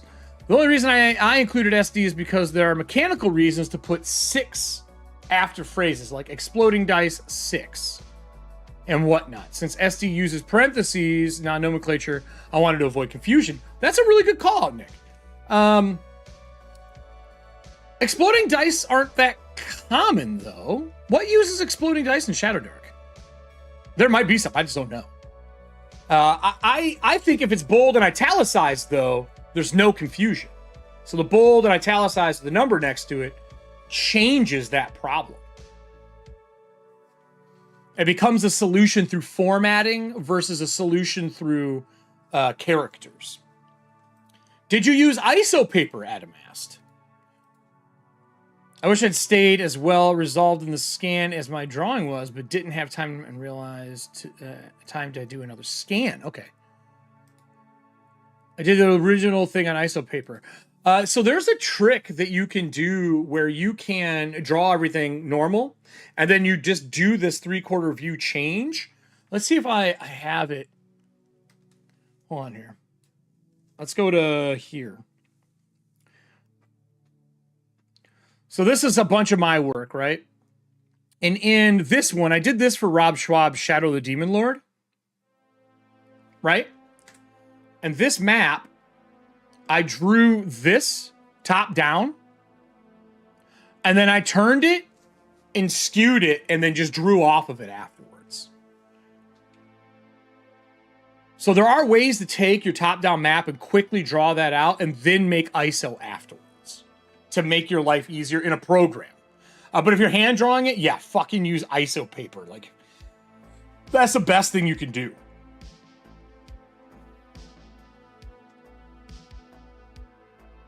She does use attack with the parentheses. Yeah, of course. But anyway, I wanted to showcase that. That was my solution to doing it for some other stuff. I love this map. I think it is awesome. Do you have like a start here somewhere? obvious hatchway into the rubble, so we're starting here. Awesome. Yeah, I think a higher res scan of this would be really good.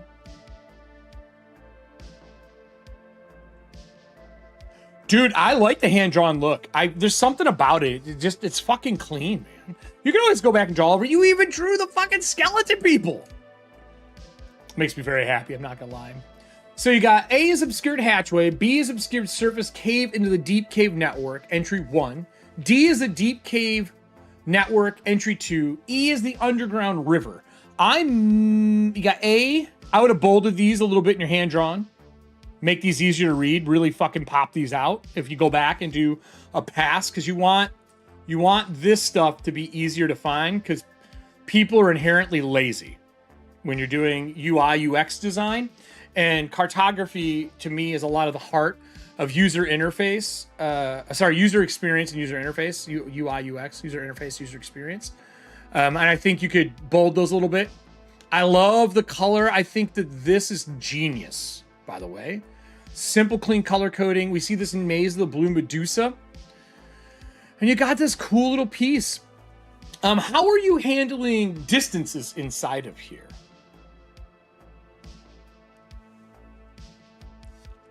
Are you giving distances, or are you just letting the GM make it up?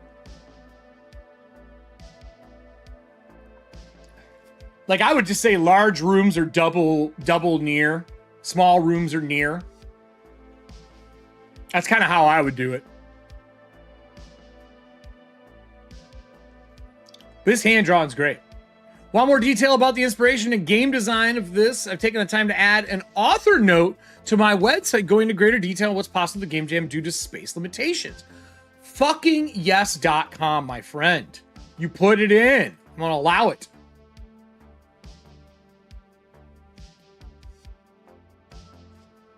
Thank you for adding this. Oh, sir. Color on color, hard to read. I love that you added this. Oh, you got cultist names and shit. So you did exactly what I was talking about earlier, making a call back to your website. I would redo this color, though, by the way. I love that you did this. This is great. Like, this is a smart play. But I would redo the color on this. Let the audience see here. Sorry, I was pulling up. I realized I didn't show you guys. But you have your author notes on here. You got, like, the writing, what's going on. No, I'd make it work. Like, this is a great, like, inner thought of the GM. And I love the cultists and the goblins and the merchant backgrounds table. I made a background table as well. Super cool. Squarespace. If you've never used it, my friend, I don't have a code or anything.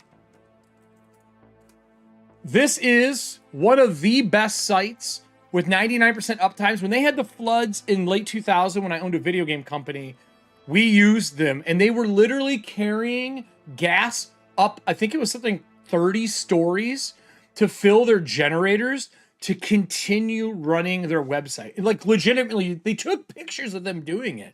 And this is right when Squarespace came out. They are by far the best website builder I have ever used, because they give a shit. The templates are good. They're just a phenomenal company. So if you're looking for a way to really level up your website and you want to do something different, if you ever hear anyone talk about Squarespace, they're not lying to you. They're being legitimate. Like, this is a fucking phenomenal website builder. And the cost is pence. It's cheap. Like, if you're going to keep something up, hold on here. Let me find it. You just go to squarespace.com. Where's their resource? I just want their pricing here. Like, their templates. Dude, all their templates that are in here are so good. Like, let's just do photography. And you hit next. And you're like, yeah, I want whatever, these fucking things. And I hit next. They go through, and you can even build it with AI, or you can browse templates. I like to browse templates, and they just give you templates to use. They're all, you can reorganize any template too. So just a little more of a tool for the trade for you if you're interested in redoing your site. Because I think you should. This is really good. And this map, I think you rescan it, you send it up separately, you bold the edges of this thing, I honestly think you keep the handwritten font. I really enjoy that scripture-y look to it. And I think you just bold some stuff and write it. And then in this little entry key you have, I maybe just put that large rooms are double near, small rooms are near. You're done. And let them fucking decide how big they want them to be. But this is fucking cool, dude. No shit. No shit, Logan. Okay. But yeah, you did something totally different than I did for this. This is a wonderful little set piece to run. Have you had a chance to play test this yet? I'm really curious as to how this went. You know, this gives me an idea. Maybe in the future, maybe I want to grab one of these and I will grab a couple of my cast members to come on board and run through one of these as like a live playtest of the material. I do so many actual plays, and normally the way it works is I'll do, like, between our seasons, I'll do an actual play of something else. Maybe I'll go back and visit a couple of these one-shots for everybody and play through them and see how they do with a live and with a cast. Not a bad idea. I'm going to make a note here. Live show game jams.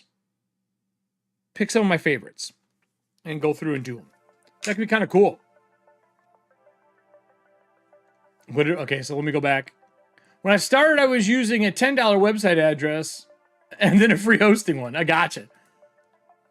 I did not. I don't even have SD group at the moment, given how recently I learned the system. Hey, man, you got a whole fucking family of people now. But let me review this and put this in here. Let's get our time. Right? We want our timer. I'm going to give you a rude review, do the same thing. This is a really beautiful piece. I think you really nailed it. A couple of grammar things that no one gives a shit about. I think this map deserves a next level of love. This is just a smart piece. I'm going to put it under the game jam as well. And then I'll do the same thing I did with everybody else, and I'll put it in the other one. And then I think I'm going to go to dinner here, everybody. Do you guys still enjoying me doing these? Do you want me to do a couple more? And I can't tonight, but I could later this week. Is that something you all would be interested in? Do you want me to go through some more of these game jams? Is there other ones that you all would be interested in seeing me kind of critique and burn through? Yeah, Logan, you did a really good job, man. Format, like, I'll do a brief overview here too. Just kind of scrolling through it all in my brain dump. So let's pull up Chrome. My brain dump for the Undying Maiden. I'm going to do this a couple times. And I'm going to do this. And then we're going to do this.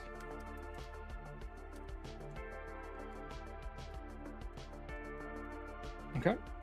And this is just going to be title. Oh, let's see here. Cut. Paste. All right. Just so you guys can see this a little bit better, right? All right. So my brain dump for this is pretty simple, I think, to be 100% honest. I fucking adore the hand-drawn map. Even if it wasn't on purpose to begin with, it sure as shit should be now.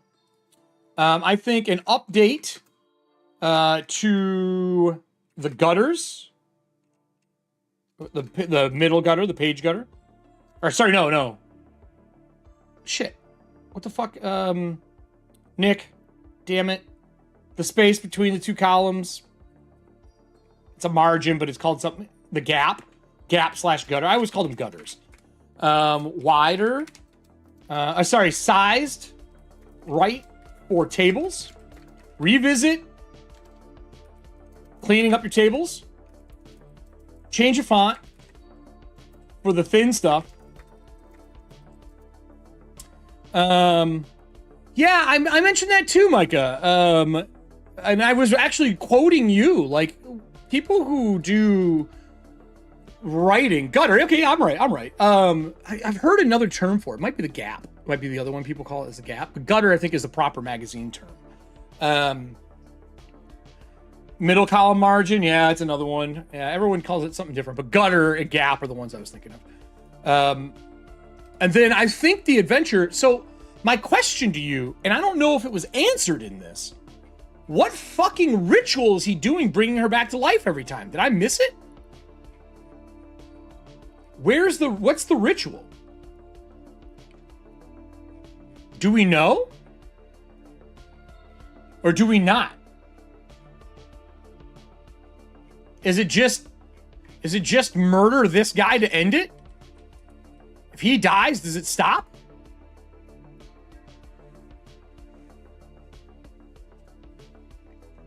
Gutter's my favorite too, Nick. How do we stop this? Because I don't know. Are you leaving it up to the GM, Logan? What is the game plan for that? Did I miss how this is supposed to come to fruition?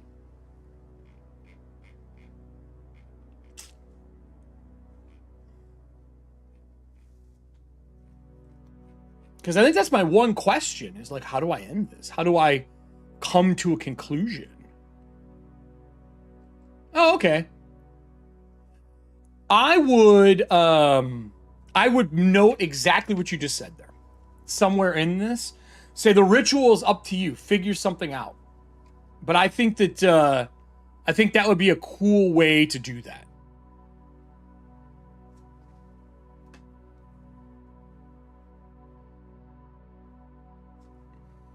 But I thought that's what it was. Okay, cool. Well, then let's talk about the plug and play nature of this. I think that's probably the biggest thing for me. This is a... okay. What a great way to hook players into staying in or near a city to solve the problems of an undying person. Solve a huge problem, I should say. Solve a large problem and give the GM a chance to make it their own. I don't want to ruin things, but get your thinking cap on. GM. On for the curse. This wonderful adventure. The hand-drawn map is a piece of art, which I truly believe. Art and a wonderful... I don't want to use wonderful again. And a concise UI, UX for how to tie an adventure to a map.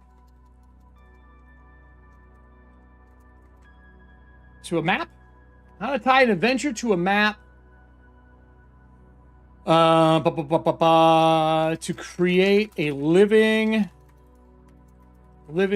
ecology. Also, best monster in the jam. 100% believe that this is the best monster I've seen. I don't know if anything can beat it because I so wanted I so want to use it in everything now, man. You know what I'm saying? Maybe put a table on your site, Logan, for like here's some spark, a spark table. I think that the guy who developed Karn and developed Mythic Bastionlands, that's another game we should fucking talk about at some point on this channel, is a really cool way to reference tables instead of saying like random encounters, like spark tables. It's such a great and elegant way to say it.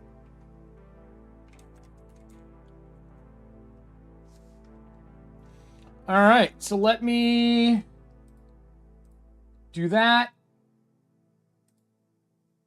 And that, I'm going to select all, cut, post. And then, yeah, just go back and edit a couple of those things. This is a really good piece, man. It really, really is. And then let me go to your page, and I'll put a comment on the page as well. Let me copy this again. Let me put the review. When was the review for this one?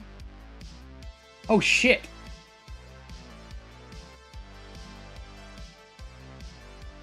Fuck, when did I start reviewing this? I didn't put the number down.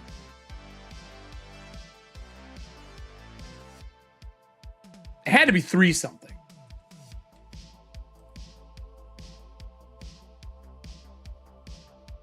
I think it was 3. 3 hours and 20 minutes. 22 minutes. 3 hours and 22 minutes, I think is what it was. 27 minutes. 3 hours and 27 minutes. I don't know how the fuck I remembered that. Let me go back into here and edit it for you. 3 hours and 27 minutes. 3 hours.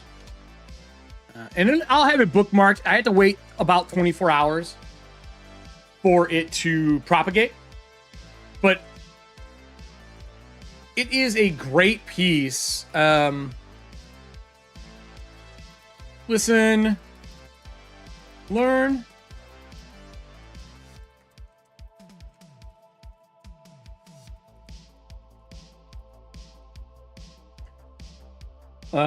Okay, select all, cut, post, and then I'm gonna go back into your other one so I can correct it so the timestamp in here is right for you as well. Just in case you ever want to go back, you know what I'm saying? Like you want to see where edits were, so you don't have to record them all yourself. Ah, fuck me. Editing, I fucking hate Itch's editing, by the way. Itch needs to get their shit together for editing. You want to bold anything or do anything, it is a pain in the ass. If any of you tried to bold something, have you ever tried this? Watch this. Normally, I would bold this. Watch what happens when you click bold. Oh, it worked this time. It usually pops up a whole other page. Yeah, I think it was 327. All right, man. This was a fantastic piece. A little bit of love. Go back, touch over some of these little things, dude. I would do this, expand it with like a little bit more if you want. I put this thing up for sale. I take the free down off of it. Free was for the game jam, for those that were willing to come and put eyes on the prize. I believe that for anyone who does this, and if you redo this and you get like the table headings in and stuff like that, ping me, because I'll download it and print it out. I go to Game Jam or not Game Jam, I go to GameholeCon in October. So if any of you are interested to come in October, or you're going to be out in Madison, Wisconsin, and you're going to be at Game Jam, God damn, I keep saying Game Jam. If you're going to be at GameholeCon in Madison, ping me on Discord. Let's get together, play a game, share a beer, shoot the shit, have some a design meeting. I travel to conventions all the time. I'm always at GameholeCon, GaryCon, and Gen Con. I used to be at more when I was traveling for conventions, and there's a chance that might be coming back up soon.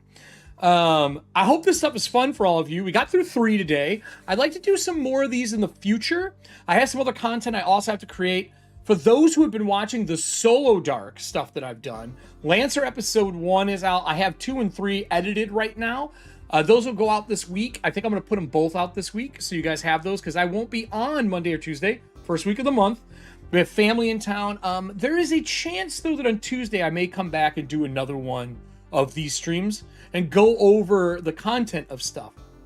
The other thing I would like to do is talk about the GMing half of how to take a publication that comes out, these things. And you've heard some of my thoughts and ideas on how I would run them. And I like to go through and talk about how I piece together a adventure and make it my own. Currently, for our Lancer, I am going through, you may or may not have been here. Let me see if I can find it. Currently, I am going through this. Hell on Earth. This was given to me at Gen Con by Cameron. And this is what I have my Lancer playing through. And I turned this adventure into a Shadowdark adventure. Just to see if I could do it. And we're using my Lancer class into it. So I'm super excited about that. The other thing we didn't get to talk about, and I think I'm going to showcase this to close the show. I'm going to do a review of this at some point. I kickstarted this a while ago. If you want to see some really amazing layout, Nick, I don't know how you feel about this, but I'm a big fan. This is how it opens, right? We're not going to dive into what it is. I just want to show you the packaging. Make sure I had this the right way. When you open this up, whoops, upside down. When you open this up, it has brochures in it. These brochures open like this. So here's what I'm going to do. This camera is kind of special that I have. It lets me do something a little spicy. You might see the mic on this, but we're going to quickly show you. I want to unbox this so you can kind of see it. And I want to show some really cool ideas. Yep, that's how I've been doing it, Nick. It's easier to get your own thoughts out before you let somebody else do it. So we're going to do I'm going to flip this down and do a desk view, and we'll readjust it. So this camera has the ability to do some cool stuff. I'm going to zoom in. And I'll slide this back a little bit so you can see it. I just want you guys to be able to see how this thing unfolds, what it does. I'll turn the brightness up on this a little bit so it cleans up, and show you how this works. Sorry, my voice is a little quieter because I had to move the mic out of the way. But this should reverse it as well. So it does everything so you guys can see it properly, like I am looking at it, right? And this is how it folds out. Let me zoom this back one. There we go. Let me make this smaller. So you can see that this is the layout for it, right? It opens up and they unfold. And you get these gorgeous, like, brochures. There's a bunch of adventures in here, and there's rules to the game and character sheets. So if I take these out, right? I'm just going to unfold one of these. These are your character sheets. I almost held it up like a jackass. So this is Cyber Plus Punk, and these are the rules to the game. This is based on Forged in the Dark and how they put things together. Really clean. It's got a lot of information in each piece. And then they give you dry erase character sheets. So these character sheets are made so that you can give them to a player and they can write on them in a dry erase and you can erase them. You can also print character sheets off as well. Right? Super clean. Okay. So you get a bunch of character sheets. I'm going to put this back and I'm going to show you the other ones really quick because I think this is the really integral part to the game. So in here, if we pull this out, pull these back again, we have Cyberpunk Hunters, right? Really clean design. And this is activating hunters, and these are a bunch of bad guys. Also dry erase. Great layout. Really smart. Brochure stuff. I don't know about you, Nick. I love doing, or anyone in the audience maybe has done it. I love doing these brochure styles, but these people like crushed it. Crushed it. And then you have this. It tells you it's Forged in the Dark at the top, right? That's a really nice, clean thing. And every time I look at these, you get more. And this here, if you flip it over, this has got like objective, exterior location, and it is made to be able to kind of play the game, right? And generate missions. Then they give you some extra pieces like the Megapolis and really bright, and they do dual tones. I don't know if you can see it, but all this white is a shine to it. They have a Mind the Gap. Again, it looks like a transit system almost, right? For their monorails. Really cool design. Weird is their magic stuff, if I remember correctly. The Incident, the New World, how it works, how meta talents work. Right? And then the last one, and this was exciting to me, this is an adventure. And it's fucking Predator in Cyberpunk. Like, this is like something to strive for, man. Strive for. So I just wanted to showcase this off because a lot of people haven't seen a physical copy of this. It's not that expensive. I think if you want to be a designer, you should 100% be doing everything you can to learn from other people's products. And this is actually a masterclass in product design. It really, really is. So if you can get your hands on a copy, you can get the PDF version as well, but I recommend getting the printed copy. I think it does a lot. So that's it for me today, everybody. I hope you guys all enjoyed going through this one more time. We'll be back again this week. I'll post them up. Hopefully no internet issues this time. But leave comments down below if you've not been here before and you want something for me to go over, or you'd like to see me have somebody on the show. There's tons of stuff in my archive of libraries for you guys to go watch. There's so many things. I like live streaming for the interactivity, but feel free to go through them. I answer all comments. And thank you for anyone who reviewed my stuff. I'll be going through and putting out the full moon edition sometime here in the next 30 days. And I recommend the rest of you do the same thing. Go through and edit your stuff after people have spent time giving you feedback. I think it's the best thing you can do for yourself as a designer and then to build an audience up. So with that said, that is all I have today for EFP. And of course, watch, listen, learn, be a better gamer, and click the things that are here and here if you're watching this afterwards. You know the routine. Have a great day, everybody.